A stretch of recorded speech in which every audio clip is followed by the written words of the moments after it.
Have your sports curiosity cured. Right wing circle, got it back to Holinka. He scored!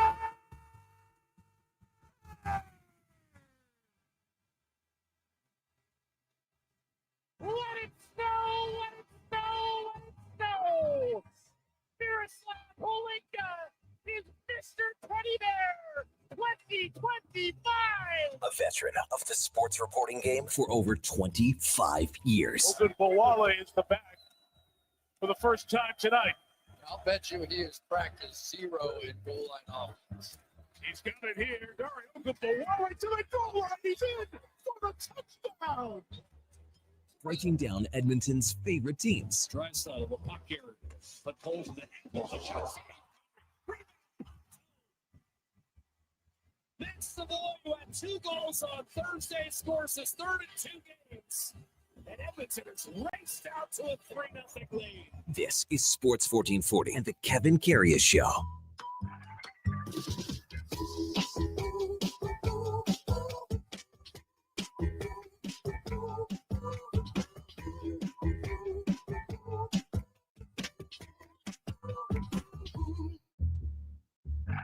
All right, here we go for Sol 557 Monday, December the 8th. Hey, get your woolies out. Temperatures are going to start dipping here in the City of Champions, getting down to minus 26, 27 by the end of the week. Man, oh man, but we've been pretty lucky. We've been pretty good, pretty fortunate so far, but here we go. We're going to head into our first cold snap of the season. Hey, good morning. Welcome to the Kevin Karius Show on Sports 1440 on your AM radio dial on your morning drive into work on a Monday or wherever you're heading out. You can also watch us on YouTube at Sports 1440 AM. Drop us a like, a subscription. We would very much appreciate that. We're also on X, Facebook, Instagram, also Twitch. Twitch. As always, we're streaming on iHeartRadio, the TuneIn app, sports1440.ca. And if you miss any part of any show, well, it turns into one of the many, many podcasts that are out there on Apple, Spotify, Google, Amazon. Subscribe, select the auto download. It's free, and you'll never miss any part of any show. Hope you had a fabulous weekend, whatever you got up to. And it was an interesting day yesterday and an interesting weekend in the world of sports. You heard in the intro, the Oil Kings teddy bear toss. And Joe Aginla got credit for the goal that rained down the teddy bears at Rogers Place. The Oil Kings ended up losing 4-3 in overtime to the Prince Albert Raiders, but it's always a special moment. And when you see, 15, 16,000 bears rain down on the ice, it's a lot of fun. I was texting with the Rad Man last night. I bet his back is very sore today after he was out on the ice picking up all those bears. Kevin Radomski from the Oil Kings. Hey, let's welcome in our co-host Mondays and Fridays, the great Eddie Steele, Grey Cup champion with the Double E from 2015, all-decade team with the green and gold. Good morning, Eddie. Did you have a pretty good weekend, big fella? Yeah, good morning, KK. Good weekend. Speaking of the Rad Man, I hope he wasn't wearing a suit jacket bending over. He busts that thing at the seams now. On the ass, the crack of the ass. That thing would just been like Splitsville right there. He's too jacked to be bending over. Well, he came in studio, and that was on Thursday at 10 o'clock. He came in with Laddie. Yeah. I thought him and Laddie were going to twist wrists for $1 for a second. But, yeah. Does he give my schmedium a good run for its money or what? Well, he's more jacked than Laddie, but I thought you were about to say than me. Oh, well, he's a different kind of jacked, right? He is. The guy's, basically he's a big box. He has a protein shake attached to his belt, he might as well have those those hard hats. With the beer things. Yeah, but his would be protein coming through the straw. Shakes. Yes, exactly. So, did you have a good weekend, Eddie? Yeah, it was a good weekend. Yeah, but you were watching the kids. I was solo with the kids. Stephanie, actually similar. Stephanie was out west with like you were, man. Out across the Rockies there. So spent some time with her pop. Yeah, her dad's downtown Vancouver. So whenever we can get some cheap flights, we always try and get her in and out for a weekend, get her a recharge. We were in Kelowna, had a great time. Enjoyed it.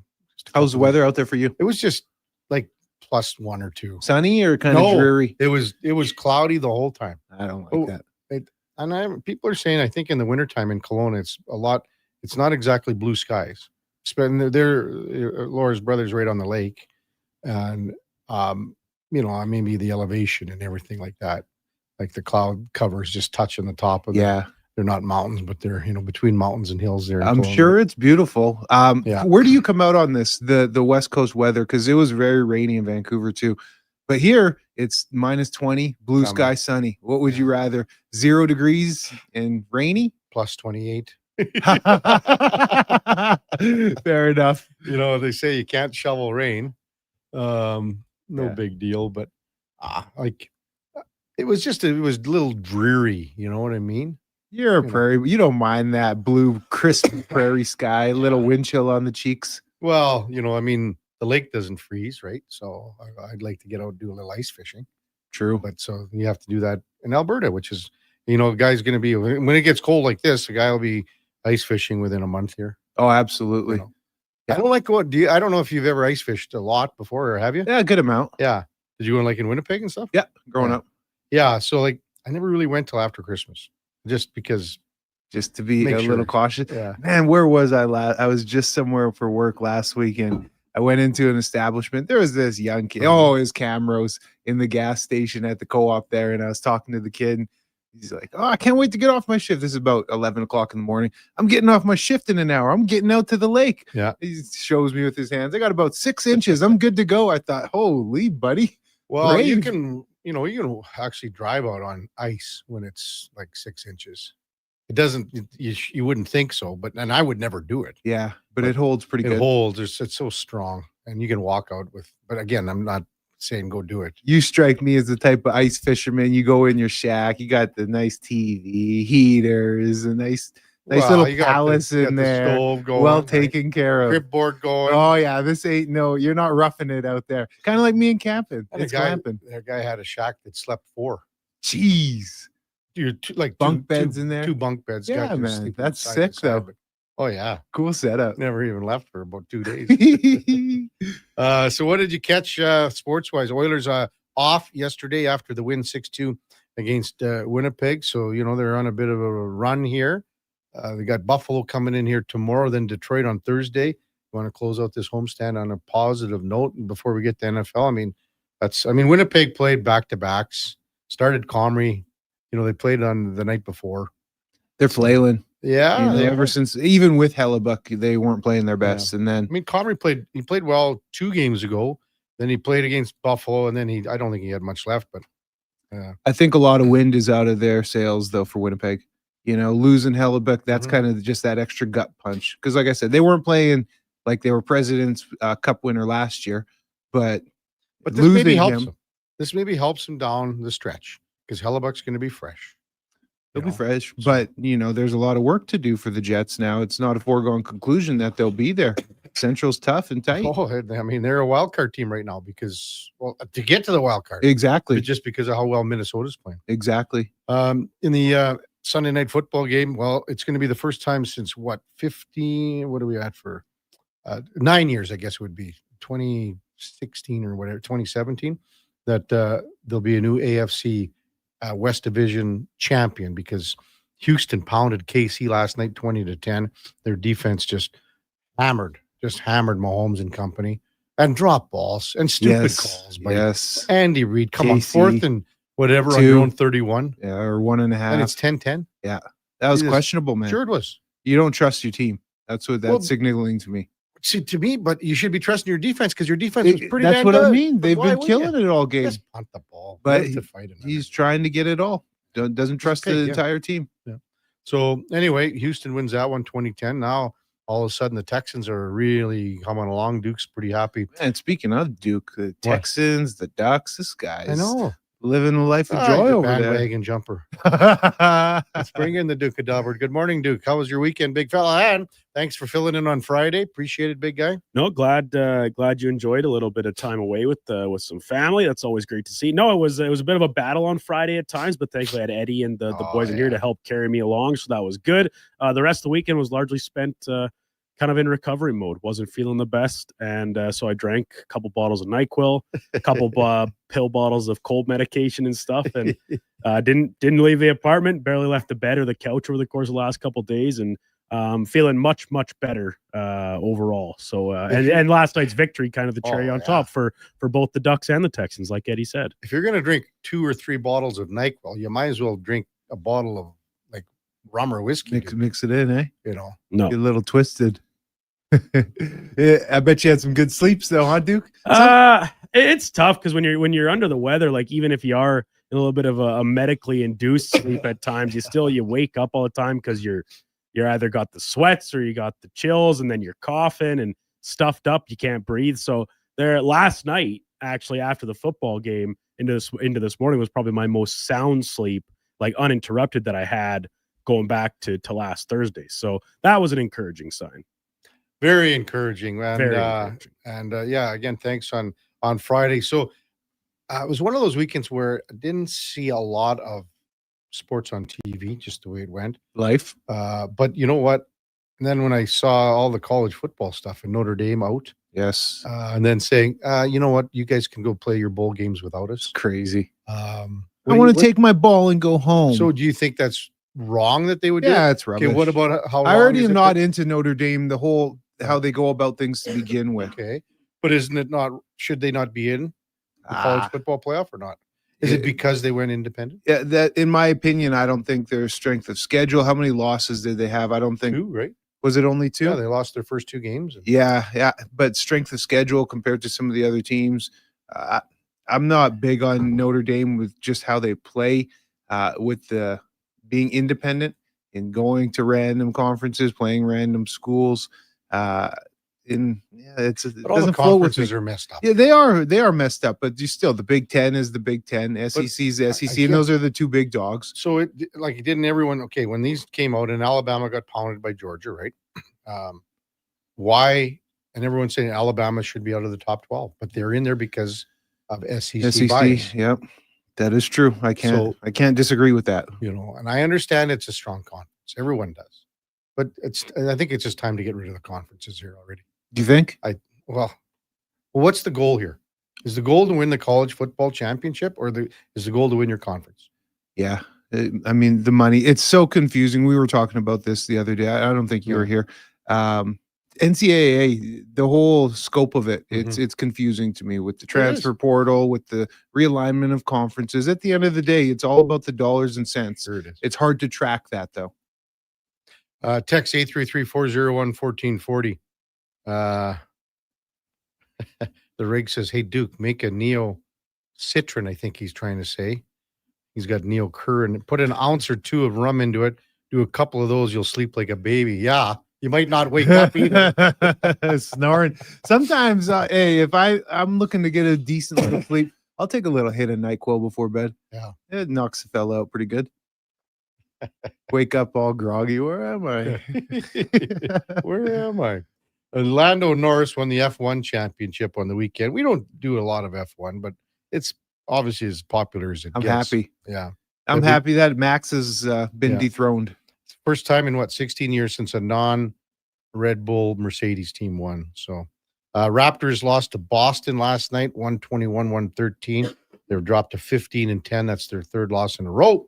And Jeff Kent's going to the Baseball Hall of Fame after, well, he's got the most homers as a second baseman. Should have, I mean, I don't understand. And here's the thing: if you're not popular with the media, they're gonna not vote for you. Yeah, exactly. Which is wrong. It should absolutely wrong. Numbers don't lie, right? Yeah. Text 833-401-1440. Stair Farmer chimes in. Have a great show, boys. The Oilers played good again, on Saturday night. So watch that game. But they've been rolling. Yeah, and to get out, I mean, they laid off the gas as well, I think. Yeah. Once they got out. I noticed Max Celebrini had 3 more points last night. Connor had pulled ahead of him in the standings as far as the scoring race goes. But Celebrini moves a point up, and I'm 43-42. Everyone chasing Nathan McKinnon. Jesper Wallstead still at 1.95 goals against average. Celebrini, though, what a season. Oh, unbelievable. What a season. Same with Bedard. And, in the next 3 weeks here, Eddie, we're going to get more and more. It's going to be really ramping up with the Olympic team, Canada's and the United States, and all the injuries that the Americans have. And, the Canadians, there's so many discussions, so many debates, so many ways to look at this roster construction, what you want to have, who you want to have. I mean, is there room for both Celebrini and Bedard? Well, you would think that the way both of them are playing, number 2, number 4 in the scoring race. But then, like Tom Wilson, you want Tom Wilson on. Well, and then there's the talk about the ice size. And with it being tighter, it's going to be a tighter game. So do you want a more physical type of a player out there on your third line as opposed to a young cat like Bedard or Celebrini? There's so many ways to look at this. So many ways. Coming up on the big program today, we got Ellen Mitchell, the lowdown with Low Tide. You hear him every day from 12 to 2 right here in Sports 1440.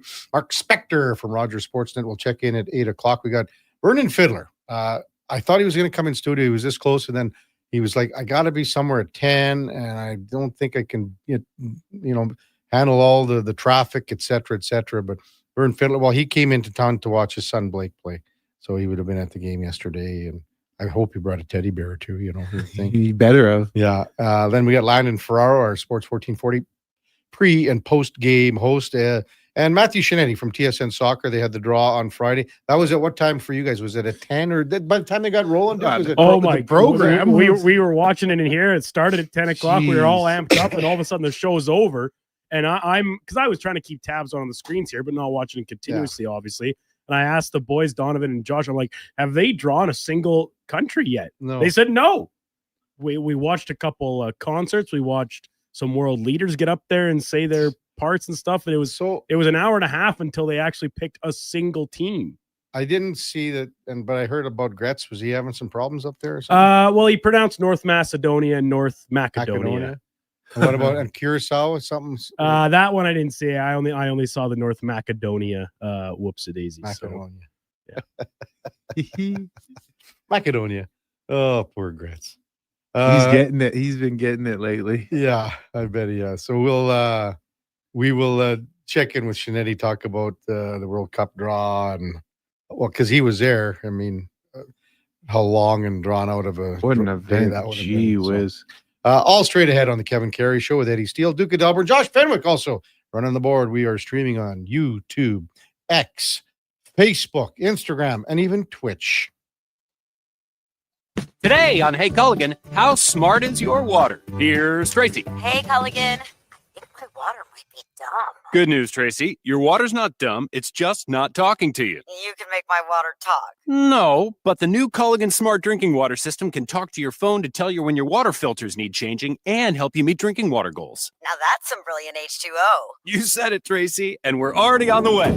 Let us help you out with a free in-home water test from a local Culligan water expert at culligan.ca. When you have lifting and material handling needs, Northwest Crane delivers. Western Canada's Sani dealer, backed by the industry's toughest one. 3 years, 3,000 hours, no compromises. They service all crane makes and models with skilled technicians and deep industry expertise. Alberta owned with locations in Leduc and Grand Prairie and fully equipped service trucks. Northwest Crane keeps your operation lifting. For more information on sales or service, visit northwestcrane.com or call today. Hey, sports fans, we've got a clear choice for you. At Crystal Glass, we provide customers with the perfect glass for any job. From home to auto and even commercial, installation or repairs, we're your team. Call 310 Glass or visit crystalglass.ca. Crystal Glass. I'm Grant Fedork from Leading Edge Physiotherapy, and people who suffer brain fog might think it's just going to be part of their life. But listen, I've seen a 38-year-old man managing a concussion read her kid a bedtime story without losing the plot, all because of cognitive rehab that rewires the brain like a GPS reboot. Your brain isn't broken, it's buffering. One missed beat in focus, memory, or balance snowballs into frustration, falls, or forgotten keys. Stroke, concussion, long COVID, even aging can all lead to brain fog. Cognitive rehab works. Check us out at leadingedgephysio.com before your next "where'd I put my phone" moment. This is Andrew Walker, host of the postgame show on Sports 1440. After every hockey game this season, tune in and chime in as we talk about the game. It's all sponsored by Legacy Heating and Cooling. Don't get left in the cold. Visit legacyheating.ca. Hey everybody, it's Team Principe and Jason Stredler. Join us on a 7-night cruise through the Mexican Riviera, leaving from Los Angeles and including Cabo, Mazatlan, Puerto Vallarta, and more. While we relax and cruise the tropical waters and have some drinks with umbrellas in them, you could attend an intimate meet and greet with legends like Bill Ranford, Jason Strudwick, Kelly Buchberger, Ron Lowe, Jack Michaels, Louis DeBrusque, and more. Don't miss out on every hockey fan's dream cruise, the Edmonton Hockey Legends Cruise. It's going to be one hell of a trip. Price start at just $23.99. Part of the proceeds support the Ben Stelter Foundation and Kids with Cancer. The Edmonton Hockey Legends Cruise, July 2026. Visit cast.tours/Edmonton or call 1-833-347-7678. Book now and save $500 per cabin when you mention promo code Stingray Radio. That's cast.tours/Edmonton.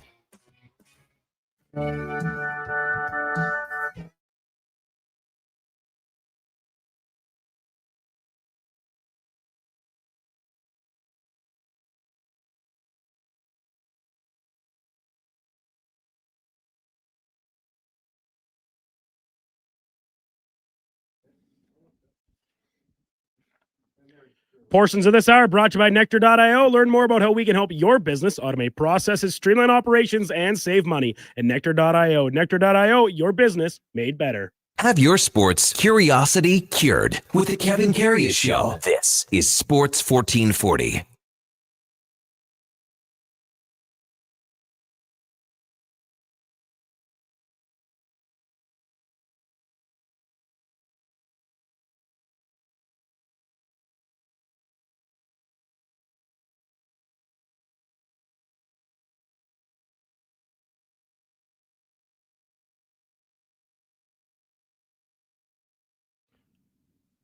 All right, welcome back to the big program, 7:21 in Edmonton time now for the Puck Report, brought to you by Fountain Tire. And hey, we focus on one thing. It's your vehicle. From tires and wheels to oil changes and vehicle repairs, we have you covered. Visit fountaintire.com to book your appointment today as we welcome in our Monday morning leadoff man, Alan Mitchell. You hear him every day from 12 to 2 right here on Sports 1440, the lowdown with Low Tide. Good morning, Tide.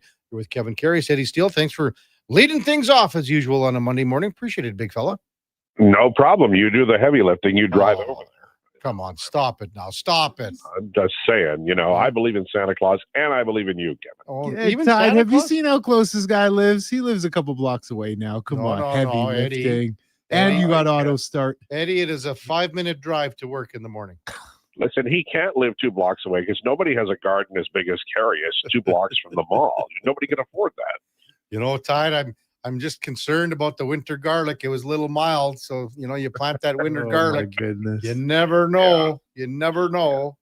Well, I'm always worried about when I plant my winter vodka, and sometimes that case it gets a little cracky. So I'm not. I'll say this that I think that how many years have you been you planting a garden and passing along the fruits of your labor? Yeah, our neighbor passed away, so we took over the neighbor's garden. Olga still lives there, so and they had the best garden going. So she wanted us to continue the garden for him, and so we've been doing that about 5 years now or so. But we always helped them out with it while they were there. And Kevin, that's you're going to be that's a sweet thing you're doing. That's very, very kind. But we also have the tomatoes going in our yard, Tide, where we have probably 85. I was waiting for you to drop a tomato number. plants. I was waiting for a number, KK. From seed, from seed. From seed, right? Seed to finish. I will tell you, tomatoes are the gift. People argue about whether it's a fruit or a vegetable. Stop arguing. Just have a tomato. It's the most versatile thing on the planet Earth in terms of food, and you can't make it taste bad. Well, here's the thing: if you buy a tomato in the store, there's no flavor, very little flavor. Yeah. But when you grow a nice variety and a nice, maybe a hybrid, of a tomato, you have that opportunity for even more flavor. Well, what you told me today is that I've been raiding one of the wrong places. I raid Olga's garden, but I forget to go over and get your tomatoes. I'll make it right next summer. I'll come on over. Right. I got one of those little pellet guns. When you're bending over, Tide, and trying to pick a tomato or two, and you bing right in the backside. Right. Well, listen, I'll bring my BB gun and we can have a little war there. Why not? Yeah. And I'll bring my taser. I'll meet you, boy. Taser. No, that's all the guy needs. Al Mitchell with us on Sports 1440. So what did you make of that Oiler game on Saturday night, Al? Well, they're playing well, guys, and Winnipeg had that. that crazy road trip that the Oilers have just gone through.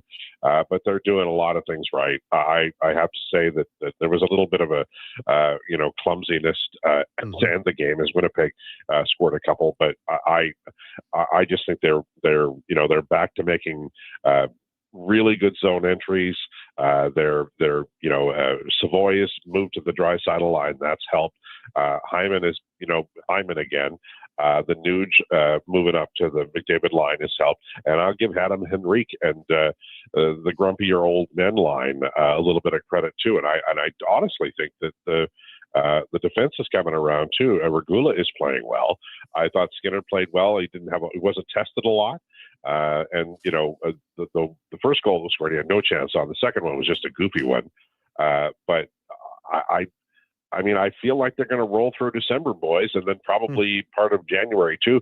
And I wouldn't be surprised if they're third or second in the division by the Olympic break. Should we have an Olympic break? I'm not sure about the ice in Italy. So unbelievable.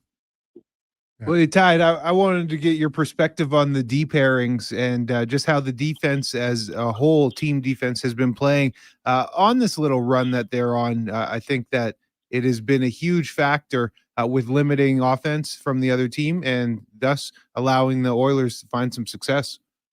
Yeah, Ekholm and Bouchard have been really good. Now, late in the Winnipeg game, there was a little, wobble, but they've been really good. Nurse has been trying to find it's always interesting that Nurse, I love him as a player, but sometimes his partner really is, dependent upon how well they're going to play. I really like Regula. I think this is a guy because he's big and he can move the puck. And if they can, I know why they have invested in this guy, because he's big and he could battle in the playoffs in a way Stetcher maybe couldn't. So I like him as a player. I thought Kulak has played a little bit better. Emerson too, but the structure is better. The gaps aren't as wide. The forwards are coming back. They're back checking, and they're moving forward more as a group. They're making shorter passes, and they have a better chance to succeed. And they're entering the zone with options, the offensive zone with options.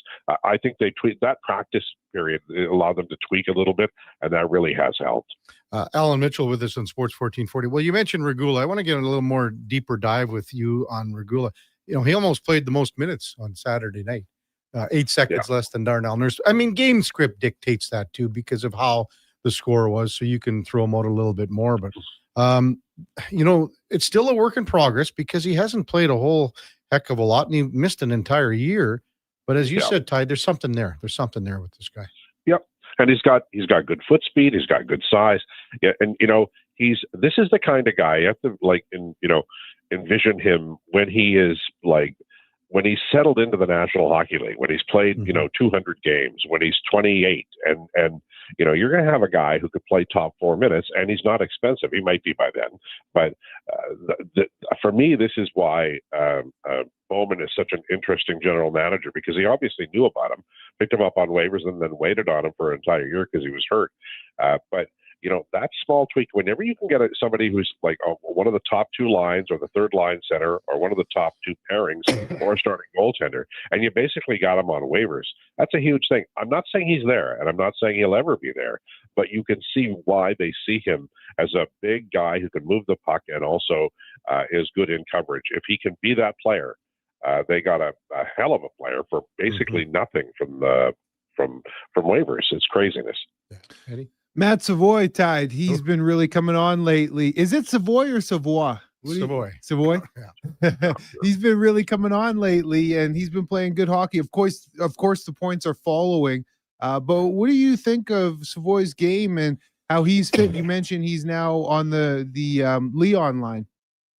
Yeah, I think people are, when you see Savoy and you don't watch him, people, I know on the broadcast on Saturday night, between intermissions, they were saying, he's a perimeter player. Well, he really isn't. He's not, Yamamoto wasn't either. But the difference between Yamamoto and Savoy is that Savoy's a little bigger. He does get to the battle. He anticipates well, and he sends the puck to good places. Now, I don't think he has a great shot. That's the truth. But he's a wonderful passer, and he gets into, he scored on the deflected goal. He was doing what he should do, go to the net. The other night he scored a goal, with his shot, on the left side. So there's some things about him that are really good.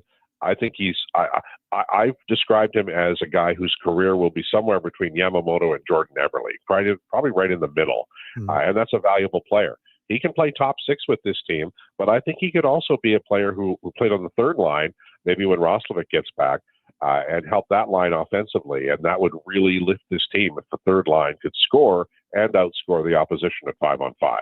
Yeah, you know, when you mentioned Yamamoto, when he was really effective at the start of his career here, Tide, he played with that recklessness and he was fearless.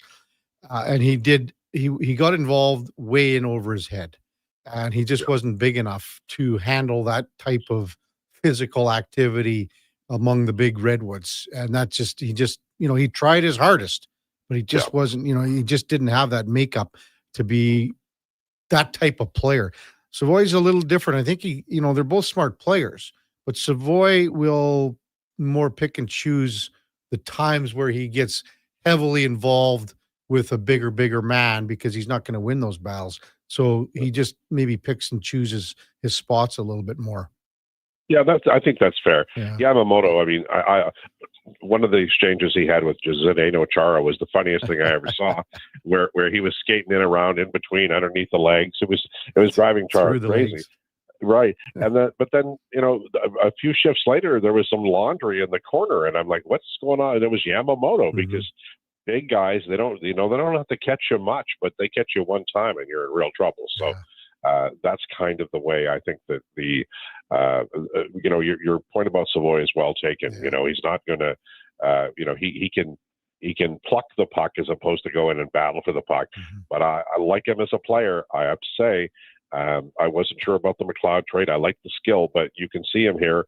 And if he can play in the top six, he's a bargain until they have to sign him again. What'd you make of that fourth line on Saturday night, Tide? Well, I liked it when I saw it. The thing I liked most was I saw it more than I usually do, right? And I was like, it's too bad about Clattenburg, right? It's too bad about him. But Lazar is playing enough now that I think he's kind of getting into the groove, right? And Frederick with a really nice pass to Tomasic. So that's like that line should be playing well because there should be some desperation. They need to get on the ice because when the deadline comes, somebody's going out. But I thought they all played really well. I'd like to see them again. And injury always creates opportunity. Noah Phil being out gives Lazar a chance, and that was a nice goal. That was a really nice goal, as was the Tomasic goal. So I like them, and I hope we see them more because I think when this is going to sound ridiculous, but I think that sometimes when McDavid plays less than 22 minutes, he's more effective. And part of that is a fourth line you can trust. And it seems as though, now this was a different game. Winnipeg was out of it early. But I'd like to see more of that fourth line. They've got some things they can bring. So, Low Tide, we have Buffalo Sabres coming to town on Tuesday evening. For this homestand, I know I listened to your program and you schedule out or go through the schedule and make your predictions, wins, losses. Do you have them winning against Buffalo and Detroit to win out? Yeah, I do. I really feel like this team right now has a brilliant shot to go just because of the schedule and because of how well they're playing. But I think they could go I think they could get 20 points from this month. And I know that sounds like a lot, and it is because there's 15 games. But it just sets up so nicely for them. I actually had them losing to Minnesota, and then I've got them going 9-3-3, 21 points in 15 games, and that means that they beat Buffalo. I have them in an OT loss to the Red Wings, partly because the Oilers don't play Buffalo as well as people think they do. And then I got them on the road going 2-1-0. 3-2-0, and then coming back and beating the Flames and losing in overtime to Vegas. But most of the month is wins, and I think we'll see it, honestly. I do, and I think that by the time they play at home at the end of the year against the Boston Bruins, which will be a fantastic game, Love the Bruins when they're here. I think the Oilers will be well on their way to third or second place in the division, and I think they'll play Anaheim in the playoffs and blow the doors off. Hey, Tide, what do you think of Jeff Kent going to the Baseball Hall of Fame and the, what do you call it, the Contemporary Baseball Era Committee? Well, I think he deserved it. I think he earned it. I think he was a wonderful player. I would also have Lou Whitaker in there. I don't know why Trammell got in and Lou Whitaker didn't. I mean, I remember watching those two guys play on WDIV. They were brilliant. It was a second base shortstop combination. But I once again, and I'm not going to get mad about it, but I think that the idiocy of Major League Baseball in this era is, as much as I believe Jeff Kent should be in, the fact that Barry Bonds isn't in and Jeff Kent is shows exactly how ridiculous this era is, where you're making value judgments on people who may or may not have juiced, but weren't caught, and then you're punishing the best baseball player I ever saw, Barry Bonds, until Ohtani came along. Barry Bonds was the best ball player I saw. I mean, when Kent went to San Fran, because he was with the Blue Jays. When he went to San Francisco, that's where it started to come together with him. Because him and Barry Bonds were playing. They're back to back in the lineup, and Bonds was, Bonds, and Kent was hitting 30 home runs, 100 RBIs, a second baseman for 5, 6, 7 years in a row. So that's how good he was. So. I had him in my rotisserie baseball league and won twice with him. I got him at $14, which was a great deal in the auction, and I won in '97 and '99 because of Kent. He was partly because Bonds also helped. Well, a little bit, you think? Bonds used to, it used to drive me nuts because he'd go to the plate and they'd walk him like in the first inning. Like it was just ridiculous. They would not. Bonds spent the peak of his career not being pitched to most of the time. That's how good he was. Hey, remember the old rotisserie leagues, Tide, where instead of the $260 cap, it was $26, and you were betting. I remember that. Dime players. Wasn't that something? I'll throw a dime down on that pig. Yeah, I remember that. And you had to, if you picked up a free agent, it was $1. Yeah, which was like I got Vladdy Guerrero and Andrew Jones the same year for $1 each. That was crazy. And I had a pitcher named Joey Hamilton forever at 10 cents because nobody liked him, but I liked him. Well, and then if a rookie was 50 cents if he got called up. That's right. Yeah. And I remember remember that old Dodger Todd Hollinsworth? Oh yeah. I think he was rookie of the year, I think, too. He had he was a pretty good hitter. Yep. Yeah, for sure. Tide, what's coming up on the lowdown today? We will have Rachel Kronchak joining us, at 12:40, and of course Jason Greger will be dropping by, and we'll have Declinations Mama MMA. You want to tune in at just after 12 noon, because when I do the intro and introduce those cats, right afterwards we're going to talk about the Oilers. We're also going to talk about the bowl decisions and who's in the playoffs and who isn't in the playoffs. And Declan Kruger predicted long ago that Notre Dame would be out and Miami would be in. So I think that there's going to be a little peacocking, as it were, from young Declan Kruger here, because he called it months ago. Wow. And so we'll talk a little bit about that as well. Good stuff, Tide. Have a great show. Thanks for coming on, leading things off on a Monday for us, as always. Boys, I always enjoy it. Be good. That's Alan Mitchell, the Lowdown with Low Tide, 12 to 2 right here on Sports 1440. And the Puck Report brought to you by Fountain Tire. And again, from tires and wheels to oil changes, vehicle repairs. Check them out, fountaintire.com. Rachel's on today, Eddie. The Krychek. You like, Yeah, she's pretty good. She's good. Knowledgeable. When we come back, I think we're going to talk a little NFL with Eddie Steele, Duke of Delburne, Josh Fenwick with you on Sports 1440. We're also streaming on YouTube, and you can catch us on X, Facebook, Instagram, and Twitch as well. Hold up.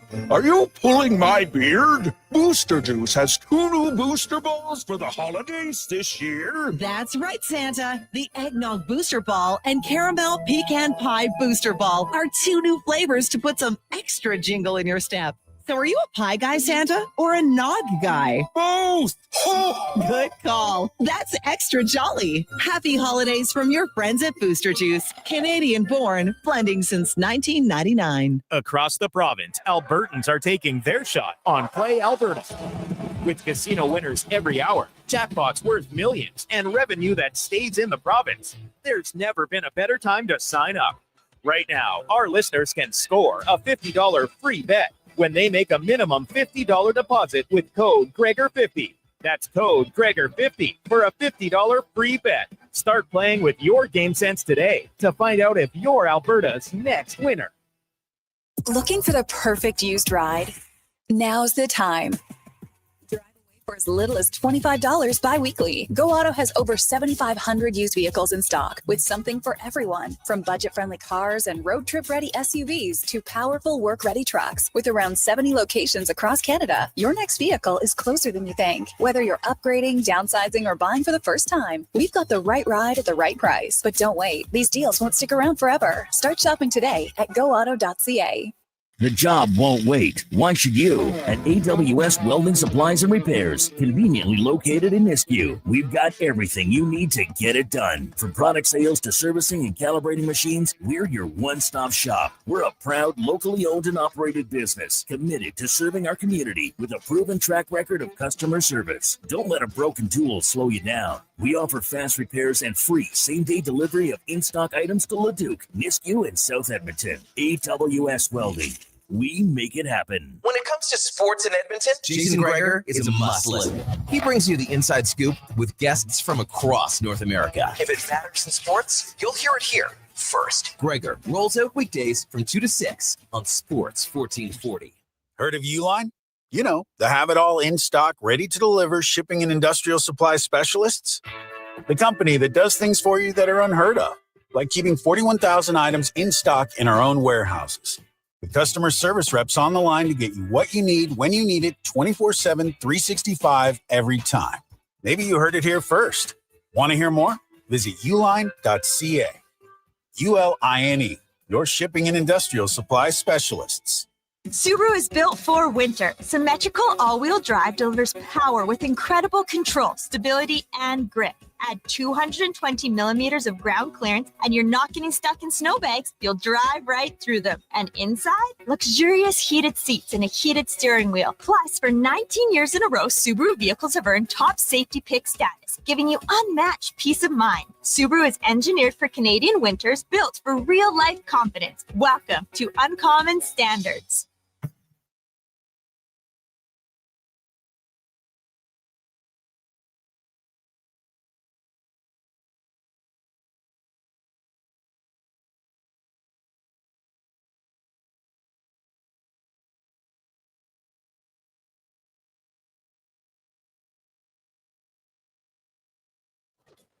The Karius Show, breaking down Edmonton's favorite teams, even though his favorite Junior A hockey team is the Yorkton Terriers. Thanks for checking in with Sports 1440.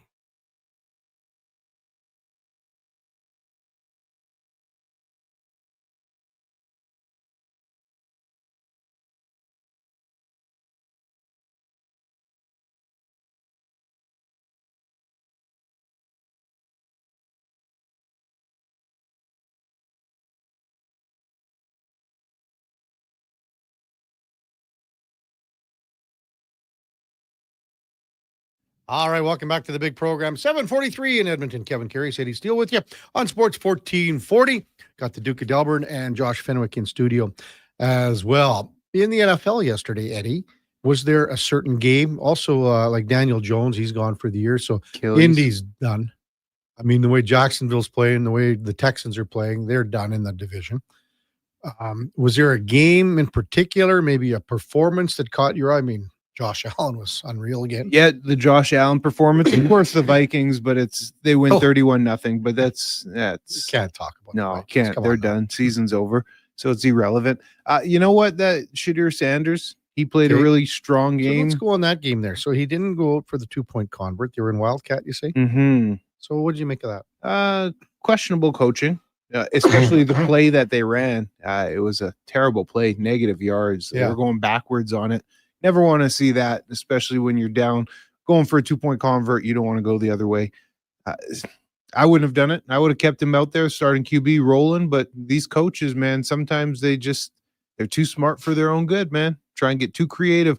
But Sanders, he goes out. He's 23 of 42, 364 yards, 3 passing touchdowns. Did throw a pick, but he also ran for a touchdown. So 4 total TDs. Pretty strong game. He's only seems to be improving with the more reps he gets. Now, keep in mind, it is Tennessee they were playing, and they did lose to Tennessee. Yeah. I mean, so 31-29. I mean, Tony Pollard had a big game. But again, and Cleveland's defense has been the strongest part of their team. Absolutely. I didn't know any sacks for. Yeah, he got 1. Myles Garrett. Yeah, he had 1 sack. The last time I checked, he finished with 1. And then, the game last night, of course, Houston just getting after KC. Their reign being KC, their reign is over. So 9 straight AFC West titles. They're not going to make the playoffs. No, they're donezo. It's quite a flippage this year with teams like you talked about, Jacksonville up there. Isn't that something? I'm happy to see it. The Pittsburgh-Baltimore game. I mean, I can't figure the Ravens out. I just can't. You have an opportunity here the last 2 weeks, and they lost 2 games.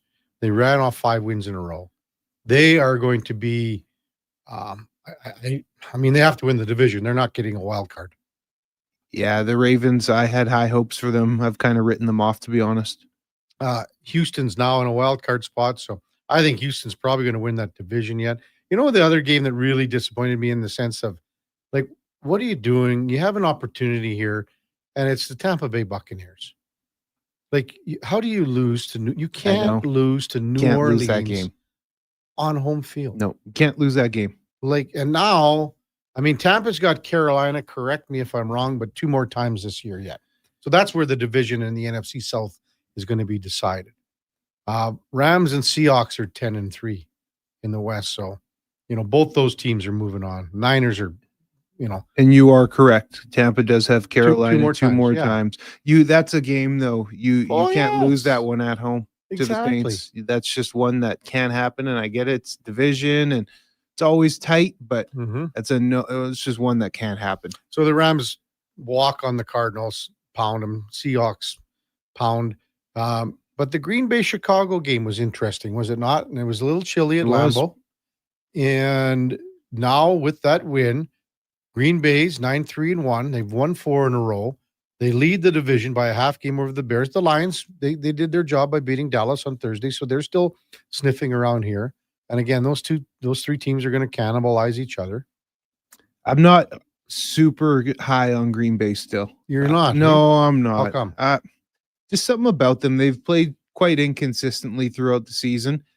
Their offense doesn't scare me a ton. I don't know what it is with Jordan Love. He makes a ton of really good throws, but then it seems like he just his play will keep the opponent in it sometimes. He's not doesn't play complete thorough games, it seems at times, and no quarterback does. Of course, there's going to be lulls and lapses and mistakes, but just something about this offense. I would expect them to be a little more high powered for what they are. Now, I'll say this: Christian Watson, who has gotten healthy and came back a few weeks back, his impact has been quite noticeable for the Green Bay offense, and he has added that explosive element. He's often injured at receiver. Usually it's with a hamstring, but man, when he is healthy, he can play. And yesterday he had 4 catches, 89 yards, 2 touchdowns. He's their big play threat, and he has stepped up to the plate.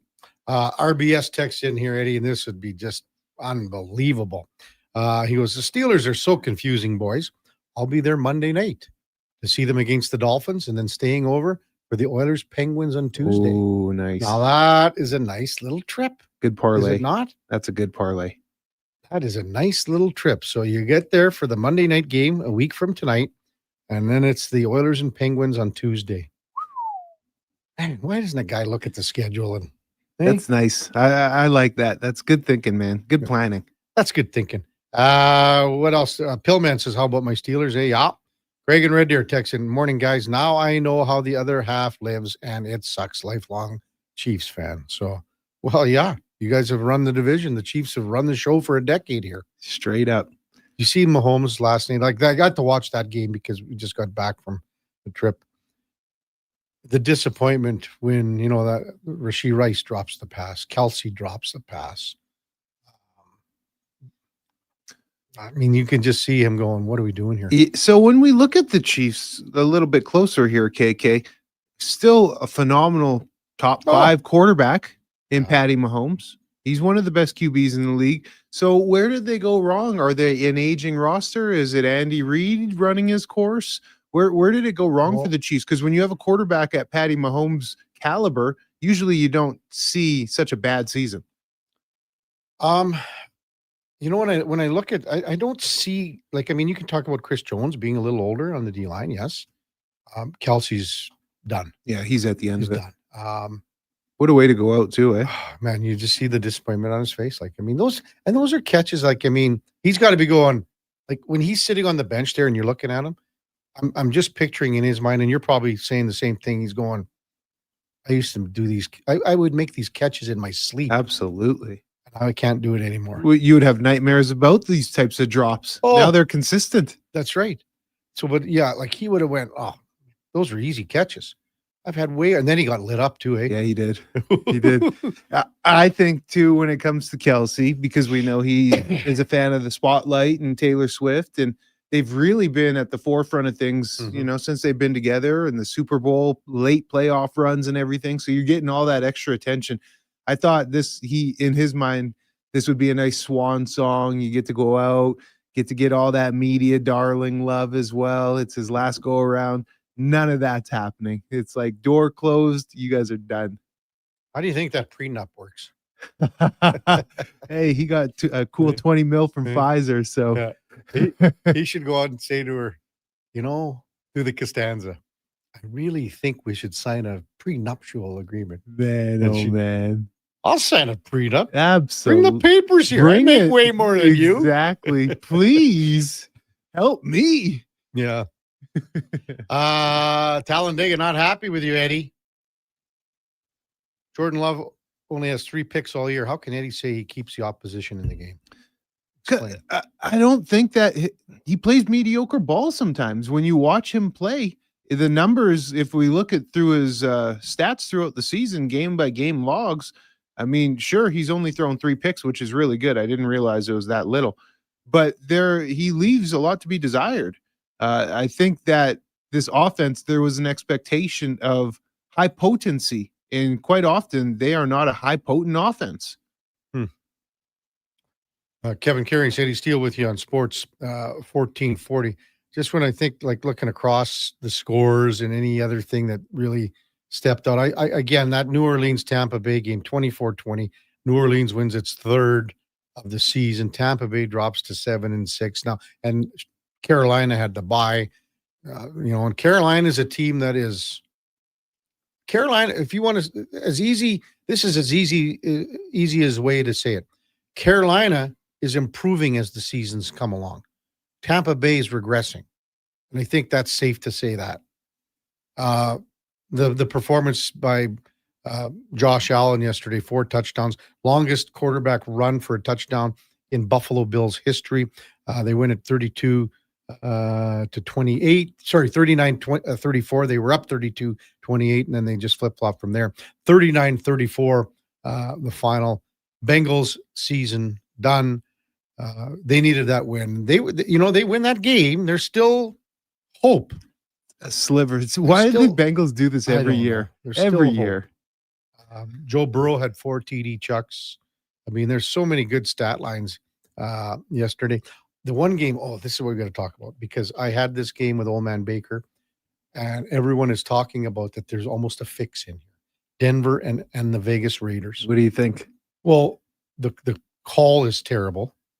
The field goal, as time runs out. Yeah. So it was the over-under, and the spread was 7.5. It just stinks. There's something so smelly there. Do you really think? I mean, are we dipping our toe in this water? Do you really think that? What's his nuts? Portnoy. Yeah. From whatever. He is a nut. I mean, he's a whack job, but he's obviously a pretty highly influential guy. Yep. And I mean, he said, check this guy out, man. Yeah. So he laid a lot of money on Denver here. Yeah, he was going off. I don't know. There's part of me that wants to believe these types of things, but then there's the purist, saw the penalty, you saw absolutely. everything else. There's the purist in me that think, this is sport.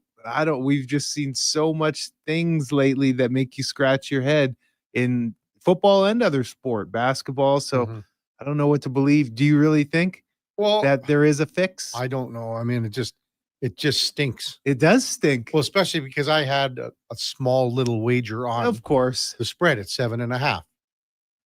And now I end up losing. Yeah, it's the optics of it, man. Boy, oh boy. I was in the airport and I said, okay, well, this game's over. And then we land. I went, what? What happened? It's fishy. There? Yeah. It is fishy. Especially just with the points and how it aligned. Man, it gets the head going. Stinks. Yeah. Coming up at the top of the hour, we got Mark Spector from Rogers Sportsnet. Vernon Fiddler at 9:00, the former NHLer. He's in town. As we had him on a little while ago too, so he's talking about his son Blake is staying at Grandma's, playing playing for the Oil Kings. That's sweet. Can't beat that. No, you can't. Right? And then Landon Ferraro, Matthew Shinetti in the 10:00 hour. Before that, time now for a Sports 1440 update brought to you by Nectar.io. Transforming field data into boardroom insights. Nectar.io is the all-in-one solution for your fleet safety, time tracking, and materials management needs. Nectar.io, your business made better. Here is the Duke. This is the Sports 1440 update.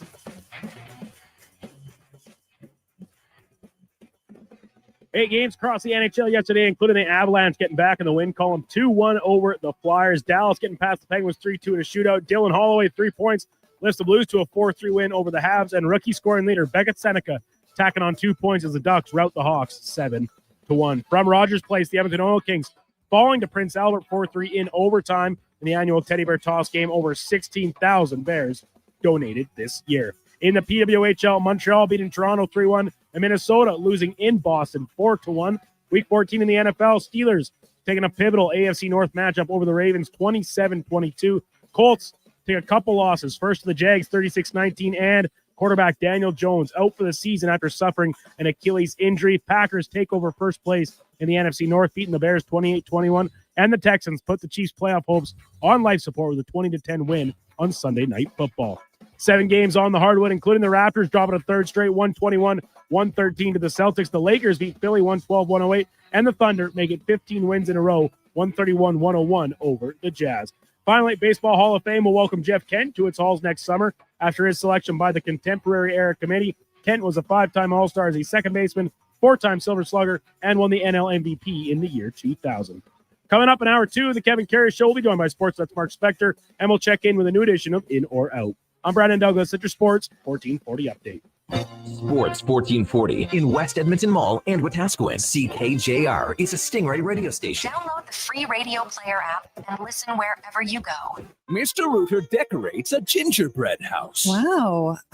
What did you do here, Mr. Rooter? Well, we've got a Jube Jube toilet, complete with an icing-based wax seal. The main water line is licorice, red for hot, black for cold.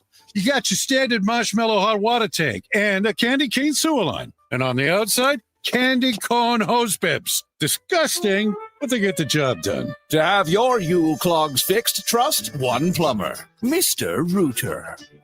Is your company drowning in paperwork and administrative tasks? Do you need more data to make better decisions? Nectar.io is your company's all-in-one solution for fleet and materials management, safety, time cards, and GIS-based project management. Now is the time to capture and transform field, site, and shop data into boardroom-level business intelligence, all with one login. Visit Nectar.io to book a demo today. Nectar.io, your business made better. This is Andrew Walker, host of the postgame show on Sports 1440. After every hockey game this season, tune in and chime in as we talk about the game. It's all sponsored by Legacy Heating and Cooling. Don't get left in the cold. Visit legacyheating.ca. Hard to believe it's already that time of year again. Time to get your festive aluminum pole at Metal Supermarkets, where the staff will be completing feats of strength to get your metal ready without any grievances. When your project needs a festive miracle, Metal Supermarkets offers in-house bending, often by the next day, plus metal cut to your exact specifications, fast. The convenience stores for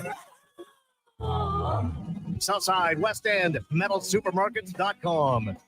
Born from work, built for play. Carhartt's all-new Super Ducks tech jackets are built for hard-working people who can't sacrifice mobility for durability. This ultra-tough gear fights off wind, snow, and cold, while full-swing technology flexes with every move and still packs 3M insulation for maximum warmth.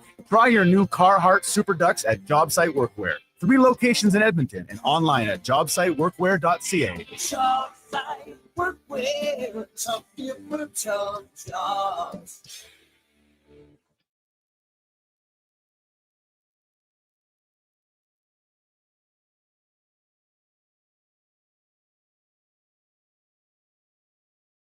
Just in time for the morning skate.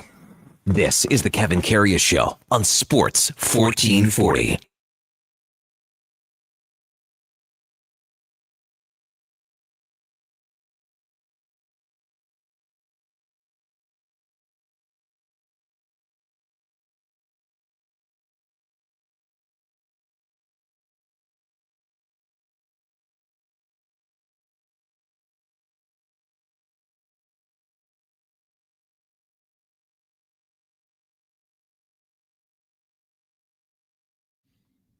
All right, welcome back to the big program. 8 o'clock in Edmonton. Kevin Karius, Eddie Steele, Duke of Delburne, Josh Fenwick with you here in the Sports 1440 studios at the Palatial Studios of West Edmonton Mall. So glad you're with us on a Monday morning. Hope you had a fabulous weekend. And time now for On the Mark, brought to you by Northgate Chevrolet Buick GMC. Stop in today and play Wish and Win for your chance to win up to $25,000 towards a new vehicle. Does it get better than that? You're guaranteed a $500 prize. Play today at Northgate Chevrolet Buick GMC as we welcome in Mark Spector from Rogers Sportsnet. Good morning, Spec. How was the weekend, big fella? Weekend was good. A little hockey on Saturday night. Ah. Oilers showed up big time, ran the Jets out of there in about 20 minutes. And after that, took Sunday off. How about you, boys? Well, I got back last night from Kelowna. Eddie was watching the kids all weekend. Some of us have responsibilities, you know, Spec. Wait a second. What was the responsibility in Kelowna? I had to build a workbench. Oh, my goodness. And talk about this bench, because we were just chatting about it here in the break. It's a Cadillac of workbenches. You didn't even sand it. Why was it like Fisher Price? No. This is the Cadillac of workbenches, Spec. Probably bark on the wood still. Well, you know, I put some wheels on it, Spec. It's beautiful. You made a quick visit to Casterland? Yeah, we went to Princess Auto. But you know what? This thing is it's built like a brick. You know what? This thing ain't moving anywhere. It's built like Eddie Steele. Oh, come on now. Come on now. You should see the crap I got to put up with Mondays and Fridays with this guy, Spec, talking about. I'm trying to figure out how someone who'd order like this world-class workbench needs help putting it together. Well, it was very intricate planning, design.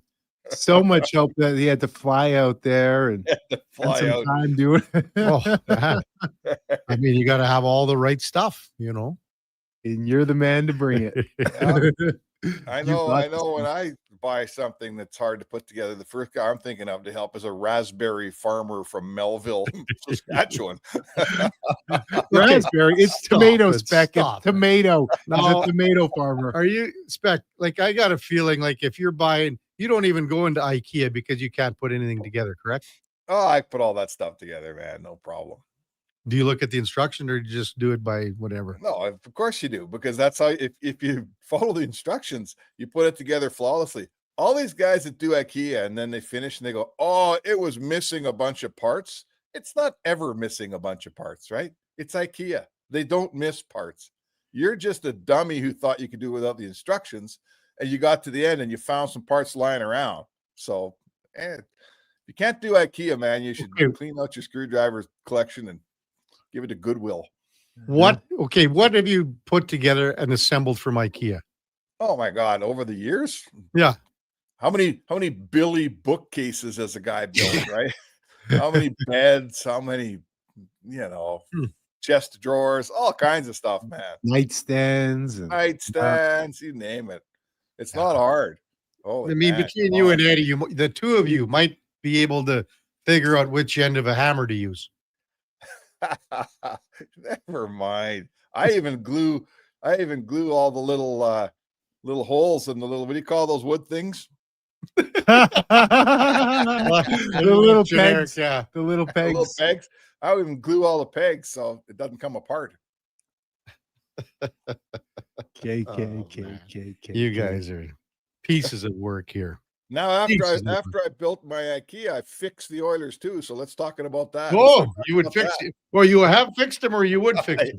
I think I got him figured out. Yeah. Since he's been back, they've been playing, man. Yeah. As soon as Spec rolls back into town, They knew the hard-hitting questions they'd have to face in post-game avails. Yep. Yeah. So I got them going pretty good. I'm not sure if I can do it with the Elks or not, but we're working on that. Oh, man. Yeah. A lot of work, a lot of heavy lifting. I mean, Winnipeg on Saturday night, I mean, they played the night before. They didn't have much at all. Started Comrie on back-to-backs. I mean, I don't even know if that's ever happened with Comrie before. Has it, Spec? I don't know if he's ever done. I don't know. Like, I don't think the goaltending mattered. You know, that team just wasn't ready to play the first 20 minutes, and the Oilers were. Hey, listen, you know, in Florida earlier this year, Edmonton got lucky and Bobrovsky was horrible and they won the game. Well, sometimes you get the horrible goalie and sometimes the horrible goalie's in your net, right? It happens over the course of a season. And so that you collect your break and you move on. And against Winnipeg, Edmonton's had the worst schedule in the league over the first 25 games. And they walked into a lot of buildings tired and been on the road forever and having a hard time putting their game together. And they lost a few of those. And now it's their turn. Now Winnipeg comes in tired. Now their next two games against Buffalo and Detroit, both those teams played the night before in Calgary. Mm-hmm. So the Oilers are, you know, they've been through their tough part. Now they're getting a little bit back. That's just how the schedule works. Yeah. And starting on time really helps, doesn't it? When you start the game and starting on time doesn't mean you have to come out and score four goals in the first period. But when you come out and you establish yourself, get in the game, well, it's a lot easier than playing catch up, isn't it, Spec? Well, yeah, and there's Eddie, even in the National Hockey League, like teams know when they come into Edmonton's building that it can be a particularly dangerous place. Everybody knows it, that, man, if we let these guys get feeling good, like this could be an ugly night. And when you get a team that played last night and traveled, you know, that's always the mantra in the dressing room. Let's get on them early. Let's get on, you know, let's have a good start. Let's go right away. Let's never let these guys believe they might have a shot here. And once the first one goes in, and then I think the second was it Draisaitl's breakaway? I can't remember. You know, once the second one goes in, their worst nightmares start to come true. They realize, you know, here we are. We're tired. Edmonton's going. We're in their rink. They're starting to feel good, and it gets away from them. Like, that's the recipe right there, the way the Oilers play. I'm not saying you do it every night, but that's what you hope you can do when you get a tired team coming in your rink. Mark Spector with us from Rogers Sportsnet. What did you make of, I mean, and the game dictated it, Spec, but the lines, everyone was pumping out every fourth shift. Defense pairings, like Regula almost played the most, but that's just the way the game went. So what did you think of maybe the bottom six, especially the fourth line, how they played on Saturday night? Well, you know what? Give some guys some ice time and they might reward you with a good game. Like, I think, well, I know for 2 games in a row now, and both blowouts, right? 9-4, what was it? 6-2? Yeah. 2 games in a row, McDavid and Draisaitl, neither guys played 20 minutes. Mm-hmm. That was a season low for Draisaitl, I believe, they played like 16 minutes, had 2 points against Winnipeg. So this is a coaching staff that's obviously, you know, in any season, you identify some games where halfway through you realize, okay, you know what? We could play Regula a whole bunch and we could give Ekholm and Bouchard a bit of a rest. We can play our fourth and third line and let's play 16 minutes on Draisaitl and see, you know, give him a bit of a night off. So, yeah, those guys did, like, the coach hands them the ball, Kev, right? He says, okay, we got a good lead. We're going to give you a bunch of ice time. He hands them the ball, and they did a great job with it. They scored a goal. Lazar, they defended well. You know, they showed their coach that when this situation arises, that these guys don't need to sit around on cookie night. They can actually play and help you. Eddie? Yeah, no, man. And it's good to see that the coach, despite the script of the game and you're blowing a team out, it's good to see coach trust the guys, go out there and get the job done. Now, the game that the Oil have been rolling out has been a favorable game, even going back to that loss against the Wild. They lost 1-0. That's a solid game. Even though you lose, that's a solid game you played. And for me, it's the defense. I talked about it with Low Tide earlier in the program. I think the defense that this team, the commitment to the defensive side of the puck is helping this team find success offensively. And in general, you're getting the wins. Yeah, I think the easiest place to spot it is shot blocking. I think every night now when the game's in contention here, we're seeing some shot blocks that we weren't seeing earlier in the earlier in the season, right? I think there was a huge shot block against in a early 5-on-3 against Seattle. Bouchard blocked a shot that saved a goal. There was another one against Winnipeg early in the game. It was like 1-0. I thought there was a puck that was probably going in. I forget who blocked it. It might have been Mangiapane. Anyway, these are guys that are starting to turn the page off of early season. Geez, I hope this game isn't too hard to, okay, if we're going to do this, part of winning is blocking shots. And as such, right, the shots that do get through to Skinner, he's got a little better chance on. He's playing really well. Pickard gave you a decent game the other night. So, it's the old story, guys. When the team in front plays a concerted level of defense, plays properly, has courage and blocks shots, the goalies look better. And right now, your goaltending looks fantastic and your defensive game looks fantastic. And I don't think one happens without the other, right? There were some rumors floating around regarding goaltending trade possibilities. Elliot Friedman put some of that fire out, I think, on Saturday a little bit. Not to say that there wasn't a little bit of smoke, according to Elliot, but those kind of rumors made the rounds quite a bit on Saturday. Yeah, Friday. For sure. Listen, I think we've had this figured out here, guys, for a long time. They're not getting the chances of getting a guy where you trade Skinner and you get a guy that's way better than Skinner and he walks in the door, the chances of that happening are like 1%.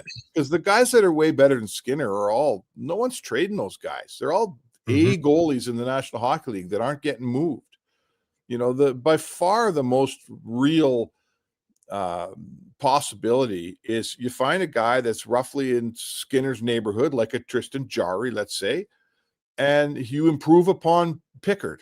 You take your backup goalie, instead of being a 1 and a 2 like they have now, you go 1 and 1A, and that makes sense. Now, if you're fishing around for that, a level of goalie like the Colorado Avalanche found a pair of last year, you're looking at a guy like Jarry.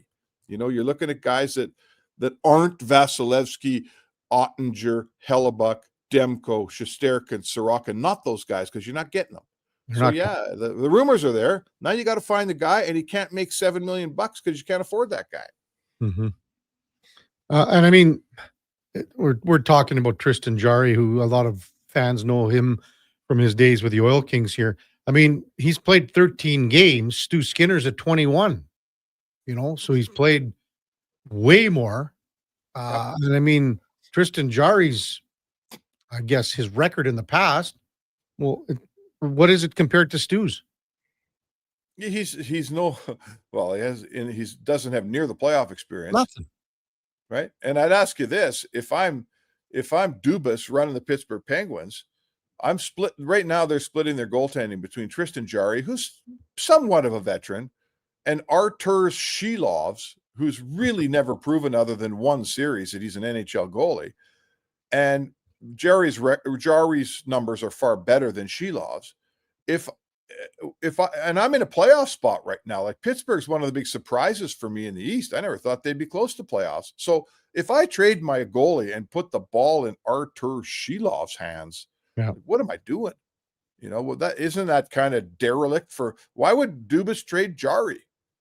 Who's gonna win games for him if he trades the guy? Yeah. And Jarry's won 2 playoff games. That's it. So many rumors. There's so many rumors. You just look back to the Binnington rumors too. A couple of weeks ago, Binnington's got worse numbers than Stu Skinner. That's sure, right. You got pedigree of winning some big games, quote unquote, but there's a history too of some nuttery there, nut job behavior, and unsuccessful goaltending. So it's like, what are we doing out here? You talk about not taking a step back or making a lateral move. Well, that's just it. And then you talk about the salaries. That's a whole nother story, getting the salaries to work. Yeah, and Jari's at 5.3 spec, 5.375. Right. So how are you fitting $5 million into a capped out team? You know, if you're not trading Skinner back, and Skinner only makes 2.6 right now. So listen, And, like it or not, what do you think? Okay, like let's just say the Oilers run with their goaltending as it is, right? Let's just say that's what happens. What do you think Stu makes next year? He doubles his salary and then some, correct? No, I guess it depends how his year goes. You know, if the team plays well and he puts up, if he can get a save percentage up around 900 at some, over the course of his, remember there's 50 games left in the season. So he's got, 35 starts. If he gets save numbers up, percentage is at 890. Yeah, and he's 286 right now, goals against. Okay, so 286, he's below 3 if he gets the save percentage up to 9. If they win another 2 or 3 series and he's in goal for it, he's a $7 million goalie all day long. Well, that's what I mean. Like his numbers are going to be like they're in the ballpark where Lucas Dostal is. Right. Like Dostal's save percentage is higher, but other than that, they're almost, very, very close to being where they are. Right. So wins, time on ice, minutes played, games, etc. I think that, I know that our listeners, there's a certain section of them out there that just have totally lost it with Stu Skinner. And I believe that the Oilers have, to a certain extent, come to the conclusion that it can't just be Skinner or bust. He needs help, right? I think they'd rather not get rid of Stu Skinner. I think they'd rather keep Stu Skinner in their fold and see where it goes with this guy. He's still he's 26, right? Stu's 27 or 26? One of 26. He's got a birthday coming up here, so he's one of the two. But my point would be he's still barely entering his prime, and I know people have heard all this, and I believe he needs help too. I'm not telling you it's time to go forward with Stu Skinner again. Stu Skinner needs some help in here. Yeah. But just turned 27, spec. Sorry? Just turned 27. Just turned 27. So I think Stu Skinner and a backup that's sort of that pushes him. I think you got an excellent tandem. I think you got every bit as good a tandem as they got going on in Colorado right now. If you can find a guy of a Tristan Jarry level that's, that can go back and forth, right? And if there's a healthy atmosphere in front, Skinner has proven. He has proven he can take you far. But for me, yes, goaltending is an issue, but the bigger issue is the play in front of the goaltender. Yeah, absolutely, for sure. And how does Stu Skinner play knowing that, no one wants to speak poorly of Cal Pickard. Cal Pickard's been a loyal soldier around here. How does Stu Skinner play when he knows that if he does, if he's not playing tomorrow, there's a guy playing that's still a really good goalie. Like Pickard's, he's a genuine backup, man. He's a guy you play behind Vasilevsky or Hellebuck that doesn't have to play much. He's not a guy that gets 35 starts or 30 starts in a season. And he's just not that guy anymore. I hate to say it because I like Pickard and I'm not here to beat him up. But reality is reality, man. Father Time is undefeated, boys. Spec, couple guys texted in and said they're dowels. Hot sauce. Dowels. Thank you. Dowels, not little wooden It's early in the morning, guys. Come on. They're pegs in my books. And you would glue those in too, Spec, just to give them a little. Glue the pegs. When you're making IKEA, always glue the dowels. Yeah. The dowels. I'll tell you what, Spec, I'm sitting across from a wooden dowel right now. Whoa.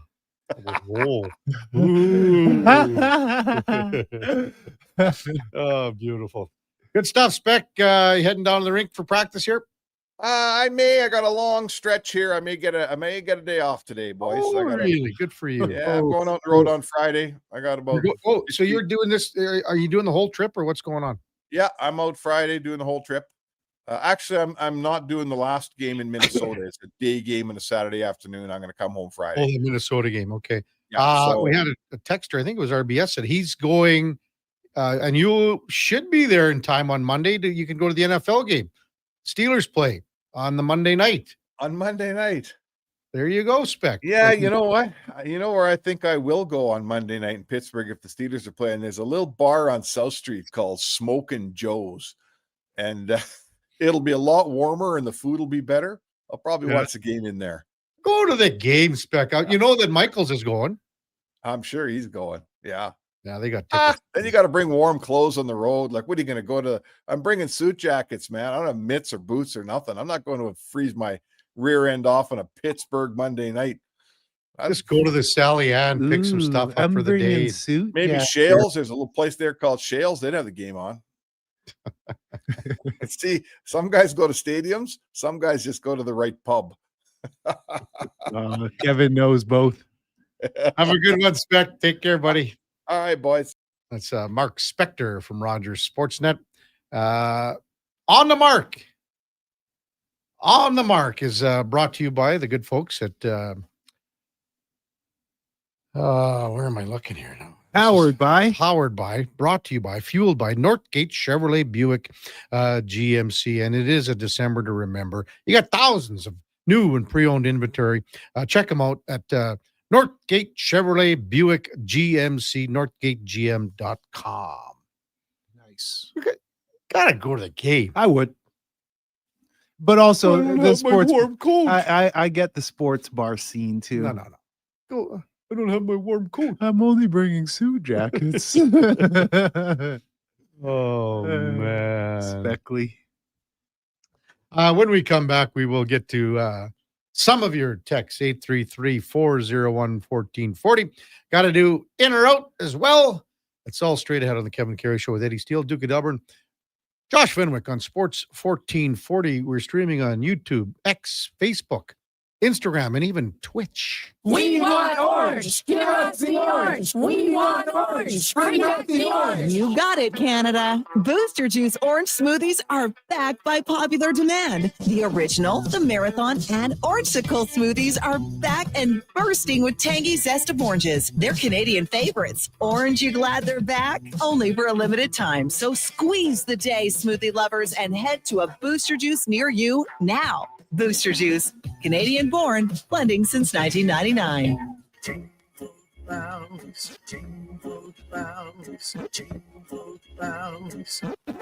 Tired of the same old holiday tunes? Spice things up with the sound of a Wilhauk beef jerky bag being torn open. It's the carol that everyone wants to hear, promising a chorus of tender, perfectly spiced beef jerky. This holiday season, make sure you're Wilhauking around the Christmas tree with Alberta's best beef jerky.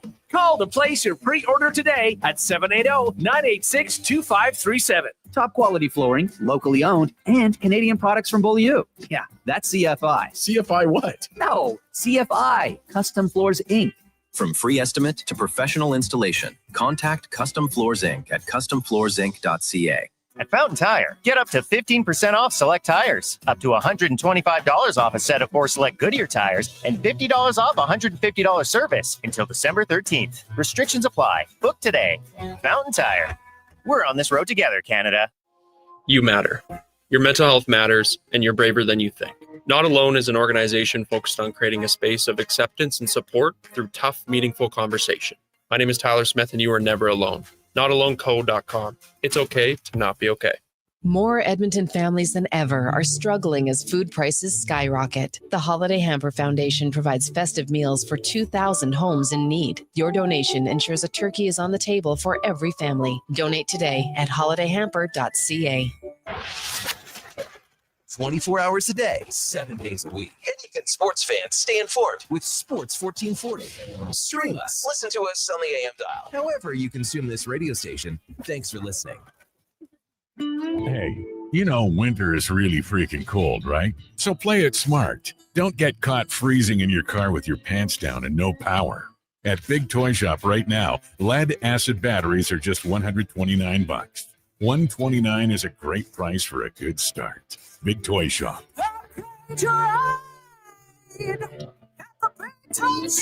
Power up and save some bucks at Big Toy Shop, 8315 Argyle Road, 780-298-2797. 'Tis the season for Selly. Selly Sports Bar and Lounge. Take a break from the holiday hustle and bustle. Cheer on your favorite team and ask about the daily game night food and drink features. Plus, there's tons of TVs and Oilers watch parties this December and all season long. Selly Sports Bar and Lounge. at all 3 Century Casino locations, Edmonton, St. Albert, and Century Mile. Check it out. Every day is game day at Century Casino.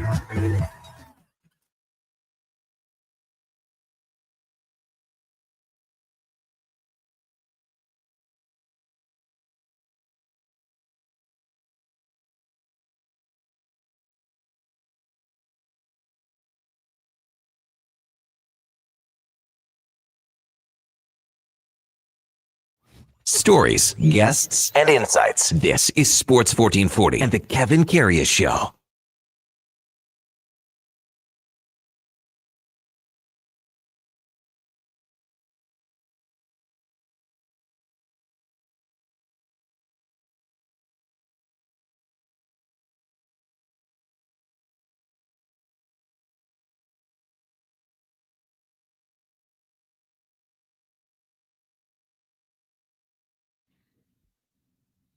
All right, welcome back to the big program, 825 in Edmonton. Kevin Karius, Eddie Steele with you here in the Sports 1440 studios in West Edmonton Mall. Got the Duke of Delburne, Josh Fenwick with you as well. We're streaming on YouTube, X, Twitch, Facebook, Instagram as well. Jerry sent in a text. It was a sad one. We have to mention it, though, just to pay some respects to the family of Peyton Cook, a local lacrosse player down in the United States, passed away in a car accident. He was at Tusculum University. And Peyton was 19 years old. He was a freshman on the men's lacrosse team. There was a car accident sometime Friday near the school. And this is in Tennessee, by the way. And unfortunately, he lost his life in a car accident. But he was down there on a scholarship, playing lacrosse, and we just wanted to recognize the Cook family and give them all our very best. And obviously a very difficult time for the family and everything there, but just too young. From everybody at Sports 1440, we send our love to the Cook family. Yeah, couldn't even imagine what you're going through. Business admin major is what he was taking down there. So. Just wanted to mention that as well. Text 833-401-1440. Aaron says, hey, too bad we couldn't have had a pop this weekend in Kelowna, KK. He says, my Fort Sask under 15 AAA team, they were on a tournament there. I think I saw some of these kids maybe on a flight coming home, Aaron. I'm not sure. I saw a hockey team. Yeah, but I'm not 100% sure. They were well behaved, Kevin? Yeah. Yeah, they were. Everyone was, look who I'm asking, who's well behaved. I was very well behaved. So we're talking about Stu Skinner, and already the text of, just flying. Brett says, OMG, goaltending has lost us 2 cups now. Come on, Brett. Get out of here. You're better than that, Brett. You're better. You know that's not the case. What was the final? I thought it was a lack of maybe your best players not scoring goals in the big games. Well, how about let's go again. You can go 2 years ago. They lose 2-1 in Game 7. So your team scored 1 goal. You're 1 goal away from going. That's not goaltending. Yeah. Last year, to me, it's more of an indictment on the team because it's 2-2 in the best of 7, and you have home ice in games. So you got 5, 6, and possibly 7. Yep. And the team in front of the goaltending was very, very poor. It was very poor. Porous. It was stinky. Missed assignments. Everything stinky. else. Think about all the tragic mistakes that were, that Florida pounced on. Yeah. So it was not goaltending that lost us 2 cups now. It was not. Sorry to say. No, and as much as, I want to get on them, you have to look at the real picture. It was not goaltending. Okay. Or it was goaltending that even got you to 2 cup finals. How about that? Right? You could say that. You can't hang those losses on goaltending. Dallas, of course, Dallas texts in. He absolutely hates the Oilers goaltending. Skinner was pulled from the net in both playoff runs the last 2 years. Did not carry them to the cup. So what's the alternative? What do you want, Dallas? Yeah, what's the alternative? Please tell us, Dallas, what you would do. Yeah. Send in what you would do.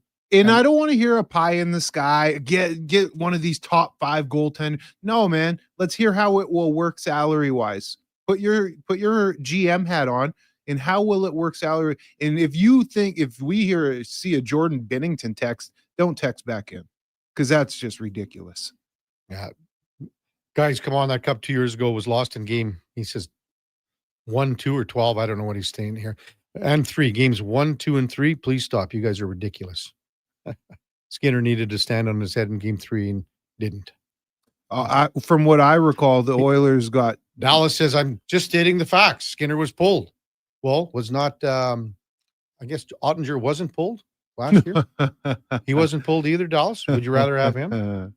Got Well pulled. played. Boom. Then what happened? There's a little Coach mic got drop fired? for you, KK. Coach got fired. There's a little mic drop for you. So Ottinger, who would be considered a much better goaltender than Stu Skinner, got pulled. There's the mic drop moment. 833-401-1440. Junior D, JRD. If I remember correctly, Bobrovsky was pulled. So you can't say, when Skinner was pulled in the playoffs, Cal Pickard came in and was marvelous. Did fine. And it pushed Stu. For 2 years now. Because it was the Stu. Vancouver And series it still a couple years pushes ago. Stu. Yes. And you need that. You need that. You have to have that internal competition. You have to have the internal comp, man. Have to. Are you kidding me? When I was playing, it was they called this the selfish 7, or defensive line, because you have your starting 4 and then you have 3 backups. So the selfish 7. How does that work? Okay. Because man, if you weren't out there hungry to get sacks and you saw the next guy, honestly, Kevin, it was almost cancerous in a way, because you would see a guy get a sack and yeah, you're happy, but you're also a little bit bitter because you're out there trying to get your numbers. So you're pushing each other, and that internal competition makes you be better. Mm-hmm. We were selfish, man. Selfish. Yeah, guys be pouting if they didn't get a sack. They'd be so upset, but it drives you to be hungrier, because if everybody else is getting sacks and eating and you're not, you don't want to be the weak link. Well, remember we talked about that word selfish, and that was even on last Monday, Eddie, with you, over the course of the week as well, because Connor McDavid was, he goes, I got to shoot. So that's being, if you want to call that being selfish, to me, that's not being selfish in the sense that he's not trying to incorporate and set up his teammates. Totally. He's just, that might even be the wrong word. It's the correct play. How's that sound? Yeah. And if that's a shot, then that's a shot. And that needs to happen. He needs to shoot more. You see what happens. The numbers follow. Yeah. 833-401-1440. They coming in fast and furious. Oh, man, it's just unreal. Just the goal. I just would love to know what the alternative is right now. And I know we're not GMs here, but it's not easy to fit the puzzle piece in, especially when we're talking about the contract and salary. That's not an easy job. And Stu, like if they get to wherever, say they could go 2 rounds of the playoffs, Eddie. And if you, again, look at Stu's numbers compared to Lucas Dostal, they're probably better playoff wise as far as wins and everything goes, right? Obviously, because they've had some runs, but the numbers this year are within the ballpark. Like again, Dostal's save percentage is, I think, 902 or 903. Stu's at 890. Okay. So say that gets to 5 points behind. The goals against is almost similar. The minutes are similar. The wins are similar. Starts. And Dostal's at what, 6'3", Duke, or whatever he's at, 6'2", Lucas Dostal? 6.25? Yeah, 6 and change. So, the extension this year.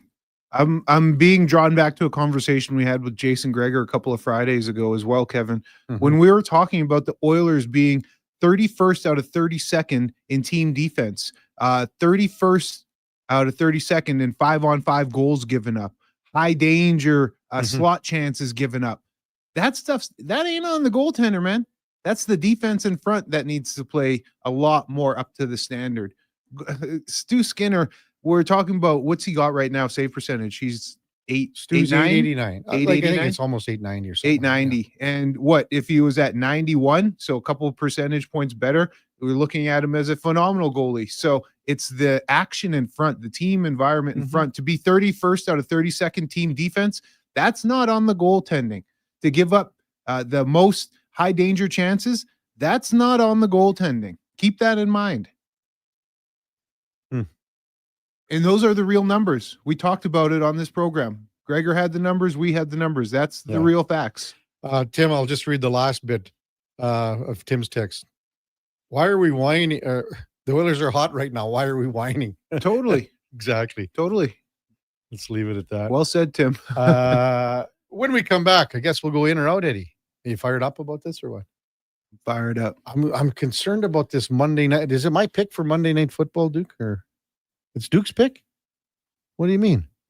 You're always trying to bend the rules. Well, see, Kevin, we alternate each time. So if we go back, you picked on Thursday Night Football. Yeah. Then I picked a game on Sunday. Donovan picked the other game on Sunday. And now it's my turn to pick. But I haven't picked since Thursday. Because you gave away your pick for the weekend to That's Donovan. what happens when you go on when holidays, you take pal. days off. So, but Donovan picked. And he got it right for you. But who picked first?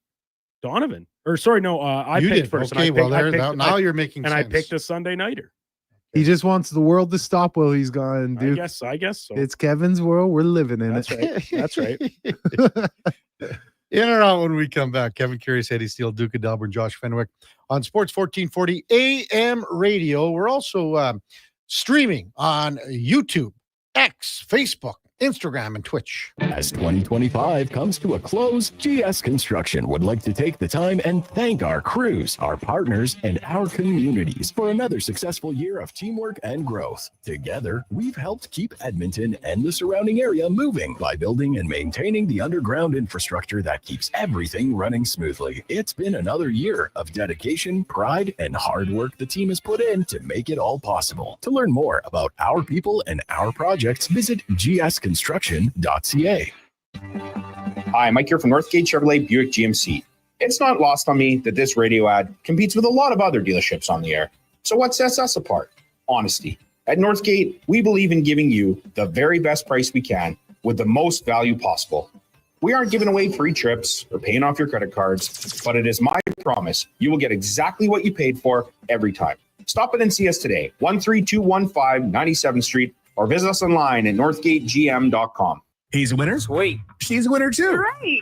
Everyone's a winner during Wish and Win at Wolf GMC Buick. Every single customer is guaranteed at least a $500 bonus with a chance to save up to $25,000 towards a new GMC or Buick. At Wolf GMC Buick, we also have 0% financing up to 84 months on most of our popular SUVs and trucks. And we're clearing out remaining 25s, including cash discounts up to $10,000 on a great selection of Sierra HDs, 90 seconds east of the Henday. Wolf GMC Buick, where everyone wins. Whether you're a craft beer connoisseur or more of a wine aficionado, there's always something new to discover at Sherbrooke Liquor, a unique, family-owned, independent liquor store. The selection? Incredible. The non-alcohol section is also very impressive. Sherbrooke Liquor, expert, knowledgeable staff with a passion for unique finds. More than just a liquor store, we're a community. Alberta's best, the one and only Sherbrooke Liquor. Wine, spirits, and oodles of beer. Visit SherbrookeLiquor.com. Aloha, Edmonton. It's back. Century Vision Care's 4th annual Maui Christmas event on Friday, December 12th from 9 to 5. Century Vision Care, Edmonton's biggest Maui gym retailer, is bringing the island spirit to your holiday shopping. Enjoy in-house savings on all prescription and non-prescription Maui gyms, plus giveaways, prizes, snacks, and beverages all day. Same-day eye exam appointments are available, and they direct bill most insurance plans, but spots are filling fast. Get ahead on your Christmas list and treat yourself to a new pair of Maui gyms. Visit Century Vision Care on Instagram. Come for Canada's largest trade shows, the biggest names in entertainment, exhilarating sporting events, and more. And stay for the experience at the Edmonton Expo Centre. Looking for the perfect place to host your next big event? From trade shows to galas, meetings, and concerts, the Edmonton Expo Centre has the space, event expertise, and service to make your next event unforgettable. With over 522,000 square feet of flexible event space, in-house catering, and operational expertise, they bring your biggest vision to life. Learn more at EdmontonExpoCenter.com today. After 20 years, Canada's most prestigious international hockey tournament returns. The Camrose Viking Cup, December 28th to January 4th at Encana Arena. Tickets at vikingcup.ca. Brought to you by Sports 1440. Diablo Boots sells only Canadian-made work and biker boots made by Canada West. No American or boots made in China, so no tariffs. All of Diablo's boots have replaceable soles and heels for longer life. Sizes 6 to 14 Triple E. Buy quality, buy Canadian. And support Canada West and Diablo, the two best names in the boot business. So save on boots by Save On Foods. That's Diablo Boots, 3340 Gateway Boulevard on the east side of Save On Foods. Buy Canadian. They're terrific. Derry is a beautiful place. but things do happen from time to time.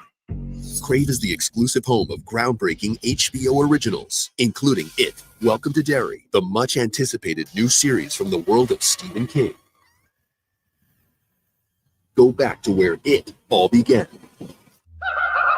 There's something bad here in Derry. It, Welcome to Derry. Stream now, only on Crave. Subscribe at crave.ca.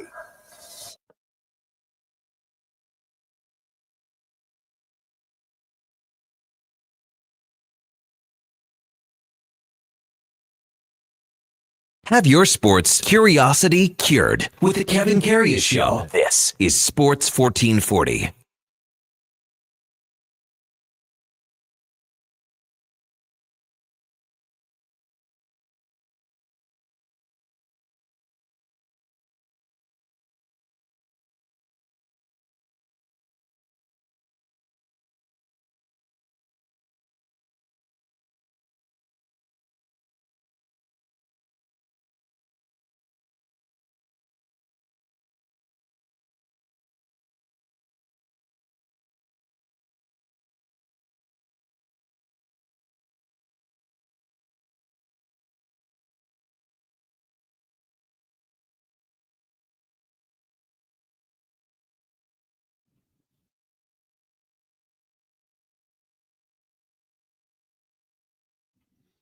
All right, welcome back to the big program. 8:41 in Edmonton. Kevin Karius, Eddie Steele, Duke of Delburne, Josh Fenwick with you here on a Monday morning. And Eddie's getting ready to rock and roll out.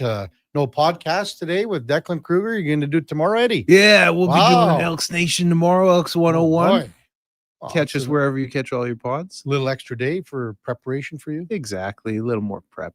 Like Not like I needed it. Oh, I'm always prepped. Come on, Kevin.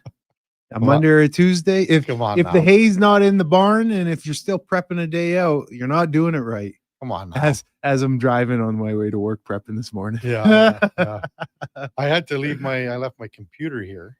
Because I went right to the airport. Yeah, I remember I saw you. Right? Yeah, I saw you outside. Yeah, on Thursday. Yeah. So I couldn't leave it in the car. So left it here and I had to do a little. There is no prep done on the weekend. Time now 4. Are you in or out? Okay, you know what? Moving too fast. Bottom line, are you in or you out? In or out of what? No time for questions, just action. In or out? Well, then I'm out. I'm sorry, Jet. Actually, you're already in. Are you in or are you out? On Sports 1440. I thought you would go, I'm in, Bob. We would have had a really cool moment, but you kind of ruined the whole thing. All right, Duke. Letterbuck. Rewinding to Saturday night, late Saturday night, conclusion of Hockey Night in Canada. The Oilers, another big victory, a pair in a row on that front, and some bottom six contributions in that win over the Winnipeg Jets. And unfortunately, as it comes on the heels of him taking a stick to the face, resulting in missing Saturday's game, I think this unfortunately spells the end of Connor Clattenburg's current run as an NHL player. And now the end is near. Well, hockey boy. So, I mean, the way it's worded, and you added in the eye injury, right? So the stitches around the eye. That's probably just as big as just the way you want to probably try to get Tomashik in here as well. But the way that the schedule has been for the Oilers here with who they're playing, and I mean, Clattenburg is obviously there to mix it up. So when you're playing a team like, say, Seattle, you don't need that element. Winnipeg can, Lowry, he's not scared to get into it, and you got a couple guys that are also interested in that sense, but nothing like a bigger, stronger. What about a Buffalo team. Or Detroit? Like, I don't see anything here.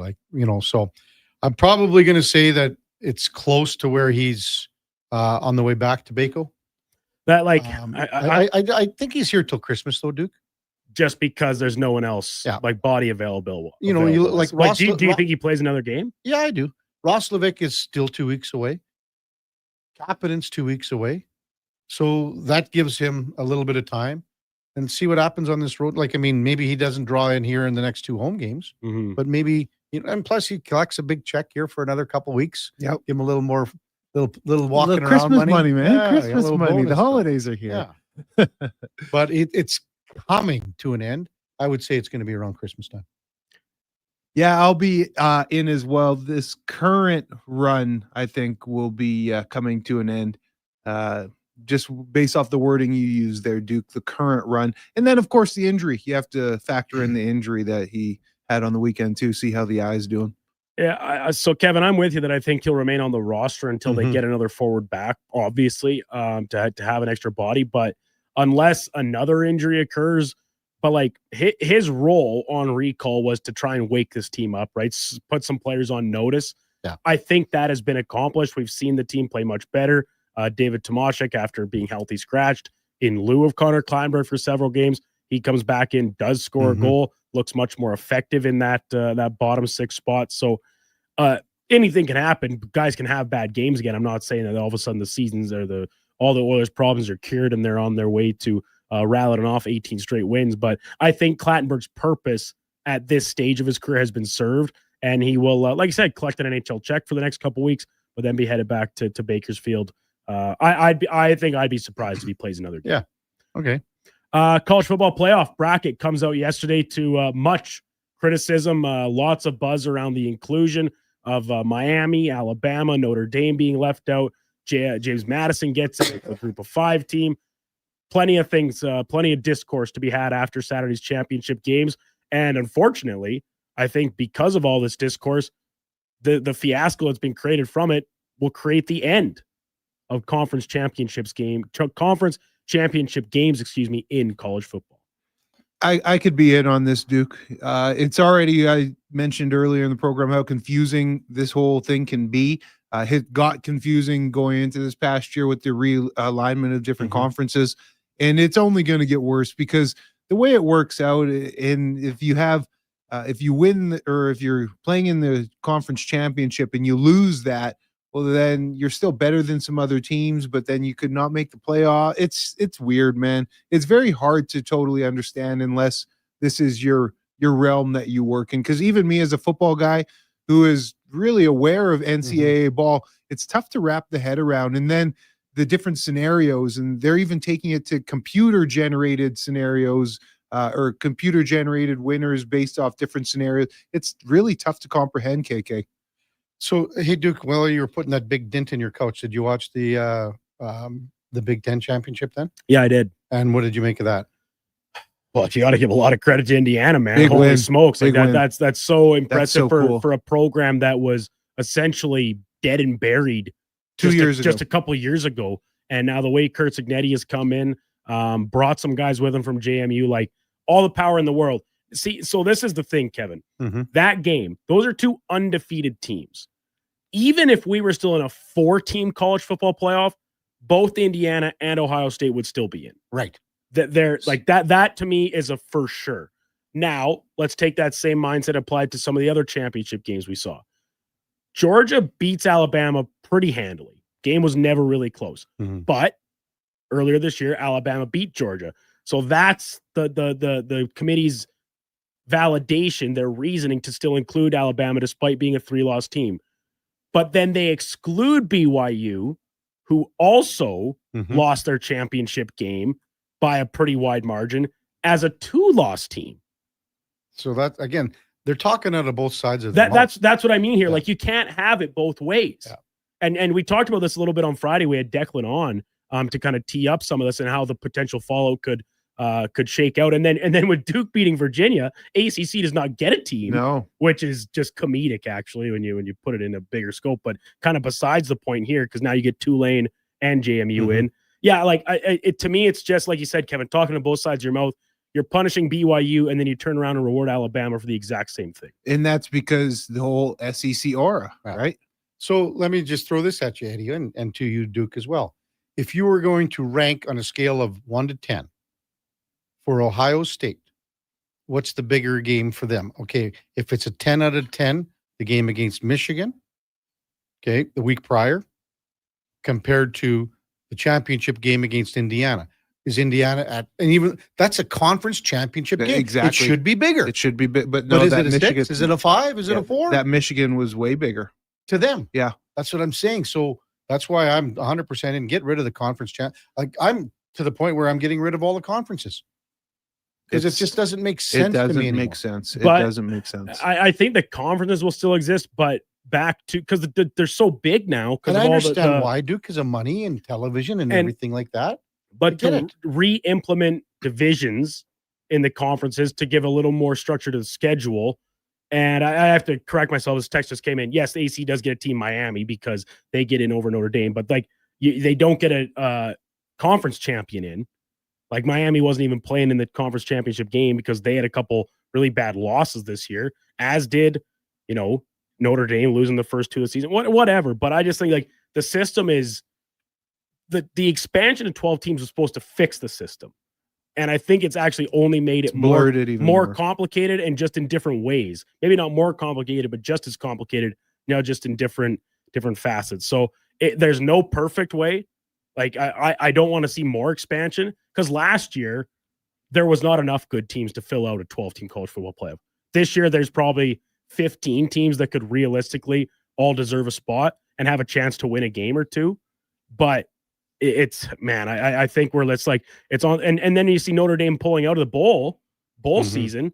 Well, now bowl games aren't going to mean anything anymore either. Exactly. They just say we're fed up with it. We don't think this is fair. Why do we want to reward X company, X benefactor putting on a bowl game by putting in our marquee program to the game and assigning our name to it? So it's never going to be perfect, but I think we are going to see once again more changes coming as a result of the way this year shook out. To the NFL, Sunday Night Football saw the Texans put the Chiefs season on the brink with a 20-10 win. Excellent effort by my Texans, number one defense, coming up big again. Oh, Dookie Duke. Apart from the game, though, and I guess you could say it's a part of the game too, it has become unbearable to watch a Kansas City Chiefs game if Chris Collinsworth is working the broadcast. Okay, what don't you like about him, Duke? He does not stop talking about the Chiefs and Patrick Mahomes as God's gift to football. Like each play they make, it's all of a sudden the best version of that play he's seen in 10 years or 15 years or this season. Like that's the best form tackle I've seen in 10 years. Some Chiefs. It just so where and I fully understand right hand up. It wears a little extra thin on me watching last night because they're going up against my team, right? Like I'm rooting for the Texans. The Texans never trailed in the football game. They got badly outplayed in a third quarter that allowed the Chiefs to get it tied. And the way Collinsworth was talking, you would have thought the Chiefs were winning 40-3. It's unbearable. I think Chris Collinsworth has a lot to offer as an analyst, but he just needs to cool it with the Mahomes and the Chiefs love a little bit. And is it just Mahomes and the Chiefs, or is there another team or two? Do you think that he, as you say, no? I think that's who he's all gunned up for. Because even in other games, like if you're watching them, Sunday Night Football is, I don't know, pick two teams, the Dolphins, and Tua Tagovailoa will make say an on the run throw, little sidearm action or something. Collinsworth's immediate instinct will be, wow, he's kind of looking a little bit like a left-handed Patrick Mahomes out there. That's his automatic go-to. Eddie, you're just laughing and giggling here. I'm waiting to hear you, man. Oh, no, you're the football man. No, you're the media man. I'm not to the extent, Duke, of where you are, but I do see some bias or hear bias. And I also see it when maybe Josh Allen a little bit. Maybe. Mm-hmm. So that's why my question to you was, it just Mahomes and the Chiefs?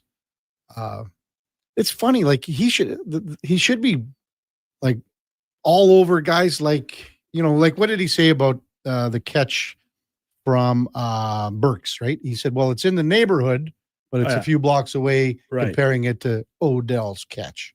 So sometimes when he talks about maybe receivers, maybe he's bang on. Maybe he should just leave the quarterback stuff to the quarterback guys. I don't know.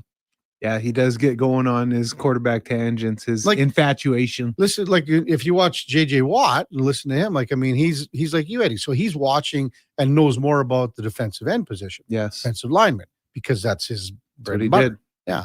So, I mean, Collinsworth should maybe, I don't know, who would he be talking about? Would he talk about Kelsey? Would he talk about Rashee Rice? I don't Stick know. to the pass catchers a little more. know? But yeah, no, I'll be into just he does get going. He what did he say when Nico Collins had that catch in his first catch, Duke, was what, for 46 yards? Yeah, like on that big third down he jumped conversion. Up. He jumped up. He high pointed the ball, pretty good timing, right? Mhm. So, I mean, I thought he broke that down quite well. Mm-hmm. So, Well, maybe, that's what I mean. He is a very good analyst. There's a reason he is in the spot he is working Sunday night football games, no doubt. But it's just when the Chiefs are playing, and if you want to throw a couple other specific players in, like Josh Allen, maybe sure, I'll hear the argument. But it's just so tough to listen to. Right before Mahomes threw that last interception, his third of the game, it's kind of like he's going on one of his little things, and he says, "Yeah, I don't know. Something tells me that this game just isn't over yet." When the Chiefs have the ball, and then next play it throws a pick, and you kind of say that's pretty funny actually, and they have a good laugh at it at his expense for the bad timing of his comment. But it was a good. It's funny. 2010 game. It was 10-10 for a large chunk of it, low scoring. We often view those as pretty unentertaining games and boring. I was really entertained. I thought it was like a defensive masterclass from both sides of the football. Glad that my team came out on top, obviously. A la the Big Ten championship. Yeah, very much so the same, Eddie. I would agree wholeheartedly. Tonight, week 14, wrapping up Monday Night Football. The Eagles in SoCal taking on Connor Halley's LA Superchargers. The Chargers not only cover 2.5 points as dogs, they will win outright, keep pace in the AFC playoff picture. And this is music to Triple C into Truck's ears, as he already texted in earlier saying, please, Duke, do not pick the Eagles. And what are we at? -1.5? 2.5. 2.5. I don't know, Duke. Are you sure? I'm seeing 2.5 right now. I'll check a couple other spots. I saw 1.5 up on just watching FanDuel up here. I'm seeing 2.5. Oh, come on now. It's got to be 1.5. Man, you're always trying to move the goalposts. Trying to just wiggle a little. I got to start point calling you Stuart Johnson. Move those goalposts, Kevin. I see 2 at another spot. So you're going Philly -2.5? No, I'm taking Chargers +2.5. Yeah, but it's Philly -2.5 at LAC. Okay? I mean, Duke, you're taking. we can split. If you think it's 1.5, I'll give you 2. You want to go 2 then? Sure, that's fine. Okay. Philly -2 at the Chargers, and you're taking the Chargers, right? Mm-hmm. I will say Philly's going to rebound tonight. They've been piss poor the last couple games. Choked in Dallas on Thanksgiving Day. I'm going Chargers, man. Yeah, yeah. I think Chargers because Philly, Jalen Carter too. They're going to be without him. I mean, look, we don't have to look at it like the first game of the year without Jalen Carter. The Eagles' defense looked different, terrible. And it's like this. They've come a long way since then for sure, but it's not exactly like the defense has been gangbusters with him. Like they got ran all over by the Bears on Black Friday, and the Chargers. Hampton's expected to be back. Kamani Vidal's been very good. Yeah. We know Herbert's banged up, but this is as tough a guy as there is in the NFL right now. He's going to play. I would be willing to bet a ton on it if it hasn't been confirmed yet. Mm-hmm. It's his non-throwing hand.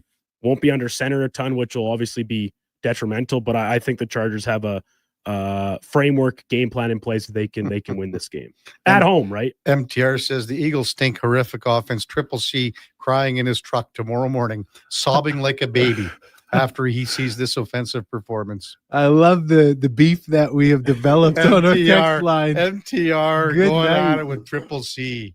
And there will be a response. Let's meet at the bike rack, fellas? There will be a response. Yeah. We'll mediate it. Well, obviously, I'm going to go the other way, Duke. So I'll say Philly's going to somehow eke a way out here, and we'll get to that. Lastly, today is National Donair Day. One of my favorite foods, right up there with tacos, I think. Standard issue Donair. Correct me at any point if you think I'm wrong here, but the meat, lettuce, tomato, onion, and of course, Donair sauce. Yeah. That to me is the standard order of a Donair. Sweet or garlic? Well, I think that's your choice. Okay. I like sweet sauce. Okay. But the best add-on ingredient to one of those standard issue Donairs is banana peppers. KK? You go. I always go last. Yeah, sure. Yeah, it wouldn't really be an add-on for me because I have the spicy peppers to begin with. It's a big deal for me. So, yeah, I'll probably be out, Duke, just because I would get that regardless. That would be but you have to add it. Like it's not in the list of ingredients. You say, hey, can I get some banana peppers on there? Okay, then I guess I'll be in. But for me, it's pretty. So what do we got? Diced onions, diced tomatoes, and lettuce. Is lettuce on it? Oh yeah, for sure. Yeah. On the classic Donair. An Edmonton Donair. Classic Halifax Donair does not have lettuce. Well, guess what? We don't live in Halifax, Chief. I'm gonna be out. I'll go with like some sort of a cheese. Shredded cheese. What do you shredded cheese? Eddie's fine. Yeah, like I'm gonna add cheese to it. Okay. I guess that's a fine thing. I once again would usually consider cheese a standard. I didn't list that. My bad. But it is normally extra. Okay, well that's an ad. Yeah. Okay. Fair. I want a little of that gooiness in the Donair. What is going on with Eddie? He's having some sort He's got ants in his pants or something. What's the matter? I got to go to the bathroom, boys. Why? Oh wow, Eddie. I'm sorry that happened. Are you okay, Eddie? You good to finish? Delta Valley says lettuce is an ad to the Donair. It absolutely is not. I'm just saying it. I'm just telling you what is on the classic. It's Donair. like, Eddie, help me out here. I got nothing for you, Duke. Oh, come on, Eddie. Now. I got Okay, nothing Eddie, for you better go run before you have an accident. Good show, boys. Goodness sakes. Good stuff too, Duke. Coming up top of the hour, we got Vern Fiddler. And it's too bad Vern was going to be close to coming in studio because it would have been awesome just to do a face-to-face, but we'll get him on the horn here. Before that, time now for Sports 1440 update brought to you by First Round. And tonight's the night. Head down. It's Monday Night Football. We got the Chargers, we got the Eagles, and you could win an NFL jersey tonight at both locations. Plus, you get 50% off boneless wings. First Round, Edmonton's NFL headquarters. Here is the Duke. This is a Sports 1440 update.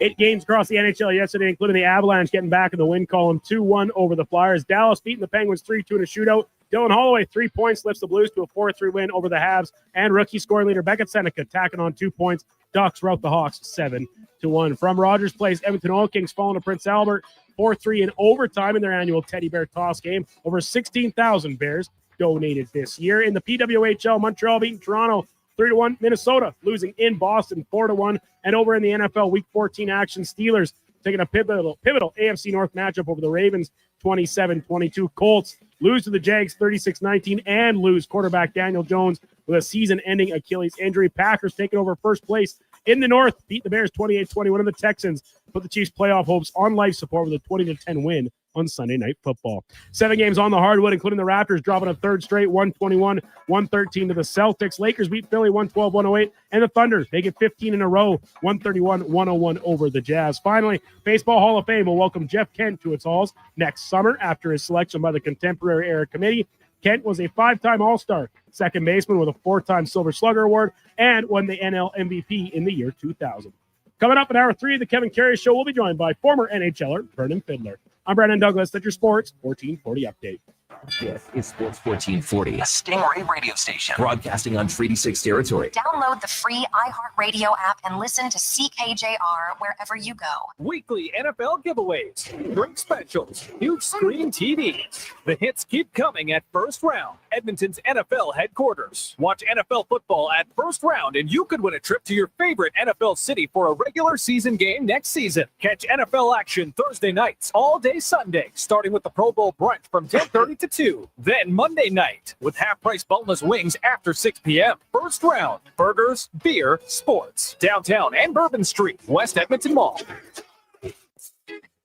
Planning your next event? Let Loca Quality Market cater. From made-to-order meals to gourmet platters to full chef tasting experiences, they make entertaining effortless. Visit loca.ca to start planning today. Bring in the new year with a Canadian country legend. December 31st, in concert at the Silent Ice Center in Nisku. Brett Kissel. She drives me crazy. With special guests Haley Benedict and Morgan Clyburn. Bring your friends, your cowboy boots, and your party spirit for a night full of hits, celebration, and unforgettable memories.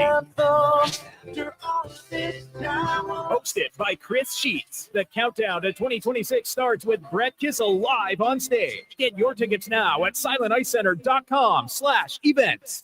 This is Andrew Walker, host of the postgame show on Sports 1440. After every hockey game this season, tune in and chime in as we talk about the game. It's all sponsored by Legacy Heating and Cooling. Don't get left in the cold. Visit legacyheating.ca. Ritchie Brothers Auctioneers presents a massive 3-day unreserved heavy equipment auction at their Nisku site, December 10th to 12th, 8 a.m. Live, on-site, and online. On offer, core construction heavy equipment, trucks, trailers, nearly every industry covered. Register to bid online. It's free. Priority bids and on-site view days and timed auction on now. Demand for equipment is strong. Contact your local territory manager to consign. More at rbauction.com. Born from work, built for play. Carhartt's all-new Super Ducks tech jackets are built for hard-working people who can't sacrifice mobility for durability. This ultra-tough gear fights off wind, snow, and cold, while full-swing technology flexes with every move and still packs 3M insulation for maximum warmth. Try your new Carhartt Super Ducks at JobSite Workwear. 3 locations in Edmonton and online at jobsiteworkwear.ca. JobSite Workwear, tough people, tough jobs.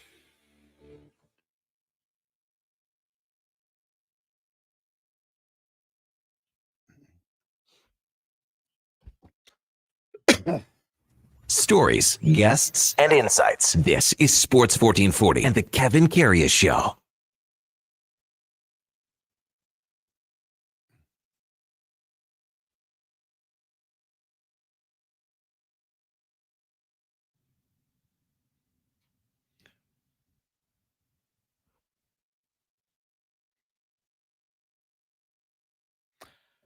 All right, welcome back to the big program, 9:05 in Edmonton. Kevin Karius with you on Sports 1440. Duke of Delburne, Josh Fenwick as well in our Sports 1440 studios here. And time now for the headliner of the day, brought to you by Mr. Rooter Plumbing, the plumber to call when the toilet mysteriously breaks after your jalapeno pepper popper fueled game night with the fellas. That's mrrooter.ca. As we welcome back former NHLer Vern Fiddler to the program. Morning, Vern. You're with Kevin Karius. Thanks for jumping on Sports 1440 once again. Thanks a lot. Appreciate it.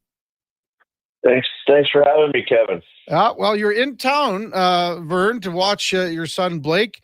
How was the game last night at Rogers? The game against Prince Albert, where the Oil Kings lose it in overtime, 4-3. But lots of excitement in the building, that's for sure. Yeah, it's such a cool event the Oil Kings put on. Obviously, Kevin Radomski, he just does an amazing job marketing, and the teddy bears that got thrown on the ice, it was incredible to see it. I've been here for it a couple times, but you sure recognize how much the city supports this team and how much they support the teddy bear toss game, and it was cool to see a sold out building and a bunch of teddy bears thrown. I think it was over 16,000 teddy bears thrown at the end of the day when they counted. So there'll be a lot of happy kids out there.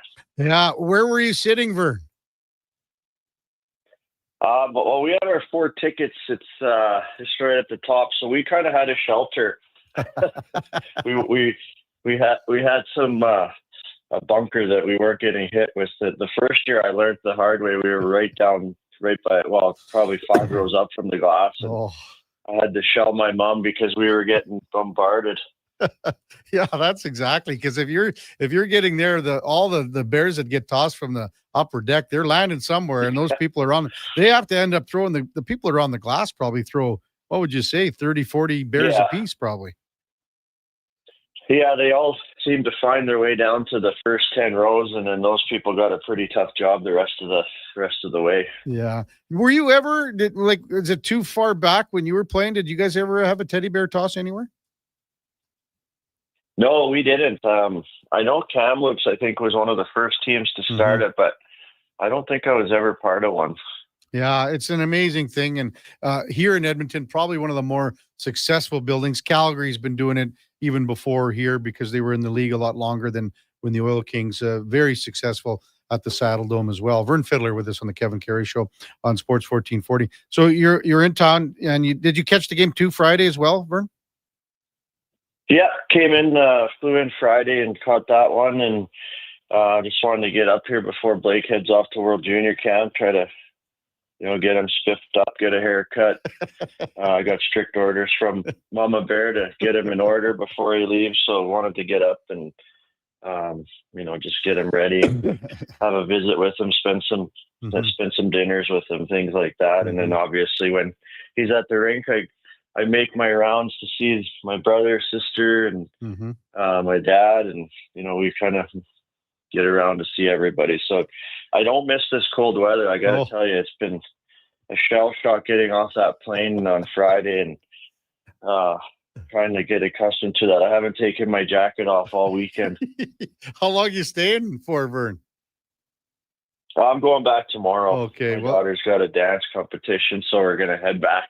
Well, you're missing when it gets cold here in a couple days. You're missing the deathly cold part of this cold snap we're going to have here, but still a little nippy for you, I can imagine, coming up from Texas. So when you're watching your son Blake play, Vern, it's different. I can't imagine what it would be like to watch, a son in the Western League.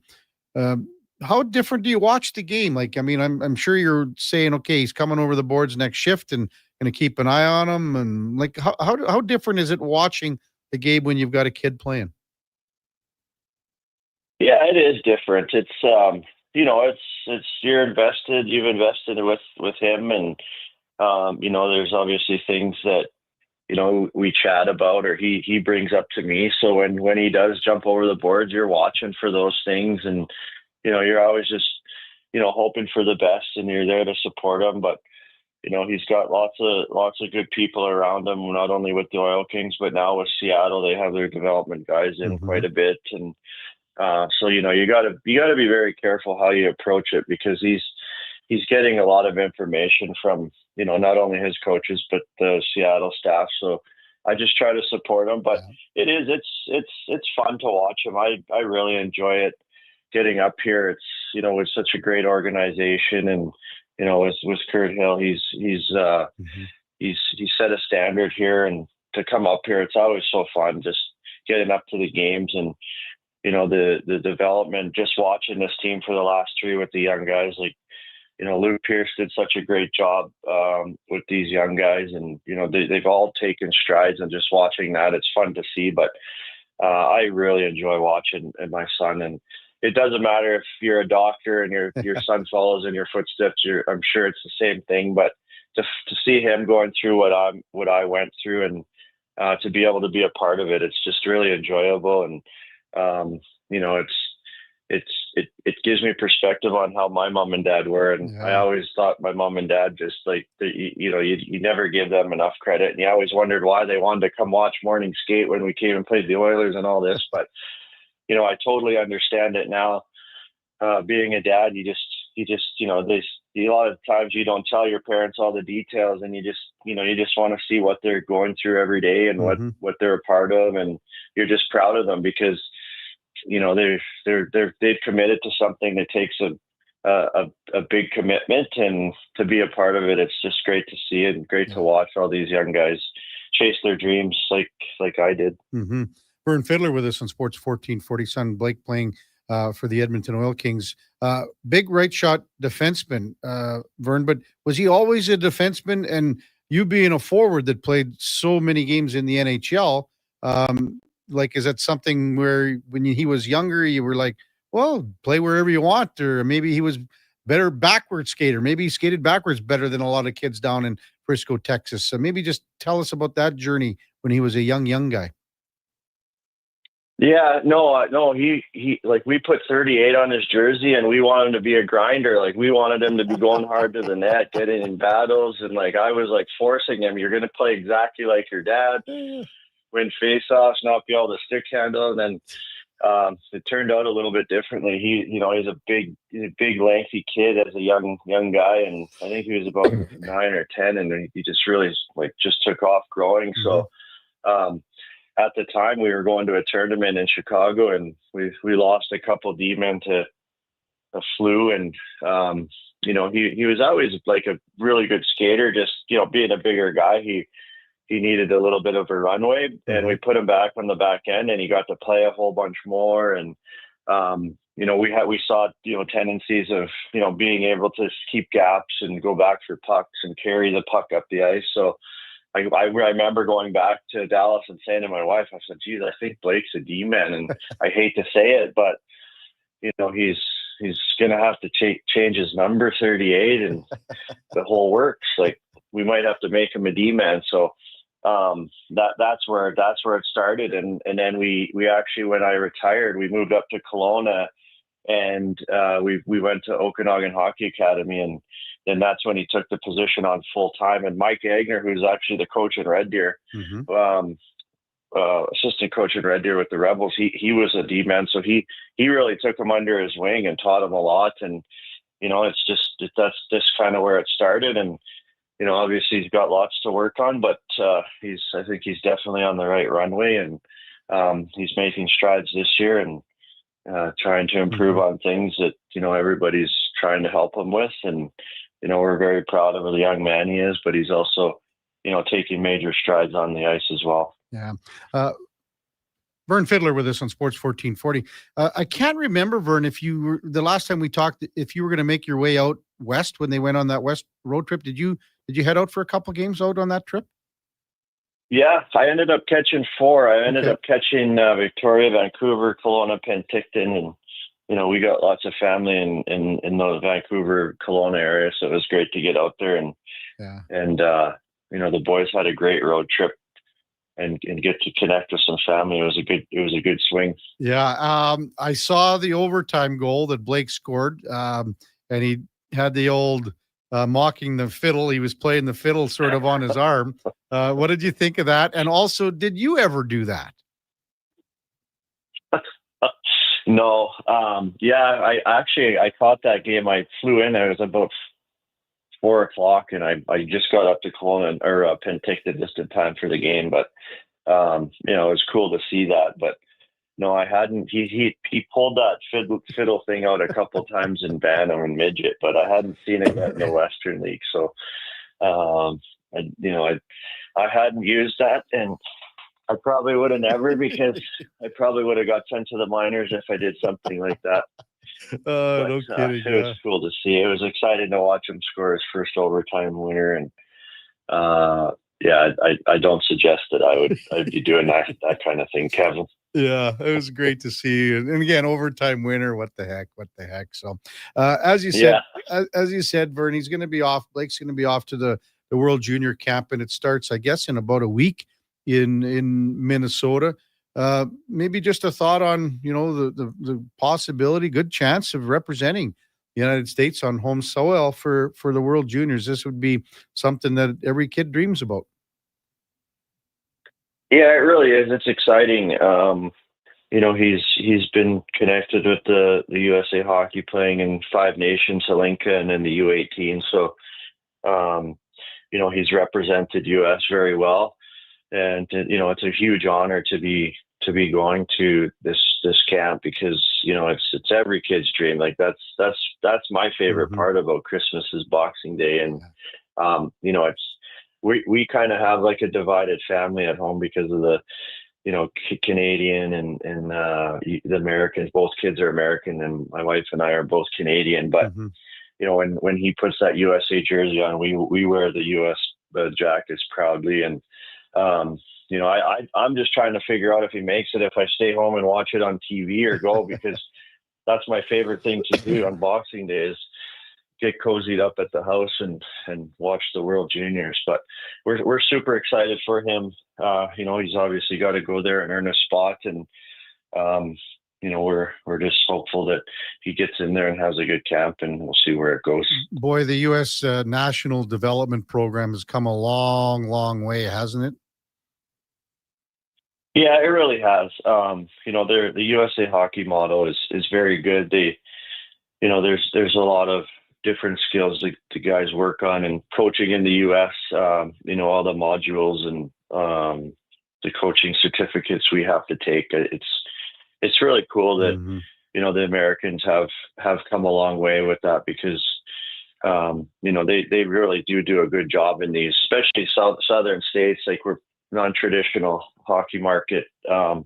They don't take it lightly, and I think that's all across the U.S. So it's cool to see another country in North America, hone their skills and put as much as they do into their coaching and youth. And it's obviously paying off with them winning, a lot of these international tournaments and competing with, the powerhouse of Canada. So, we've been in the trenches with it, so I've seen it firsthand, and I'm very happy with, how they've come along and they make the programs for the young kids, because it has helped not only my boy, but a lot of his friends and former teammates.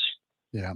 Vern Fiddler with us on Sports 1440, the Kevin Karius Show, 919 in Edmonton. Your career, absolutely remarkable. The longevity, 877 career games played. Vern, you had 104 goals, 261 points.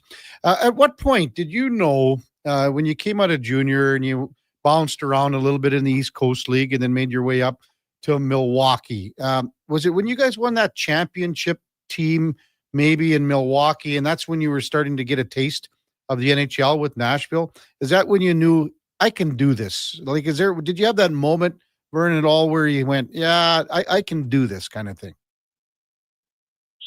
Yeah, I think when I signed my first NHL contract, I played in the East Coast and worked my way up to the American, but then I got an NHL contract, and I knew, like, signing that I still didn't know where I stood, but I went to camp, and I remember leaving camp thinking, like, I'm not far off. I just, I got to get a bit stronger and work at my skating a little bit. But, I think, getting called up 7 games into my second year pro, I think playing in those first couple games, you realize, like, you're not that far away, and you just got to continue to kind of grind and make the best out of every opportunity you get. And, the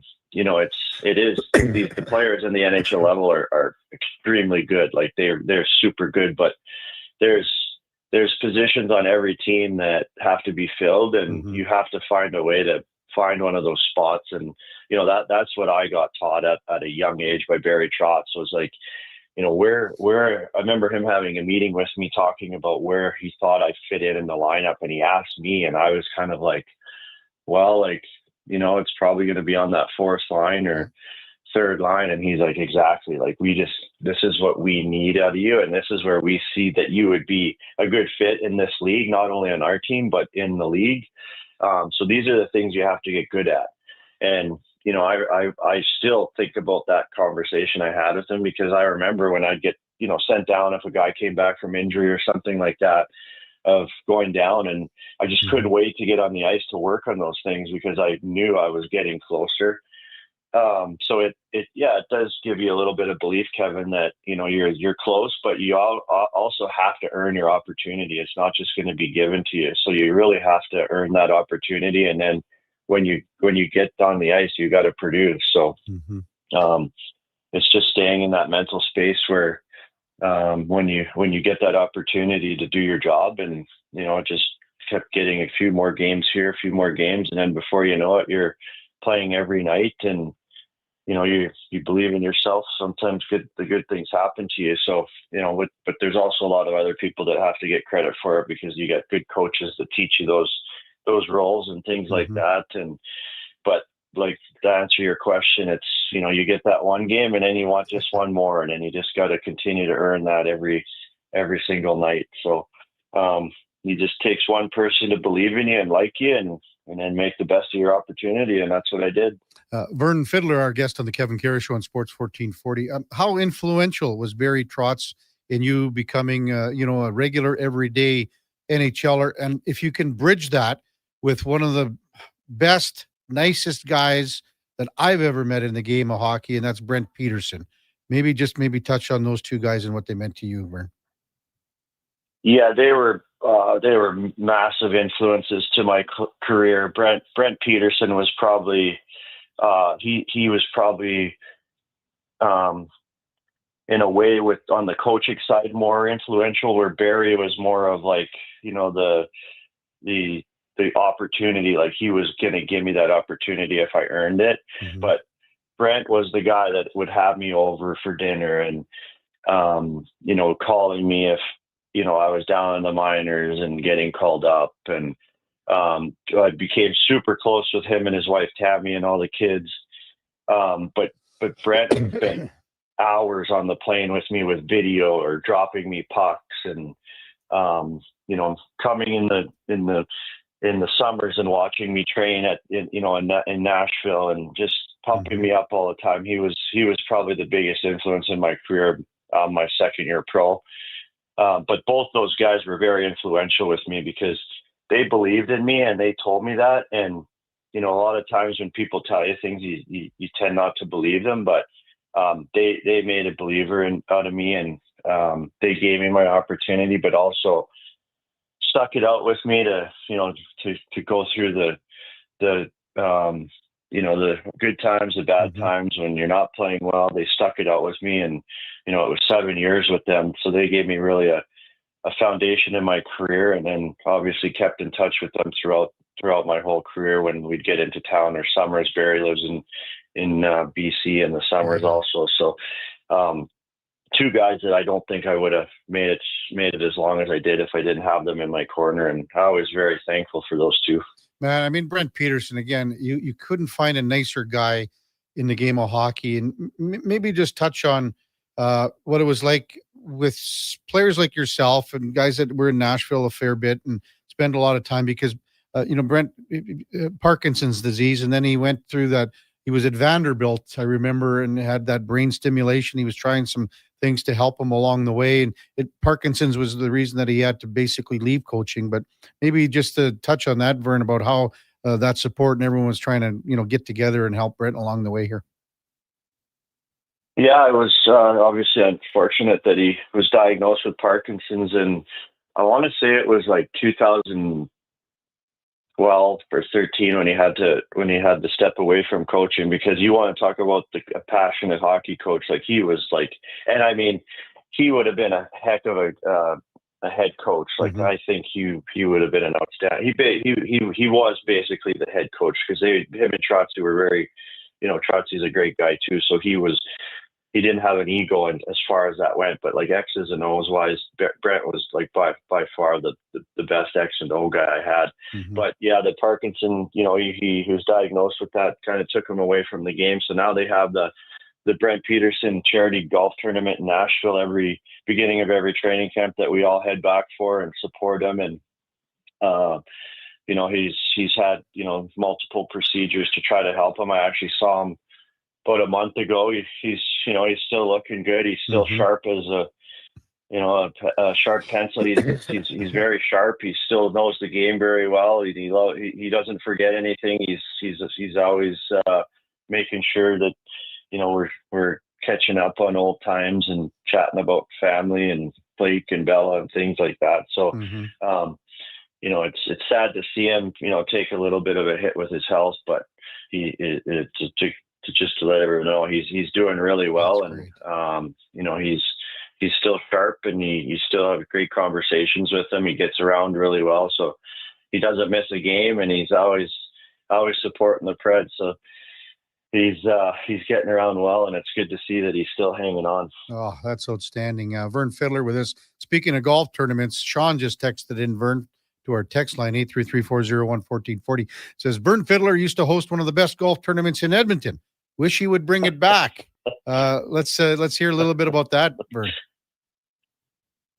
Yeah, well, we had a charity golf tournament for 10 years. What we did was we'd raise money for kids that were going through, you know, terminal cancer. We would send them to Disneyland and just give them an opportunity to make some memories with their siblings and parents and whoever wanted to go. And, you know, we'd usually pick 5 or 6 families a year and send them to Disneyland, all on, you know, what we raised from the golf tournament. And we used to host it at Pioneer Meadows Golf Course. It was actually the golf course I learned to golf on, just off of 50th Street. I don't even think it's there anymore. But it was just like a little executive golf course. They kind of let us do whatever. It was a lot of fun. And, you know, we'd I think we raised about $1 million in 10 years with just sending people. And, we used to get, people would be giving us air miles, and, we'd raise, a couple $100,000 at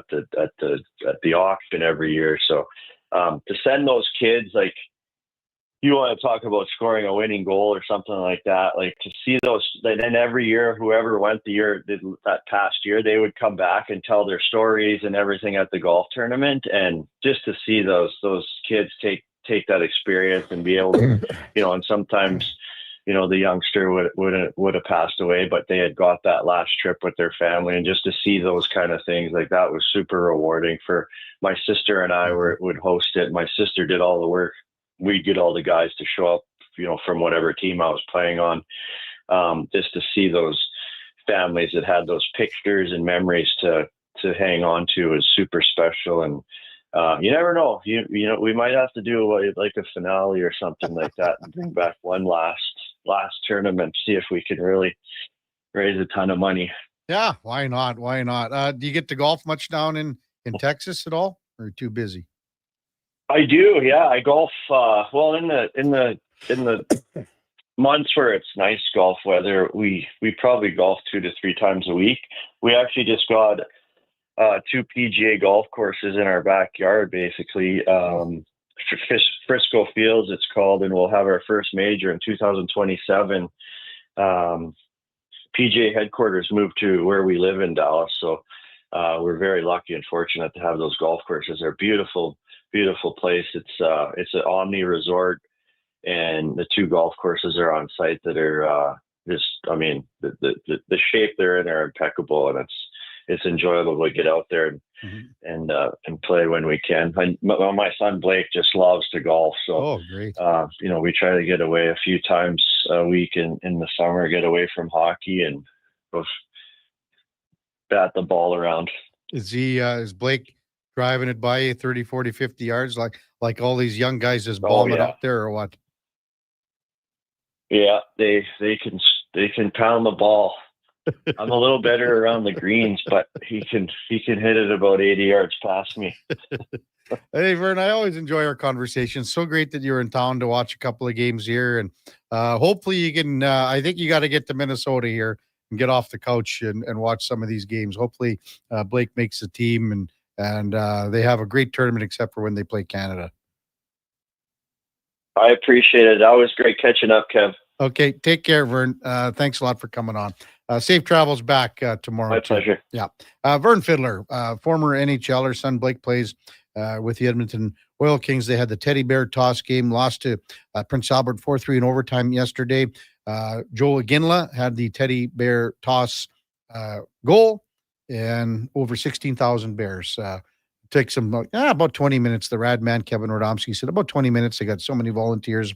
They put them in the bags and they give them to Santa's Anonymous, and they get the kids bears. And I mean, you think about it, for the amount of people in a sold out building, then you're going to have basically a bear per person. And it's just unbelievable support, unbelievable game. That was the headliner of the day, brought to you by Mr. Rooter, the number 1 overall pick in your fantasy plumbing pool. That's mrrooter.ca. When we come back, we'll get to some of your texts. 833-401-1440. It's Kevin Karius Show with the Duke of Delburne and Josh Fenwick on Sports 1440. We're also streaming on YouTube, X, Facebook, Instagram, and Twitch. The Hockey Super League is proud to launch its 9th season, delivering independent, borderless hockey. This year, over 125 teams will compete across Alberta, Saskatchewan, and for the first time ever, Colorado, USA, with showcase style action, cross-province rivalries, and a strong commitment to player development. The HSL is the premier destination for families seeking balance and athletes chasing the next level. The Hockey Super League. Hockey without limits. For athletes born in 2013 to 2018, visit hockeysuperleague.com to learn more. Aloha, Edmonton, it's back. Century Vision Care's 4th annual Maui Christmas event on Friday, December 12th from 9 to 5. Century Vision Care, Edmonton's biggest Maui gym retailer, is bringing the island spirit to your holiday shopping. Enjoy in-house savings on all prescription and non-prescription Maui gyms, plus giveaways, prizes, snacks, and beverages all day. Same-day eye exam appointments are available, and they direct bill most insurance plans, but spots are filling fast. Get ahead on your Christmas list and treat yourself to a new pair of Maui gyms. Visit Century Vision Care on Instagram.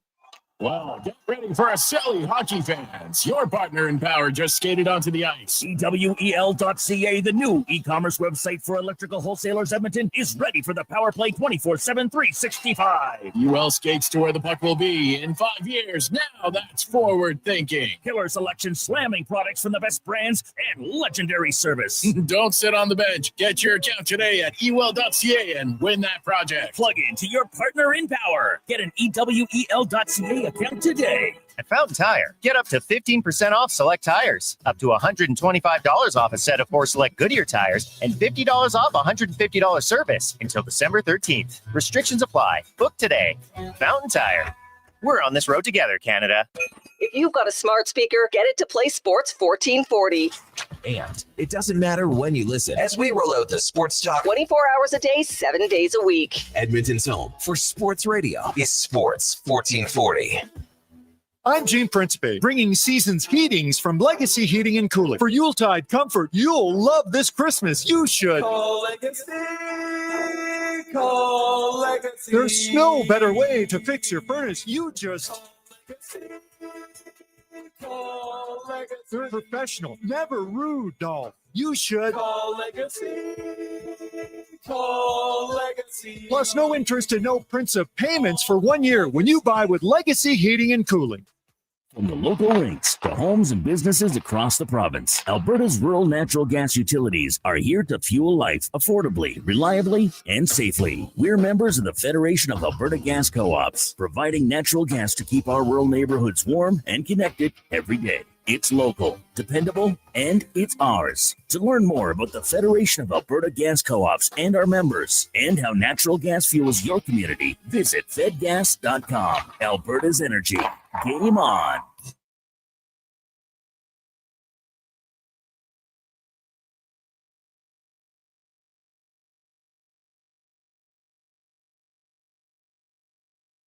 Have your sports curiosity cured with the Kevin Karius Show. This is Sports 1440.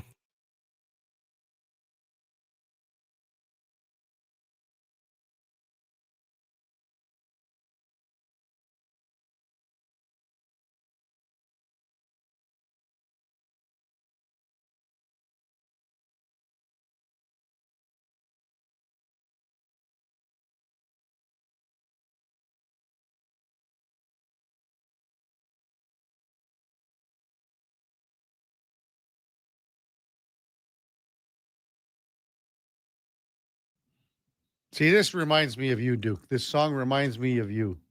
Like back in the day in Delburne, going to the high school dance.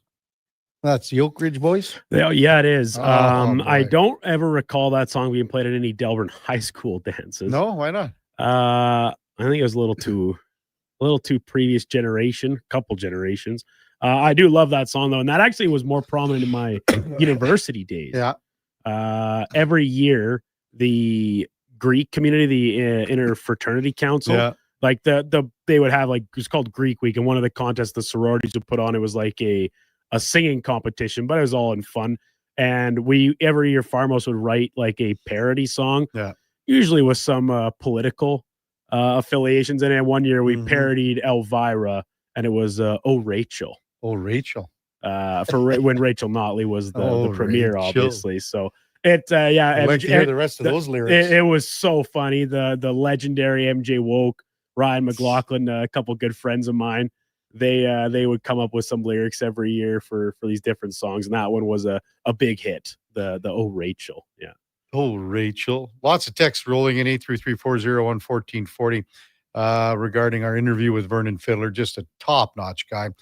Otwell Okotoks Oilers says, hey, KK, Brent Peterson was in a couple of my high school classes at Bonnie Doon when he was playing for the Oil Kings. That's in the mid-70s, man. Triple O. So, yeah, I played two seasons here. Brent Peterson did. From Calgary originally. A lot of people, Brent Peterson could have been the head coach of the Calgary Flames, I don't know, 25 years ago. He declined the offer. Who else? Hot Salsa and Blair talked about Vern Fiddler and his moment with Kevin Bieksa and Elaine Vigneault. Couldn't stop laughing. And they said, well, you got to ask him about that. But we've asked Vern about that several times. And it gets old for him a little bit It's like he's such a great guy. He'll always talk about it, but sometimes you just kind of go, "Wow!" It's a story that he talks about all the time, and he's like, and when you see it on the internet, you will laugh. If you've never seen it, just go find it. Bieksa, Fiddler, Vigneault, and Alain Vigneault can't stop laughing. I mean, he's holding his lineup sheet in front of his face because he is just howling too much. Nail said, "Hey, that wasn't even played when I was in school. Never mind the Duke. Never mind the Duke." Greater Man Jay, how about this morning, boys? Lots of good games on Saturday. Watch a Toronto game. I was sort of rooting for Montreal, but I was really surprised to see our boy Troy Stetcher getting the ice time that he deserves for his penalty kill unit. It seems to be fitting in quite well. Everyone is extremely happy for Troy Stetcher, but it was between Troy Stetcher, Emberson, or Regula. Regula would taken off waivers in a second just because of his age, contract, everything else. The Oilers loved Troy Stetcher. He was an incredible teammate, outstanding teammate. They loved him. It was just a simple fact of a numbers game. That's all it is and all it was. They could have, if he would have got not claimed, and let's be honest, had Toronto not run into injury problems, and Toronto's damn near at the bottom of the list here when it comes to the standings when they picked him, he probably, if Toronto doesn't have Tanev out, they're missing someone else. Who is it? Brendan Carlo. Thanks, Duke. They're not taking Troy Stetcher, and he's going to Baco. But Troy Stetcher is an incredible 7th D-man on your roster, 8th D-man, 7, 8, wherever you want to put him, wherever you want to slot him in. Because maybe his best and biggest attribute, he's like a camel. Man, he can go like 2 weeks without playing, goes back into the lineup, gets drawn back in, and he doesn't cost you anything. You don't go, "Oh man, Stetcher was brutal tonight." No, he just gets the job done. And there will probably be a time where those guys come back in Toronto, and who knows? Maybe Troy Stetcher gets placed on waivers by the Maple Leafs. But you're right, Greater Man Jay. It's good for him. Good for him. Uh-oh, Duke. Cat Dad just texted and said, one of my cats' name is Elvira. Then he took a picture of the cat watching. Is that the Oiler game? Oh, boy. My cat? Oh, no. Now the rig is on you, Duke. What's this all about? By Elvira. I don't know. They're on you, Duke. The texters are on you for this Elvira. It's a great track. And this is a fun, for any of the real Oak Ridge boys fans out there. I just discovered this information last week. I was not aware of it. I learned it on Instagram while I was doing some doom scrolling. So Calling Baton Rouge, Garth Brooks, one of my all-time favorite songs. Love it. Mm-hmm. That was originally recorded by the Oak Ridge boys. Oh, really? Yeah. And so that and we know Garth doesn't have any of his music on Spotify or Apple Music, right? He's very protective of it in that way, whatever. But the Oak Ridge Boys version of Calling Baton Rouge is on Spotify. Is it really? I've been listening to it. So it's very different. Yeah. It's very different than Garth's cover. It's a little, in their fashion, very methodical and kind of rhythm based, but they still got the same because of the different voices they have, like the bass guy, the deep voice guy. Exactly. He does different parts of the chorus. It's great. If there's any fans of that song, Calling Baton Rouge, out there that haven't heard it, I really recommend it. Go check it out. It's a great listen too. Text 833-401-1440. The rig comes in. I love Vern's line about how they wanted Blake to be a fourth line grinder that can't stick handle. LOL. KK, he also says, I have an issue with you saying that the workbench you made is immovable. I never said immovable. Did I? I never said that. I said you implied it. I said it's built like a brick. You know what? Yeah. I said you got wheels on it. It moves easily. It just glides. You're exactly right, Duke. But I am a little. I'm kind of with Eddie on the set. Like, you didn't even sand it. No. Don't need to sand it. But like if you're doing some I get it, it's gonna get the top surface of it for sure. I mean, it's a workbench, it's gonna get dinged up. I'm gonna get a picture of a Duke and I'm gonna show you. But like, man, that just seems like Sliver City. No. Because here's how I made the top was out of 2x6s. Okay. So the 2x6 is already beautiful, sanded, everything. Okay. And then the cap are all around the top, 8 foot 2x6s. So and then there's one brace on the bottom that's like that too. Okay. And then they're like the casters are 6-inch caster wheels. What about my coffee table? Is that going to be sanded? It's coming. That sanded, dude. I got to find the proper resin. Right. And I'm going to have to I might need a little help from you. Because I saw kind of a table that was designed. Okay. With some personality into it. Oh boy. So I might find a couple little things for the Duke to throw in there. So wow. I'll see what I can do. This has really got me on the edge of my seat moving forward. I got to set up a jig with a router though. We'll see what happens here. Okay. When we come back, we'll get to more of your texts. Top of the hour, we got Landon Ferraro.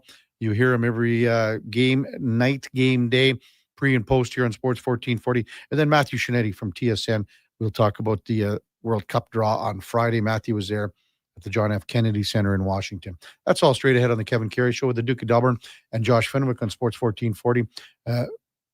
We are also streaming on YouTube, X, Facebook, Instagram, and Twitch. Seriously, another door knocker? I really want to go solar, but these high-pressure tactics are exhausting. And their prices are unbelievable. Before we do anything, let's call Great Canadian Solar. There's a better way to go solar. Great Canadian Solar provides honest advice and fair pricing to save you from overpaying. They're easy to deal with and will never put pressure on you to buy. As a trusted local business for over 15 years, Great Canadian Solar will support you in your solar journey. Visit greatcanadiansolar.com and call today to get started. Hi, Mike here from Northgate Chevrolet Buick GMC. It's not lost on me that this radio ad competes with a lot of other dealerships on the air. So what sets us apart? Honesty. At Northgate, we believe in giving you the very best price we can with the most value possible. We aren't giving away free trips or paying off your credit cards, but it is my promise you will get exactly what you paid for every time. Stop in and see us today, 13215 97th Street, or visit us online at northgategm.com. Wing Wednesday at First Round. Whether you're coming for the first round, the last round, or a few rounds in between, they've got you covered with half-price wings every Wednesday night. Half-price wings. Over 35 delicious flavors like Cajun salt and pepper, maple bacon, and Inferno wings. Now half price every Wednesday night. Wash them down with a cold pint of Canadian or Coors Light for only $5.75. Half price Wing Wednesdays at First Round in West Ed and now downtown. First Round, burgers, beer, sports. At Fountain Tire, get up to 15% off select tires, up to $125 off a set of 4 select Goodyear tires, and $50 off $150 service until December 13th. Restrictions apply. Book today. Fountain Tire. We're on this road together, Canada. This is Andrew Walker, host of the postgame show on Sports 1440. After every hockey game this season, tune in and chime in as we talk about the game. It's all sponsored by Legacy Heating and Cooling. Don't get left in the cold. Visit legacyheating.ca. Black Friday deals continue at The Brick. And until December 11th, you can save big in every department. Save up to $1,000 off sectionals, up to 40% off mattresses, and up to 30% off furniture. Plus, buy more, save more. Up to an extra $300 off select major appliances. It's your last chance for Black Friday deals. See thebrick.com for details and exclusions. The Brick, saving you more. Derry is a beautiful place, but things do happen from time to time. Crave is the exclusive home of groundbreaking HBO originals, including It, Welcome to Derry, the much-anticipated new series from the world of Stephen King. Go back to where it all began. There's something bad here in Derry. It, Welcome to Derry. Stream now, only on Crave. Subscribe at crave.ca. Dennis here from Weiss Johnson, along with my brother Mark. Hi there. My bro is the go-to for all our tough installs. I do all the hard work. He gets all the glory. Mister, I'm on the radio. Hey, we can't all be famous, but seriously, Mark's the best, and he's here if you're looking to add a legal basement suite in your home. We install tons of furnace systems for folks wanting basement suites. It helps to subsidize their mortgages. Couldn't have said it better myself. Obviously. Weiss Johnson, your legal suite heating system experts. Visit weiss-johnson.com today.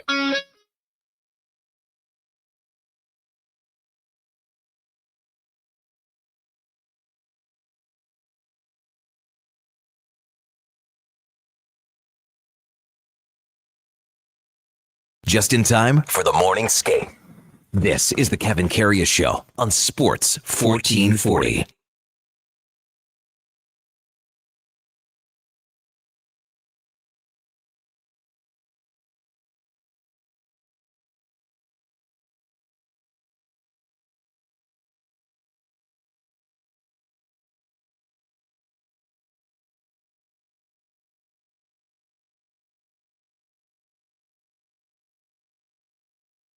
All right, welcome back to the big program, 9:49 in Edmonton. Kevin Karius, Duke of Delburne, Josh Fenwick with you here on Sports 1440 on a magnificent Monday morning. Hope you had a fabulous weekend.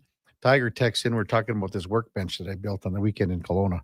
Hey, Kevin, I don't understand. If you have 2x6s across the top, then won't the finishing nails and all the little stuff get caught in the cracks between the boards? I would have used one side smooth 3/4 inch plywood. Well, first of all, Tiger, a little tough to load a sheet of plywood into a Subaru. Hence the 2x6s. No, if you clad them and you can put a little bit of glue on the underside, clad them from the underneath, screw them in from the bottom, Tiger. Now you got no nail marks, no screw, nothing.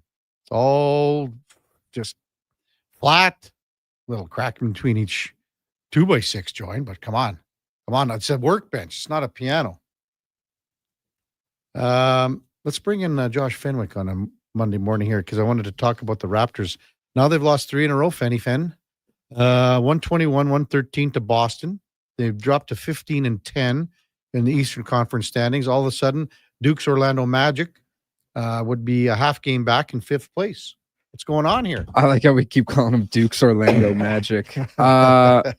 Again, I think they really miss RJ, but also just lots of effort on the defensive end at this point, and their strength of schedule has gone up. And now, yesterday, the final score makes it seem a lot closer than it really was, because in the first half they were getting absolutely walked. In the second, they really shorted up. In the second half, they really shorted up. Brandon Ingram drops 30 points. He was relatively efficient with it, but Scotty Barnes sort of does what Scotty Barnes does, has a near triple-double, doesn't have to put that many points on the board, really got everyone in defensively, and Colin Murray-Boyles just also worked hard on the defensive end to bring some energy for the rest of the team. So good second half, something you're more accustomed to, but the Raptors really need to find a way to win games without the help of RJ Barrett around, especially against stronger opponents. And again, strength of schedule here. Boston's won 5 in a row. They got the Knicks coming in tomorrow. Knicks have won 3 straight. So now it's Detroit, New York, and Boston ahead of them in the Eastern Conference standings. And all these other teams, I mean, the Raptors in a week could go from 4th to outside of the playoff cut line. Yeah. I shouldn't say that because Milwaukee's at 10 and they've got 10 wins. So. Yeah, and they don't have Giannis for the next 2 to 4 weeks, and they might not have him ever again. So we'll see what happens there. But to round out the month, they do not have an easy schedule. Yeah. Finishing the calendar year with the Denver Nuggets, even when you're at home, that is a tough beat. That is a really tough beat. Jokic is going to put up a 50-point triple-double inside of Scotiabank Arena, and it's going to be a tough look. OKC's won 15 in a row now, 23-1. They've won as many in a row as the Raptors have won all season. What's going on with that club? They should trade for Giannis. Oh, come on. Oh, yes, they should. They have the pieces that they need to make it happen and that Milwaukee wants. Number one on my trade board for the Giannis sweepstakes. Husks says this. What do you think? KK, can we just all agree that the Joker's the best basketball player alive? Yeah, there's no, I have no qualms with that. Declan and I will often say it goes Nikola Jokic, Michael Jordan, LeBron James, and who's the greatest basketball player to ever live. Wanted to mention too about Jeff Kent going into the Baseball Hall of Fame.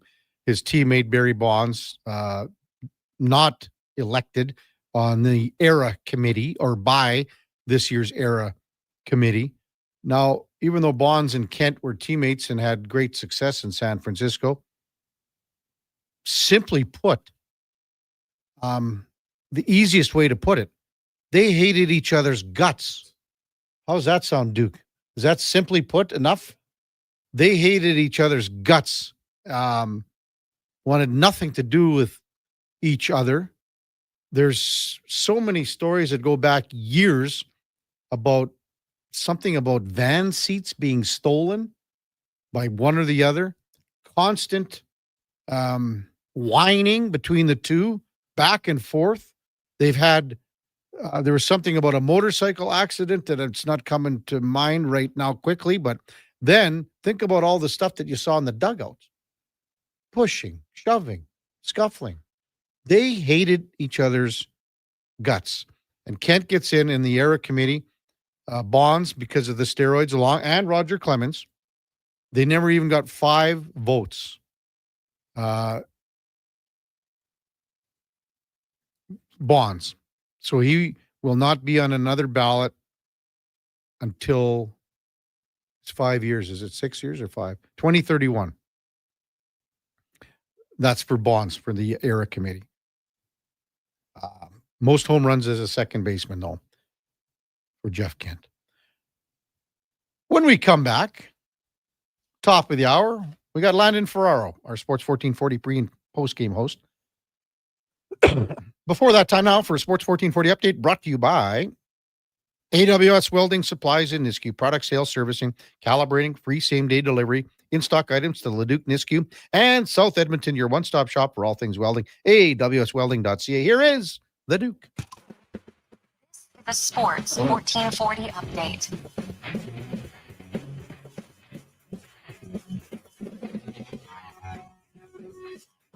Handful of games in the NHL tonight, starting with Monday Night Hockey on Prime. The Maple Leafs hosting the Lightning, and then 4 late slate games. Mammoth hosting the Kings. Sabres are down the highway in Calgary. Canucks taking on the Red Wings, and the Wild round of the slate in Seattle against the Kraken. Team Canada announced its preliminary roster for this upcoming World Junior Hockey Championships in Minnesota. 27 players, including draft-eligible Gavin McKenna up front and Keaton Bierhoff on the back end. Goalies, all returning from last year's team, Carter George, Jakob Ankovic, and Joshua Ravensburg. Local product, Braden Coots, also on the preliminary squad. Monday Night Football wrapping up Week 14 in the NFL. The LA Chargers hosting Philadelphia from SoFi Stadium. That one getting underway just after 6:15. And in the association tonight, just 3 games. Sacramento in Indiana, Minnesota hosting Phoenix, and San Antonio visits the New Orleans Pelicans. Coming up in hour 4 of the Kevin Karius Show, we'll be joined by former NHLer and our Sports 1440 pre- and post-game analyst, Landon Ferraro, and Matthew Schnetti from TSN Soccer. I'm Brandon Douglas at your Sports 1440 update. Sports 1440, Stingray Radio Station. CKJR broadcasts from West Edmonton Mall and Wetaskiwin. Download the free Stingray music app and listen wherever you go. Now for today's holiday special, Legacy Heating and Cooling saves Christmas. Santa's furnace broke down in the shop last night, and the elves couldn't make any toys, that's right, so Santa called up his pals at Legacy Heating. And ho, ho, ho, golly gee, 1 year, no payments, interest-free, and the elves are working merrily with a brand new furnace from Legacy. Happy holidays from Legacy Heating and Cooling. Do you work for a company that wants to reach people who love sports? Or maybe you're looking to hire people who love sports. Sports 1440 partners with dozens of local businesses, connecting with tens of thousands of Edmonton sports fans every day. On the radio, on the listening apps, on YouTube, and on social media. Contact our sales team today to see what Sports 1440 can do for you. Email Gregor at sports1440.ca to get started. Vinny and Don in Hockey are dedicated to skill development for all hockey players. If you know a student athlete interested in growing as a person and a player, register for a free shadow day. Beginner or experienced, this program develops a student athlete skill in a supportive environment. It's a great opportunity for prospective student athletes entering grades 3 through 12 to see what Vimy and Donnan have to offer. Visit vimyridge.epsb.ca or donnan.epsb.ca for more info and to sign up. Hey, Sports 1440 is your front row seat to the wild world of sports. Local legends, national headlines, and everything in between. Your game, your station. This is Sports 1440. Hockey talent from across the globe is coming to Camrose. The Viking Cup returns for the first time in nearly 20 years, December 28th to January 3rd at the Encana Arena. Witness this elite competition between teams from Canada, the USA, and Europe. See the speed, skill, and intensity of world-class hockey right at home. Full event packages are on sale now with adult and student pricing available. Get your tickets before they sell out at vikingcup.ca. Walmart is taking low prices even lower with thousands of holiday rollbacks on now. Save 90 cents on a 235-gram bag of selected varieties of Lay's chips, now only $2.97 each at Walmart. Shop online and in-store today.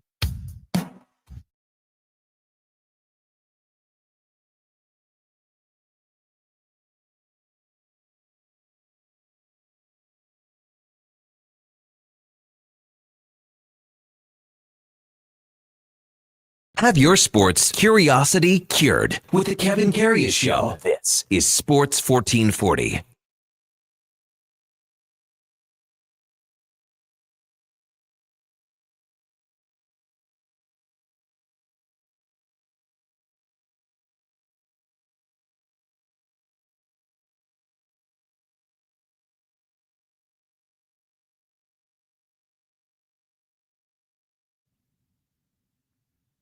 Ooh, all right, welcome back to the big program.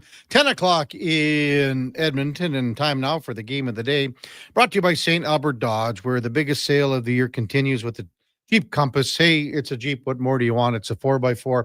It's got the 8.4-inch touchscreen. It's got the keyless entry. It starts at just under $35,000, $34,900 to be exact, only at stalbertdodge.com. As we welcome back Landon Ferrero, our pre and post game show host here on Sports 1440. Morning, Landon. You're with Kevin Karius. Once again, thanks for jumping on Sports 1440 once again. Appreciate it, man.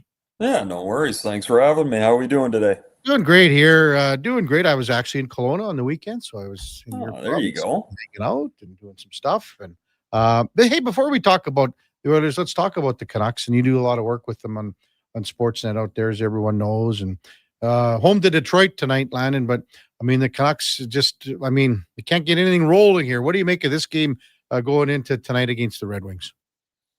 Oh, it'll be interesting to see how it goes, and that's kind of the thought going into every Canuck game right now.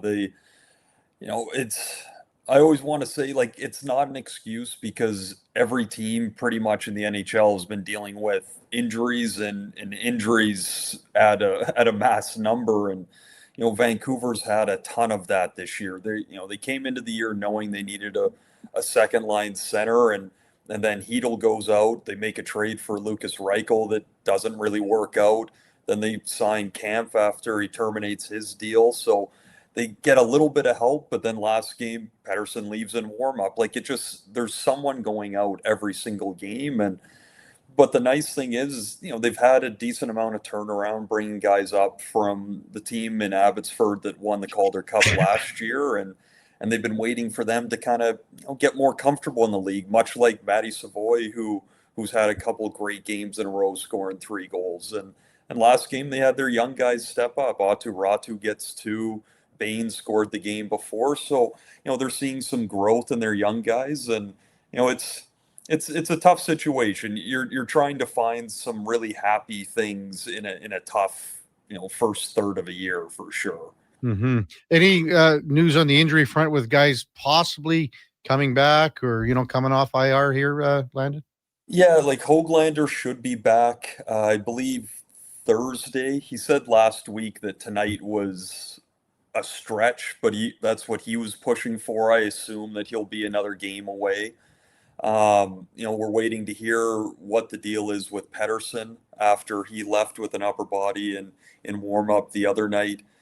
Demko has been skating a little bit, so I mean, but that one it's tough, right? Like you don't hear a lot of news. They keep it pretty tight, and they're going to try and make sure that he's as ready as he can be before he comes back in. He's been it's as when he's healthy, he is one of the best goalies in the league, and it's unbelievable to watch him in net, how he just commands a presence in there. But at the same time, he's been hurt 5 times in the last 37 games that he's played, and it's a tough situation. Mm-hmm. Well, you had injuries when you played, and all players will always say that for a period of time, that's always in the back of their mind. It could be a week, it could be a game, it could be whatever. How do you think he handles that, Landon? Yeah, it's tough, right? Like before injury trouble starts, you don't think about it ever. You just go play the game, and then you get your first bigger one, and you're like, oh, okay, like I guess that's my one big one, and I've got it behind me now.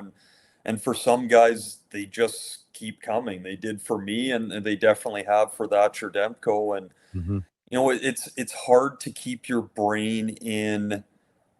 I'm an athlete and a professional athlete that's really good at what he does, and I'm just trying to get back to that point, because in your head after a while, like it feels like you're literally being paid to rehab.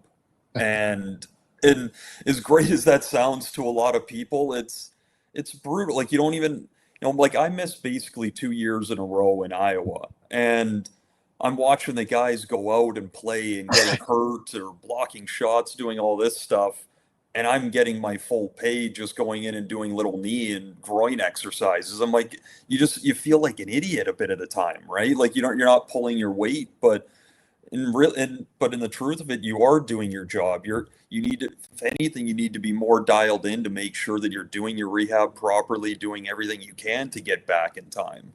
Mm-hmm. Landon Ferraro with us on the Kevin Karius Show on Sports 1440. Jim Rutherford a couple of weeks ago said, yeah, we're open for business. It includes most of our veteran guys that are, on expiring contracts. But Quinn Hughes wasn't mentioned a few weeks ago. Maybe more whispers in the last few days with Quinn Hughes. Is that what you would is that a fair assessment, a fair assumption? I would say that's fair. It's it's funny. Like I live in Vancouver, so I'm in this bubble, and as much as to everyone else, that report from Friedman coming out that the Devils and Canucks have had a phone call about him, mm-hmm. and that reignites everything. Like that conversation is not left one day in Vancouver. I do a lot of radio hits here, and it seems to pop up quite a bit because he's the best player in franchise history. He's your cornerstone piece. And of course, that's going to be a massive talking piece.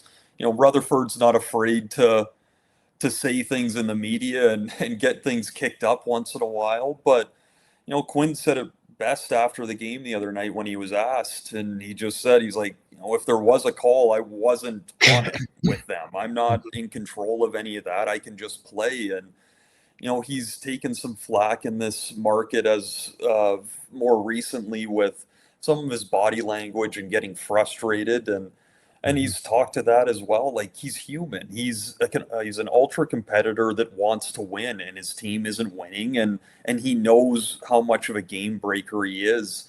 He single-handedly won a handful of games last year for them while they're going through so much as well. So he's frustrated and he's trying to do his job. And then at the top of it, he's got to listen to all this extra stuff that he doesn't have a say in. Mm-hmm. Landon Ferraro with us on Sports 1440. Oilers win on Saturday, as you know, Landon, over the Jets 6-2.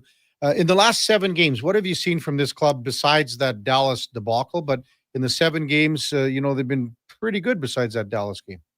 Yeah, I think, what are they? They're 4-2-1 in the last 7. And I think that over the past while here, if you go even a bit before those 7 games and leading into it, it was easier to find different parts of their game that were good on that given night.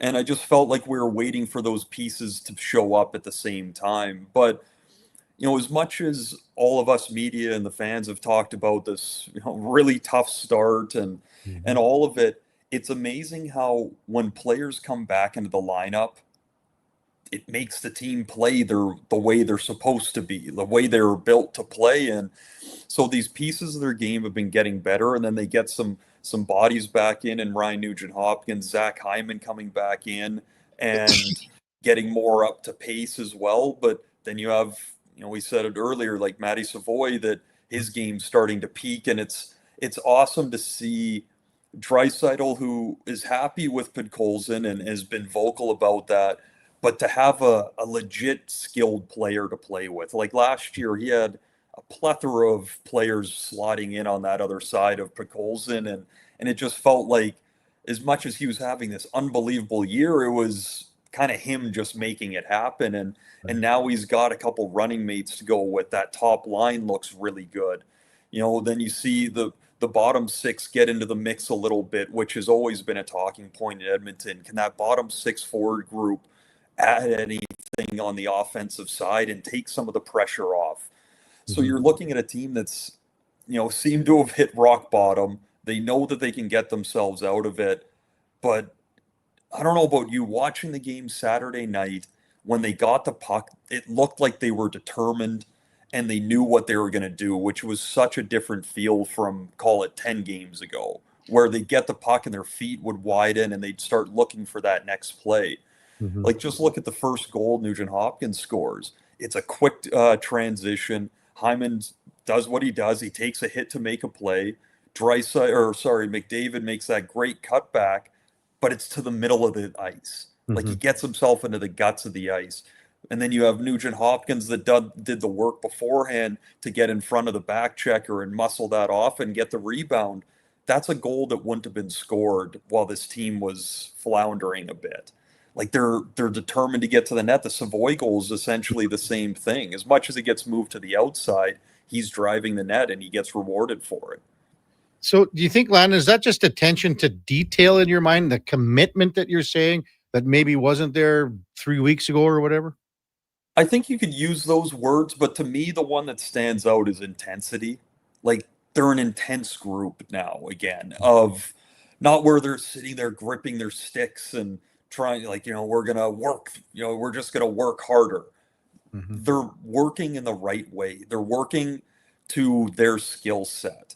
Like, it seems like, as much as, again, we'd like to see Frederick really get more involved, but that play to Tomashik was what you're looking for from him. He gets in on a forecheck while he loses the guy.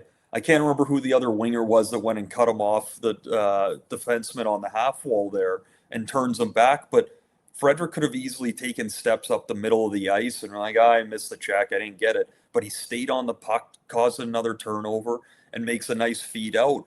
Like, it seems like everyone's starting to find their role. Right. And when Roslovic gets back in the lineup, hopefully in the next few weeks here, that like it just slots everyone in that much better, and hopefully they can get to that deeper team that you can play four lines more often. What do you think of that depth and options, Landon, in the sense, because Leon and Roslovic were playing quite well together, and he could slide in there. You could move Savoy down to the third line. Just maybe speak to the depth, as you mentioned, with the options that they'll have moving forward here. Well, I think their first option that they have to look at it doesn't matter how good McDavid, Nugent-Hopkins, and Hyman as a line are doing. You have to look at playing Nugent-Hopkins in the 3C spot. And now you have three really good lines that hopefully the fourth can be that crash and bang and bring you some energy that way that provides some offense every once in a while. But to me, it's the first time that they've had enough wingers to really field three lines that can produce. And that could be such a game changer for this Edmonton team. You always have that option to put the big boys all back together. And if you're down a goal that, we know that Oilers coaching staff loves to do. But if you can spread that out a bit more and look at it that way, it just seems like such a such a way to get your team into long-term success.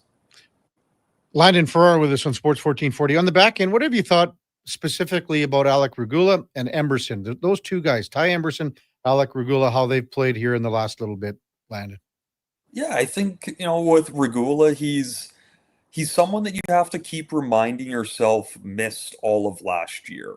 So as much as he was there at the beginning of the year, we cut slack to, not that Hyman really needed it. I mean, what do you have, like 15 hits in the first period, his first game back? He just launches himself back into the lineup. But you give a grace period to these guys that have been out for a while, that it's going to take them a minute to get back up to speed. Regula had some highs and some lows in the first third of the season here, but he seems to have settled in a bit more.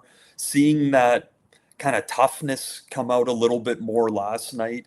He has a good hit on Scheifele. He gets into a couple different pushing matches as that game got out of hand a little bit on Saturday night. Seeing him bring that element while still knowing that he does have more offense in him than we've seen. And just like Hyman, the hands are always the last thing to come back. But for Regula, his feet have seemed to pick up a little bit. I felt like his feet were getting into trouble earlier in the year, and that seems to picked up a little bit. Emberson, who came in and did a good job last year, has had a tough start to the year as well. But I think that you can look at how the year has gone for the team. Mm-hmm. He's a younger guy as well. For younger guys on a team that's not doing well, it's so easy to try and play outside of yourself. And we need to do something. I need to be a difference and make sure I stay in the lineup and all these things. And you get yourself into trouble when you just settle back into your game. For Emberson, that's a really simple game, playing it tough, finishing checks when he has to. When the puck does get on his tape, get your feet moving, make the first pass that you see, don't hold on to it too long. And he seems to be settling in a little bit more. Are you on the panel tonight, Landon, for the game? I am. Perfect. What do you make of Detroit right now? I mean, they were hot for a while. Now they've kind of come back to the pack like everyone else in the East. Yeah, I mean, they're a team, I look at them as, I say this in a different way, but I look at them kind of like Carolina. Carolina's farther ahead and have obviously been to the conference finals a bunch, and Detroit's looking to get back in the playoffs for the first time in a long time. But they have really good pieces. And, Dylan Larkin shared his frustration last year at the trade deadline that they didn't get help, that he felt that they should have been rewarded for the year that they were having. And they're still at that place right now where, like you said, they've had a good start to the year, but they've fallen off a little bit. Like, they're a team that's going to need to add a little bit more help. Mm-hmm. I think as much as they need some help scoring and all of that, they need someone that can play a bit tougher and help out, because they've got a lot of young skill there. And, I'm sure you saw Mo Sider, get fed with a couple good ones last week, but, he had to answer the bell, and he plays a physical game. He's going to have to do it from time to time, but they need someone in there that can kind of patrol that a little bit. But they've got a lot of young skill that are taking bigger minutes. They're going to have their ups and downs, just like young guys do. Hey, Landon, as always, thanks very much for this. Have a great call tonight, and we'll be listening to you tomorrow for the Oilers pre and post against Buffalo. Thanks for coming on, as always. Awesome. Yeah, have a good one. All right, that's Landon Ferraro. You hear him every pre and post here on Sports 1440 with Andrew Walker and Donnie P. That's the game of the day, brought to you by St. Albert Dodge. And again, the Jeep Compass, it's on sale right now, $34,900, all on the lot at stalbertdodge.com. When we come back, Matthew Shinetti from TSN will bust down Friday's World Cup draw, what Canada is looking forward to here when they will get things underway in June for the World Cup. That's coming up on the Kevin Karius Show with the Duke of Delburne. Josh Fenwick on Sports 1440. We're also streaming on YouTube, X, Facebook, Instagram, and Twitch. Mr. Rooter decorates a gingerbread house. Wow. What did you do here, Mr. Rooter? Well, we've got a Jube Jube toilet, complete with an icing-based wax seal. The main water line is licorice, red for hot, black for cold. You got your standard marshmallow hot water tank and a candy cane sewer line. And on the outside, candy corn hose pips. Disgusting, but they get the job done. To have your Yule clogs fixed, trust one plumber, Mr. Rooter. Picture this. You're sleeping and you're awake, but it's a good day because you're about to make your way to McDonald's to pick up some breakfast. Fast forward, you're there.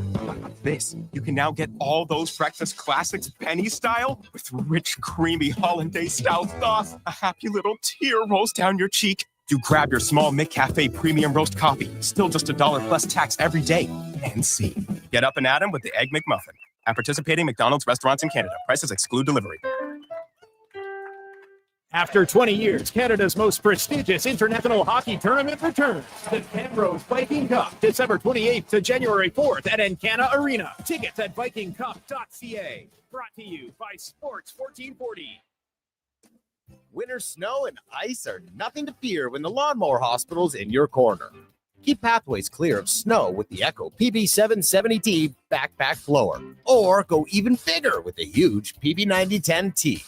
Right now, buy select commercial walk-behind BCS sweepers and get the Echo PB9010T for free.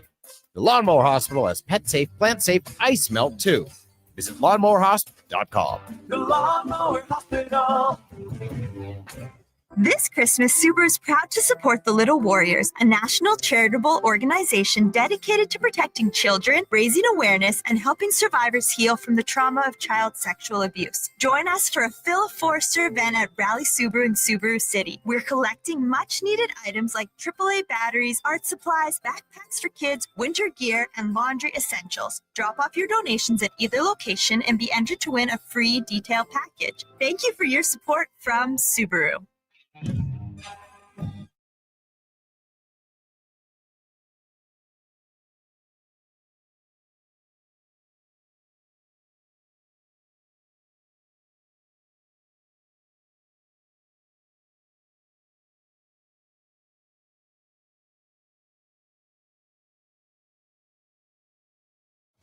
Stories, guests, and insights.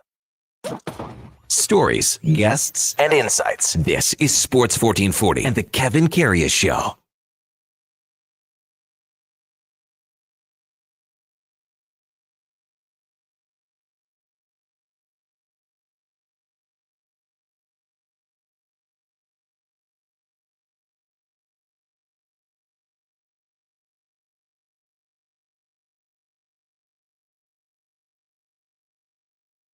All right, welcome back to the big program. 10:21 in Edmonton. Kevin Karius, Duke of Delburne. Also Josh Fenwick in the Sports 1440 studios here at West Edmonton Mall, just awaiting the arrival of one Matt Shanetti from TSN. Was in Washington for the World Cup draw on Friday. Would have been an exciting, very exciting. Now, if I recall, Matt Shanetti couldn't make it the last time on either. Wonder how busy he's going to be this morning, getting back from, I don't know, I guess he'd be back in Toronto right now, I would assume. Text 833-401-1440. Tons of texts. I got to get to them here once we get rolling here. A few here just with Landon Ferraro talking about where, I guess, Quinn Hughes ranks in the lore of Vancouver Canucks. B says, well, the Sedins, Luongo, Burry, a lot of great players in Vancouver. He would have to be the best defenseman by far, I would think, in Canucks history. But you got the Sedins, they're 1,000-point guys. Luongo was good. Burry, anyone more electrifying than Pavel Burry? Probably not in Vancouver Canucks history. In the NHL tonight, we got 5 games on the go. The prime game as Toronto home to the Tampa Bay Lightning. Leafs coming on a little bit of late. LA Kings, well, they're in every game, as Dennis Bernstein said last week when he was on the fine program. The Kings are in Utah to take on the Mammoth. Falling back a little bit. Utah 14-13-3 right now. The Kings 13-8-7. Look at all. I mean, the close games. It's just insane. Buffalo will be in Calgary tonight, so it is again a back-to-back. Spec mentioned that the next two games for the Oilers are back-to-back contests. You got Buffalo in Calgary tonight. Buffalo's here tomorrow. Landon Ferraro said that he'll be on the panel tonight. Vancouver, Detroit visiting the Canucks. How about the Oilers will get the Detroit Red Wings on 3 and 4? Yeah, they'll get them 3 and 4 because Detroit in Vancouver tonight, travel to Calgary tomorrow, then play the Flames on Wednesday, and then we'll play here on Thursday. Also tonight, the Minnesota Wild visit the Seattle Kraken. Wild 15, 9, and 5. And the Minnesota Wild, when you look at that Central Division, man, oh man. And the Wild, after the win here, I mean, they've lost a couple in a row. Dallas is still rolling along, just 3 points back of Colorado. You think about Colorado's start to the season at 21-2-6, but think about it. Dallas, just 3 points back. They played one more game, but they're 8-0-2 in their last 10. Duke's Ducks lead the Pacific with 37 points. The Oilers are 6 points back. Both teams have played 29 games. So Dallas, Anaheim, and, they played a lot of games. Oilers now in the last little bit, everyone's catching up to them. San Jose wins last night, 30 games played, 14, 13, and 3. How are we making out with Matthew Shinetti, Duke? Nothing just as of yet. Is this going to be the double header? Ooh, Here, that'd the be double tough. He was very apologetic last time after the Grey Cup, and because I told him, I said, "Hey, Kev knows firsthand how rough those the way I would have made those Mondays after Grey Cup weekend can go for guys." So he apologized and appreciated our gracious nature. We'll keep working, see if we can get him on the line here. Oh man. Keep working that. Hockey Canada and the World Junior Championship, as everyone knows, starts Boxing Day. It's in Minnesota this year. Canada's World Junior team for the camp has been announced. That starts, what would it be, the 12th, I guess. Starts the 12th, and it's in Niagara Falls, I believe. So 27 players were announced for the roster that will be competing for spots for Team Canada here. Local flavor, a little bit. Yeah, we've had Braden Coots on the show, Sherwood Park guy, plays in Seattle. Braden Coots he'll make the team. He's an excellent player. Also, one other local player who will be on the team from Fort Saskatchewan, Keaton Veerhoff, defenseman. He's a big sow, man. He's a big guy, 6'4", 212 pounds, from Fort Saskatchewan. Plays at the University of North Dakota. Obviously, Gavin McKenna will be back at Penn State. He's been playing this year. Not exactly a great transition from the Western League for Gavin McKenna from Medicine Hat, where he was incredible. Had 50 plus games with a point, but just hasn't been able to find his way until just the last couple of weeks at Penn State. It's different. The players are, it's just different in the Western Hockey League. So those are the two local guys in Braden Coots and Keaton Veerhoff. Gavin McKenna is the most known guy that played in the Western League, I guess, with the Medicine Hat Tigers, but now plying his trade at Penn State. When you go down the list of players, Jet Lachenko had a cup of coffee, plays in Brantford now, Philadelphia Flyers, draft pick. Another guy that's playing at the University of North Dakota with Keaton Veerhoff is Cole Reshney, a fairly high draft pick. Porter Martone, he's playing at Michigan State. So a fair bit of representation when you look at when you're talking about college players. Jackson Smith, defenseman too at Penn State. He's from Calgary. He's another big guy, 6'4". Their defense is big. The guys that are going to be on this team are big, puck-moving defensemen. Goaltenders. Carter George was there a year ago. Plays in Owen Sound. Jack Ivankovic. He's another goaltender that plays at University of Michigan. So he's a guy that's been plying his trade in NCAA. Head coach of the team is Dale Hunter from the London Knights. So Tej Ginla, also on the invitee list. Carter Bear from Everett, from Manitoba. So, I mean, you can go up and down. Sam O'Reilly, the Oilers draft pick that was traded. He's on this list. Plays in London. Obviously traded for Ike Howard in that deal. I mean, it's going to be Canada. It's going to be United States. Sweden's always there when it comes to the round robin, and hopefully maybe Sweden. When you look at the big three, it's Sweden, U.S., it's Canada, Finland. Also, seems to put together a pretty decent team.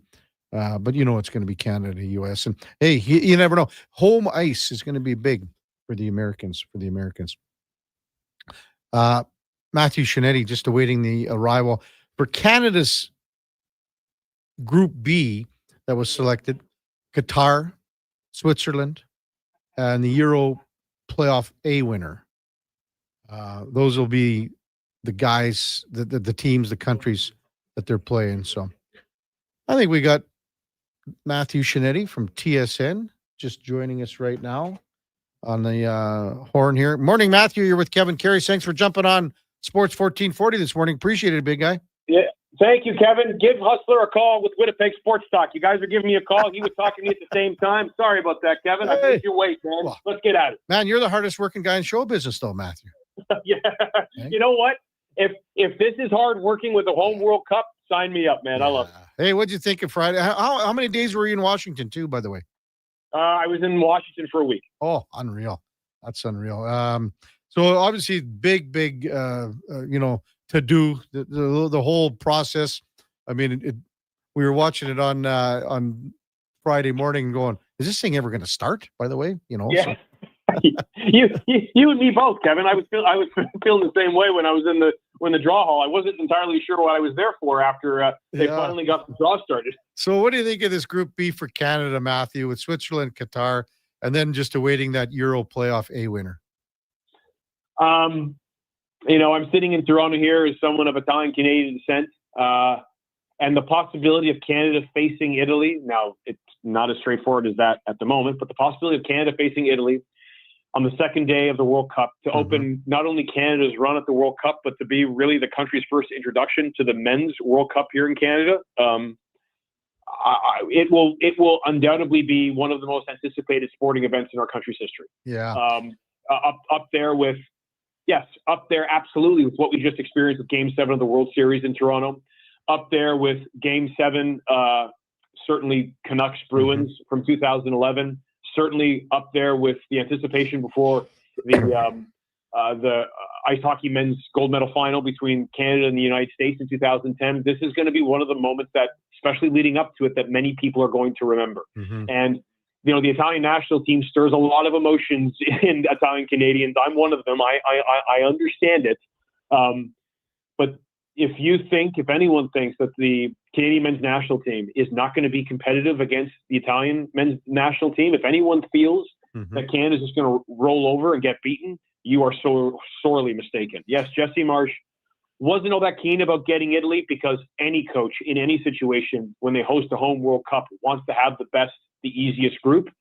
But I was talking to those around the men's national team. They were very excited because not only is it a possibility of facing, after Brazil and Germany, the only other most successful team we talk about consistently in the history of the World Cup is the Italian men's national team. When they go on long runs at the World Cup, they typically get to the semifinals, if not further. This is a team that, even though it hasn't been to the last two World Cups, has only won one World Cup game since it won the World Cup in 2006. They cannot be taken lightly, but neither can this Canadian men's national team. And when you look at the second game against Qatar, when you look at that final game against Switzerland, it all really adds up to a very competitive group for Canada. My colleagues Kevin Kilban and Stephen Caldwell initially said that 5 to 6 points could be realistic for Canada. I agree with them, which means that Canada should be fighting for top spot in the group or looking to qualify second. There is also certainly the variable of being one of the top 8 third-place teams and advancing. That's on the table for Canada too. You should be, as a Canadian, simply looking for this team to be competitive and expecting them to get out of the group because Jesse Marsh has built a team that is going to be ready to host the World Cup. Anyway, Matthew, that Italy doesn't come out of this Euro playoff, with Northern Ireland and Bosnia-Herzegovina and Wales. Any chance that it's not Italy? Yes, absolutely. I mean, surely the last two World Cup cycles and the qualification rounds will show you that as much as Italians and Italian Canadians love the Italian men's national team, they can also very easily get as frustrated by the team.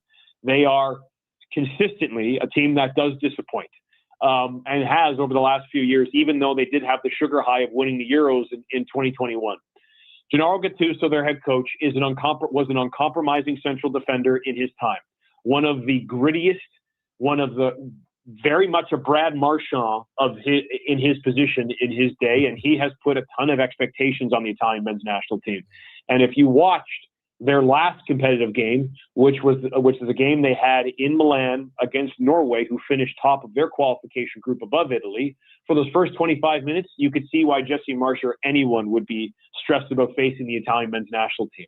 They're always going to be structured. They're always going to be tactically, superior to a lot of teams. But as the game went on, you could see the frailties. This is not the same team as it was in 2006. This does not have the same kind of star power, at least to this point, as it has in previous World Cup cycles. But this is still the Italian men's national team. Although they're going to face a young, hungry, competitive Northern Ireland team, they're going to face a Bosnia, and then after that, if they win, they're either facing what is always a tough match against any team from the Baltics, particularly Bosnia and Herzegovina, or they have to face Wales. And Canada faced Wales back in September, and that was a very competitive game. Canada won that game off a Derek Cornelius free kick. And if you're looking for sound bites, there aren't many better than Craig Bellamy, after watching Jesse Marsh and his coaching staff celebrate the win before the final whistle. Craig Bellamy said, "I can't wait, and I want to face Canada again in the World Cup." And this really doesn't matter who Canada faces. If anything, if they face Northern Ireland or Bosnia, Herzegovina, or Wales, the expectations should go up from that point.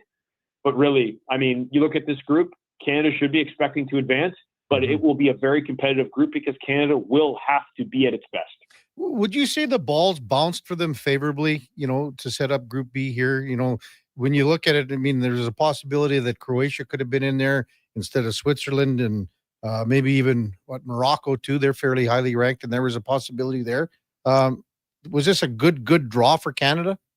Yeah, I think it was as competitive as you could have hoped. There could have been obviously better situations for them in getting Switzerland as that last game especially is very difficult because Switzerland have been consistently very good World Cup and tournament performers, typically a team that finds its way consistently getting to the knockout rounds.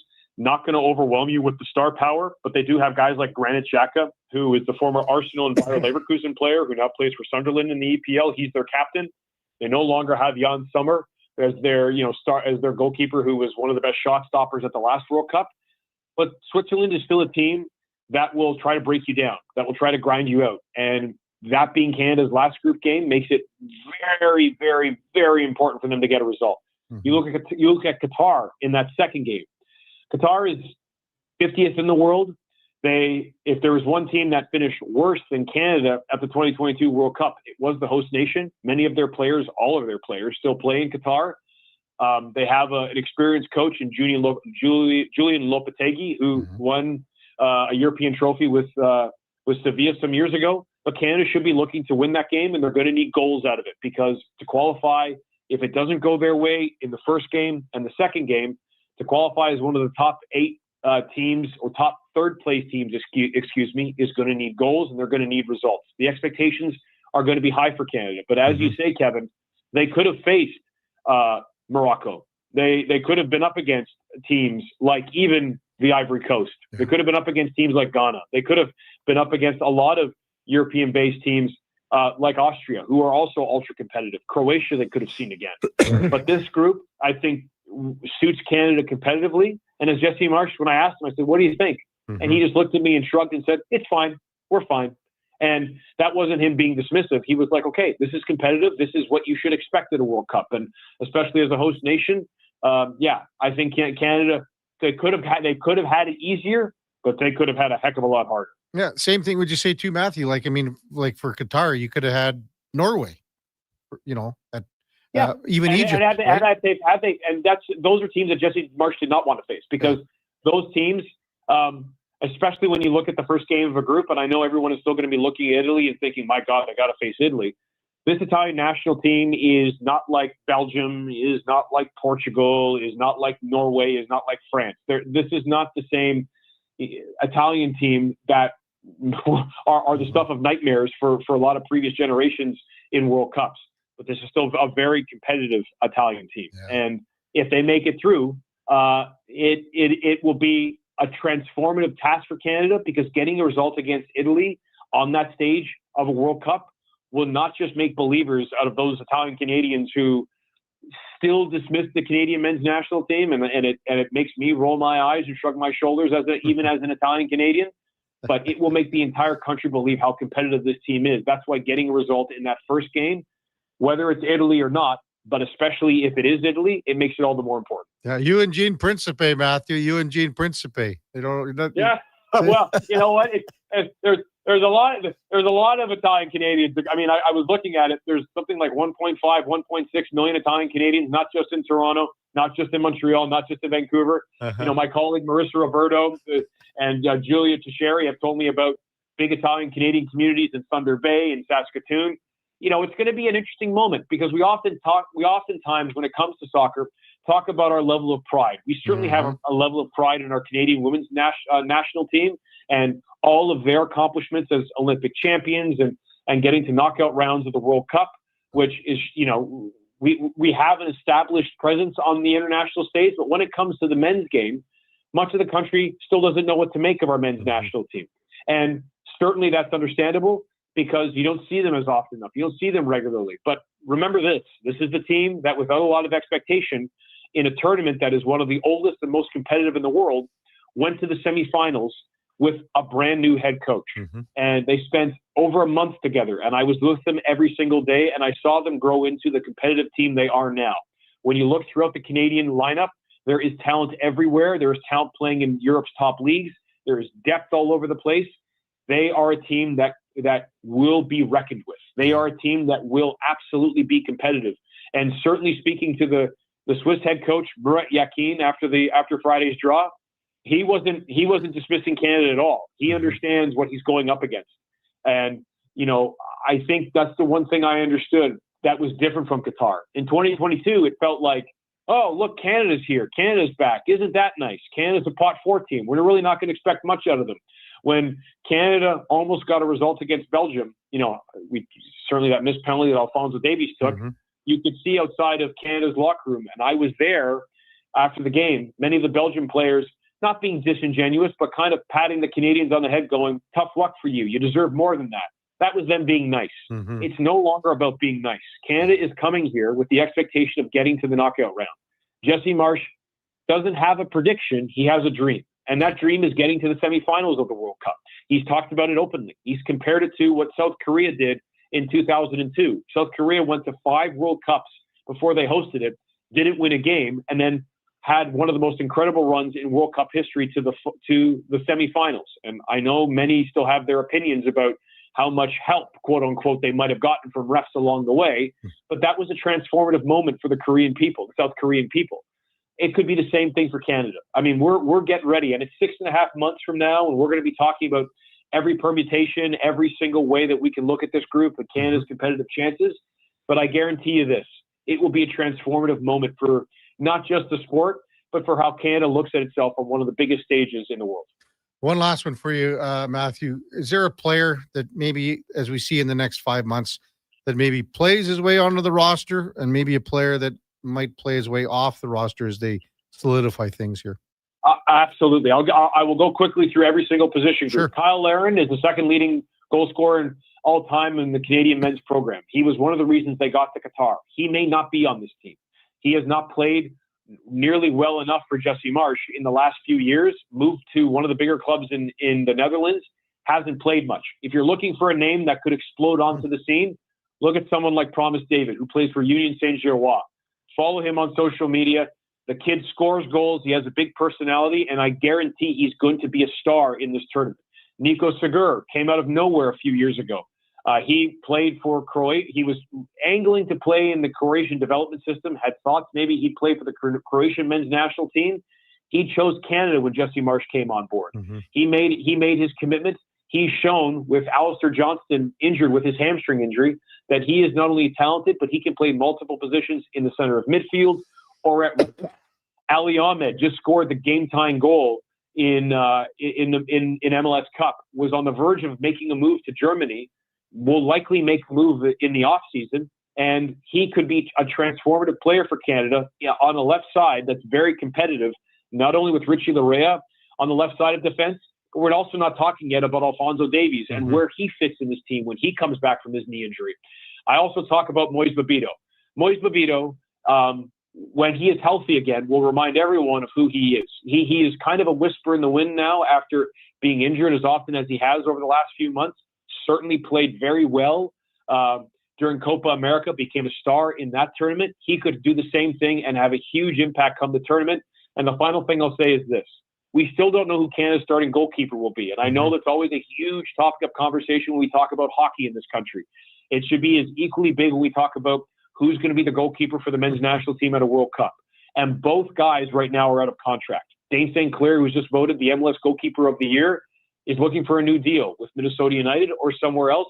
And Maxime Crépeau is looking for a new club after a disappointing time in Portland. There are a lot of things that are going to change between now and June. The next time the men's national team we will see them all together is at the end of March. So yes, we're going to dissect this group and what it's going to look like for Canada a lot over the next 6.5 months. But this team is going to grow and shape into a competitive team that is going to hope to get the country behind them come June. And I lied, Matthew. You mentioned Alphonso Davies. I wanted to bring him up. Yep. You said, where does he fit in? But more importantly, can he ever get to like where he's 100% healthy here?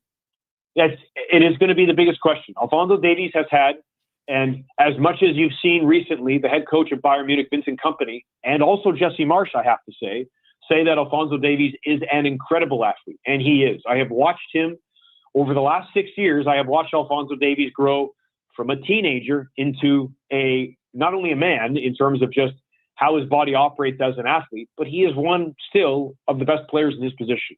But he's had thigh injuries. He's had calf injuries. He's had a knee. He's had to have reconstructive surgery on his knee. How fast will he be? How tactical will he be? Not only for Bayern Munich, and again, his head coach, Vincent Kompany, is pretty sure he's an elite athlete, as is Jesse Marsh. But when you have an injury like that, there's the hesitation. There's your body building back up to its 100%. Will Alphonso Davies be able to do that? And when he plays for Canada, this team has played without Alphonso Davies since last March. They have played a whole tournament without him during the Gold Cup. They have played several friendlies without him. They have grown into a very solid unit. Alphonso Davies is going to have to come back into this team. And I am not saying that he doesn't have the desire to. No, he absolutely does. He's the Canadian captain after all. But there will be expectations for him to come in and fit into what Jesse Marsh has built with all of these players. It's not whether or not he can do it. He can. He's one of the most athletic, intelligent players on this planet. But the fact is, the expectations are going to rise on him as well. How does he adjust that? How does he adjust to that, I should say, coming off a major injury? Matthew, as always, incredible stuff. It's going to be an interesting 5-6 months. Take care, man. Have a great holiday season. We'll probably chat with you in the new year. Thanks, man. Merry Christmas and Happy New Year, guys. You betcha. That's Matthew Shinetti from TSN, and he's going to be a busy guy. Once the calendar turns to 2026, and you're going to be looking at this national team. And it's funny, you think about it. You can't bang the nail any better than what he just said. You talk about the goaltending situation for the men's hockey team. Well, it's the same thing for the soccer team right now. And there's question marks and not exactly sure what direction this team on this side is going to be heading. When we come back, we'll get to some of your text and we'll wrap up the show. Kevin Karius, Duke of Delburne, Josh Fenwick on Sports 1440. We're also streaming on YouTube, X, Facebook, Instagram, and Twitch. Hi, Mike here from Northgate Chevrolet Buick GMC. It's not lost on me that this radio ad competes with a lot of other dealerships on the air. So what sets us apart?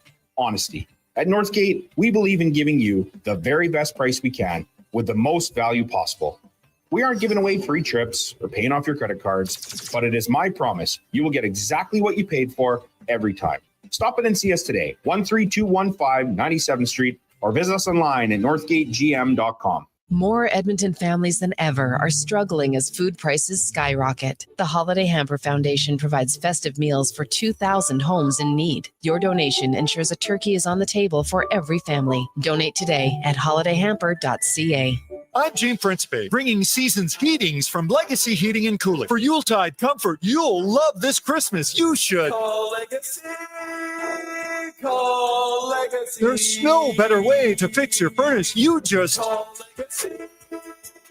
Call Legacy. They're professional, never rude, doll. You should. Call Legacy. Call Legacy. Plus, no interest and no prints of payments for 1 year when you buy with Legacy Heating and Cooling. Get ready, Edmonton. Glow Christmas Festival returns to light up the Edmonton Expo Center from December 4th to 31st with dazzling activities for the entire family. Wander the glowing trails, meet Santa in his sleigh, and shop from over 30 local artisans and vendors with handcrafted gifts and holiday treasures, perfect for everyone on your list. Get your tickets and learn more about what's on this season by visiting the calendar of events at edmontonexpocenter.com today. Just think, Kevin Karius has been covering Edmonton sports since before TikTok, Twitter, texting, and the Titanic. We may have made that last one up. Check out Karius in the mornings on Sports 1440. Your game, your station. I'm Saxon, and this is my little sister Goldie. I'm Goldie, and this is my little sister Saxon. Wait a minute. I'm the big sister around here. And I'm Rick Showers from Noble RV, and these are my granddaughters. They like to help with the holiday commercials. It's sort of a tradition in our family. And since they moved from Australia to Nashville, we get to see them more than ever. It's nice to live in the same hemisphere with Grandma and Papa. That's right, Saxon. And at Noble, the holidays are all about family. And really, that's what camping is all about, too. Maybe I should come work for you at your store, Papa. I can make the Goldie cakes. Maybe in a few years. Papa says used RVs are way better than new RVs. That's right, Saxon. You learn quickly. So what do you have to say to all the people listening on the radio? Happy Christmas to everyone in Canada. And that's Noble. NobleRV.ca.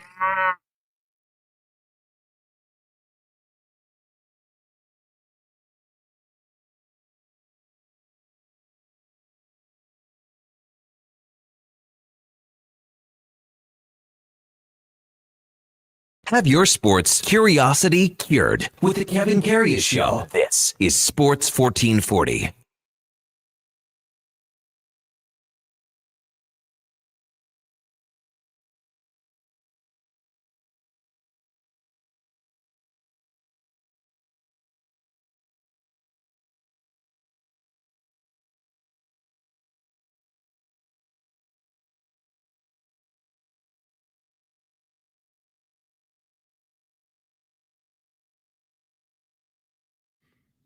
All right, welcome back to the big program, 1051 in Edmonton, home stretch of the Kevin Karius Show with the Duke of Delburne and Josh Fenwick on Sports 1440. Just one Christmas Carol song this morning, Duke, or did I miss one? Wrong. Which one? Where am I?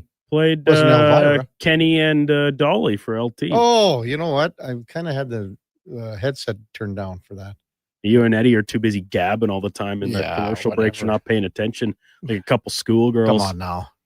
I have to mention, too, Ethan McKenzie, Edmonton Oil Kings, is on the list. And I was going down the list of players for their hometowns. He's from BC. So I forgot to mention Ethan McKenzie's on this list for Team Canada and the World Junior Training Camp that gets underway in 4 or 5 days in Niagara Falls. You also mentioned, because your buddy Nails texted in about Zane Perek. So he'll be released from Calgary. There's quite a few NHLers, like Duke, when you look at the list, right? Well, the number of guys that are eligible is obviously staggering. And we know a couple guys that will not be going. Beckett Seneca. And so there were some names that aren't included on this list, but I still believe are possible. Are potential, like Berkeley Catton. Mm-hmm. They did include Harrison Brunicky, who's still with the Penguins right now. Benjamin Kindle with the Penguins. He's a guy I talked about with Scott Wheeler on Friday. Mm-hmm. That's a little bit tougher. Same with Sam Dickinson on the Sharks, as opposed to Michael Misi. Scott kind of said, like, Brunicky, Misa, I could definitely see them getting loaned out. Dickinson and Kindle. It's possible, but less likely, I suppose, just because they're playing a little more of an impact role on their respective clubs. Also, unbeknownst to me, was that our good buddy here, Josh Fenwick, got his ears lowered, got his hair cut on. Was it Thursday or Friday? He said it was a week ago. No one noticed it because you were wearing a hat or what? No, I got it done last Tuesday after I dropped my sister and god sister off at curling. Just walked in, no line, no nothing. It was So a nice this barber. guy that did it, is he from the CNIB or what? No, he's my very nice Lebanese barber I've been going to for the last 14 years. And how much did that cost? Oh, I think the haircut only cost $25 or something, but I always make sure Connor to give Halley him, needs to find this guy. No kidding. I always give him Yeah. 32, tip your barbers. Tip your You barbers. tip your bar? Oh, okay, yeah. You got to tip your barbers. They control your hair. Granted, I don't have much left up top. It's getting very. And you're a young guy yet. It's thinning up there. It's getting very dicey. Wow. It's getting very dicey. As I said, I thought you fell asleep in the barn and the cows licked your head, is what I thought. Nope. No. But what I've come to learn after all these haircuts, just trust your barber. They know what they're doing. All right. MTR just said he had to get his hair cut for his soup and grilled cheese date, but that was after. That's true. It was after. So maybe that's probably why there hasn't been a second date. Maybe. You never know. She probably didn't like your hairstyle. My new one? Yeah. Tough beat. No, before. Oh, well, I was wearing a hat if then you got too. the haircut before, then maybe there would have been, is what Kevin is saying. Maybe. Maybe. I don't know if I buy Or maybe that. I'm just not a good hang. Has there been any phone call or anything? No. I said, like I just said, maybe I'm just not a good hang. Maybe I'm not as cool as I thought I was. It'll come around for you. Yeah, eventually. It'll come around for you. Thanks to all our guests today. It was a great Monday morning show with our co-host Eddie Steele coming up at the top of the hour. It is Fantasy Frenzy with the former Rochep T-Bird, Connor Halley, and the Duke of Delburne. At 12 o'clock, it's the Lowdown with Alan Mitchell. 2 till 6, Jason Greger drives us home with the Jason Greger Show. We got Fox Sports all night long. We'll be back with you tomorrow morning at 7 o'clock. Before all that, time now for a Sports 1440 update brought to you by Loca Quality Market. Your next dinner is ready with Loca Quality Market's gourmet meals. Choose from over 200 chef-prepared meals. Shop local at loca.ca. Hey, thanks everyone for listening this morning. Really appreciate it. And thanks for all the great texts. Could not do the show without you.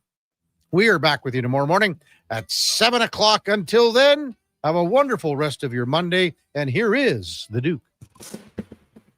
The Sports 1440 update.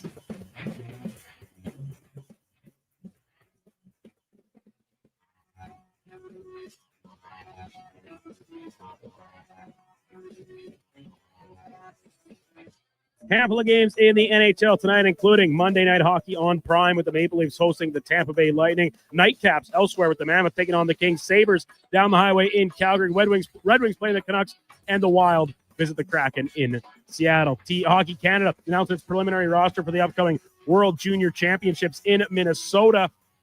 Some local ties, TJ Ginla, Braden Coots, and Ethan McKenzie, as long as Keaton Veerhoff all making the preliminary team. Gavin McKenna, Cole Boydoin, and Jet Luchenko returning from last year's club. Week 14 in the NFL, wrapping up tonight with the LA Chargers hosting the Philadelphia Eagles for Monday Night Football from SoFi Stadium. Kickoff there at 6:15. And just 3 games on the hardwood. Indiana playing Sacramento. Phoenix is in Minnesota. And the Spurs, they visit New Orleans to play the Pelicans. Coming up on Sports 1440, it is Fantasy Frenzy with Hallie and Douglas. I'm Brandon Douglas at your Sports 1440 update.